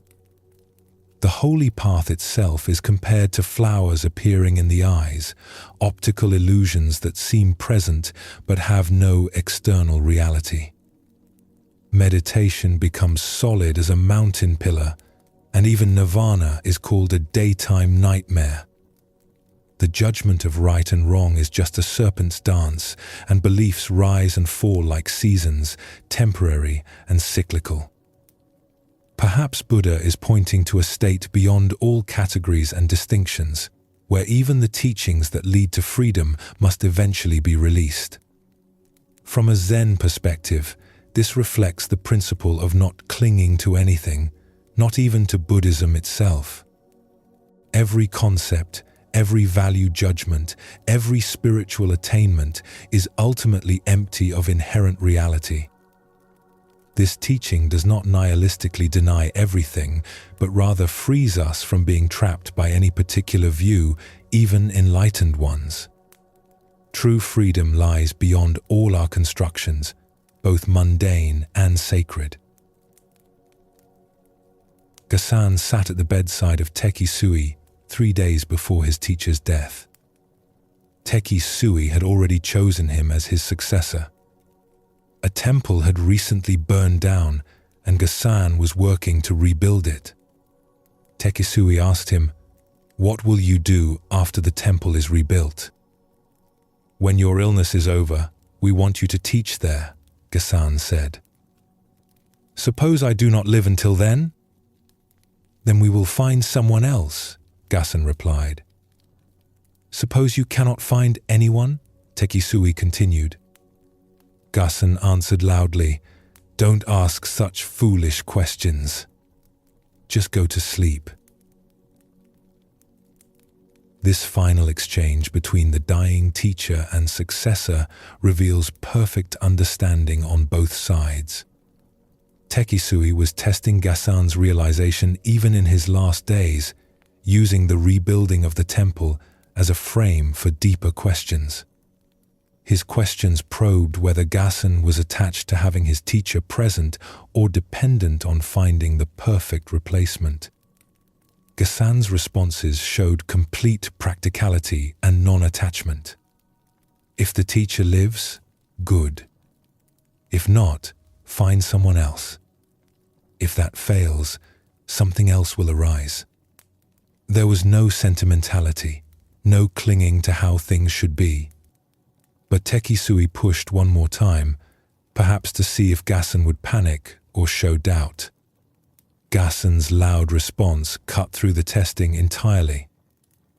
These are foolish questions because they imagine problems that do not exist yet and may never exist. His command to just go to sleep was both compassionate and firm, telling his dying teacher to stop worrying and rest. From a Zen perspective, this demonstrates the teaching of dealing with what is actually present, not with imagined future difficulties. The dying teacher needed rest, not philosophical discussion. Gassan's directness showed his readiness to lead, not by having all answers, but by addressing what is real in each moment. Perhaps Tekisui smiled as he drifted off, knowing his successor understood perfectly. And so we come to the end of our journey through these ancient Zen stories. Some were gentle. Others were strange, even disturbing. You may have found yourself unsettled by certain moments, questioning what you heard. That discomfort is part of what these stories do. These tales are not meant to comfort or reassure. They break things open. They challenge our usual ways of thinking. Some contain wisdom we can use. Others simply remain mysterious or troubling or bizarre. The monks and masters in these stories lived in a different time with different customs. Not everything they did should be imitated. Not every teaching lands the same way across centuries. But their questions still echo. How do we live? How do we let go? How do we face what frightens us? Take from these stories what serves you. Leave the rest. May you rest well. Thank you for joining us here at Sleepy Monk.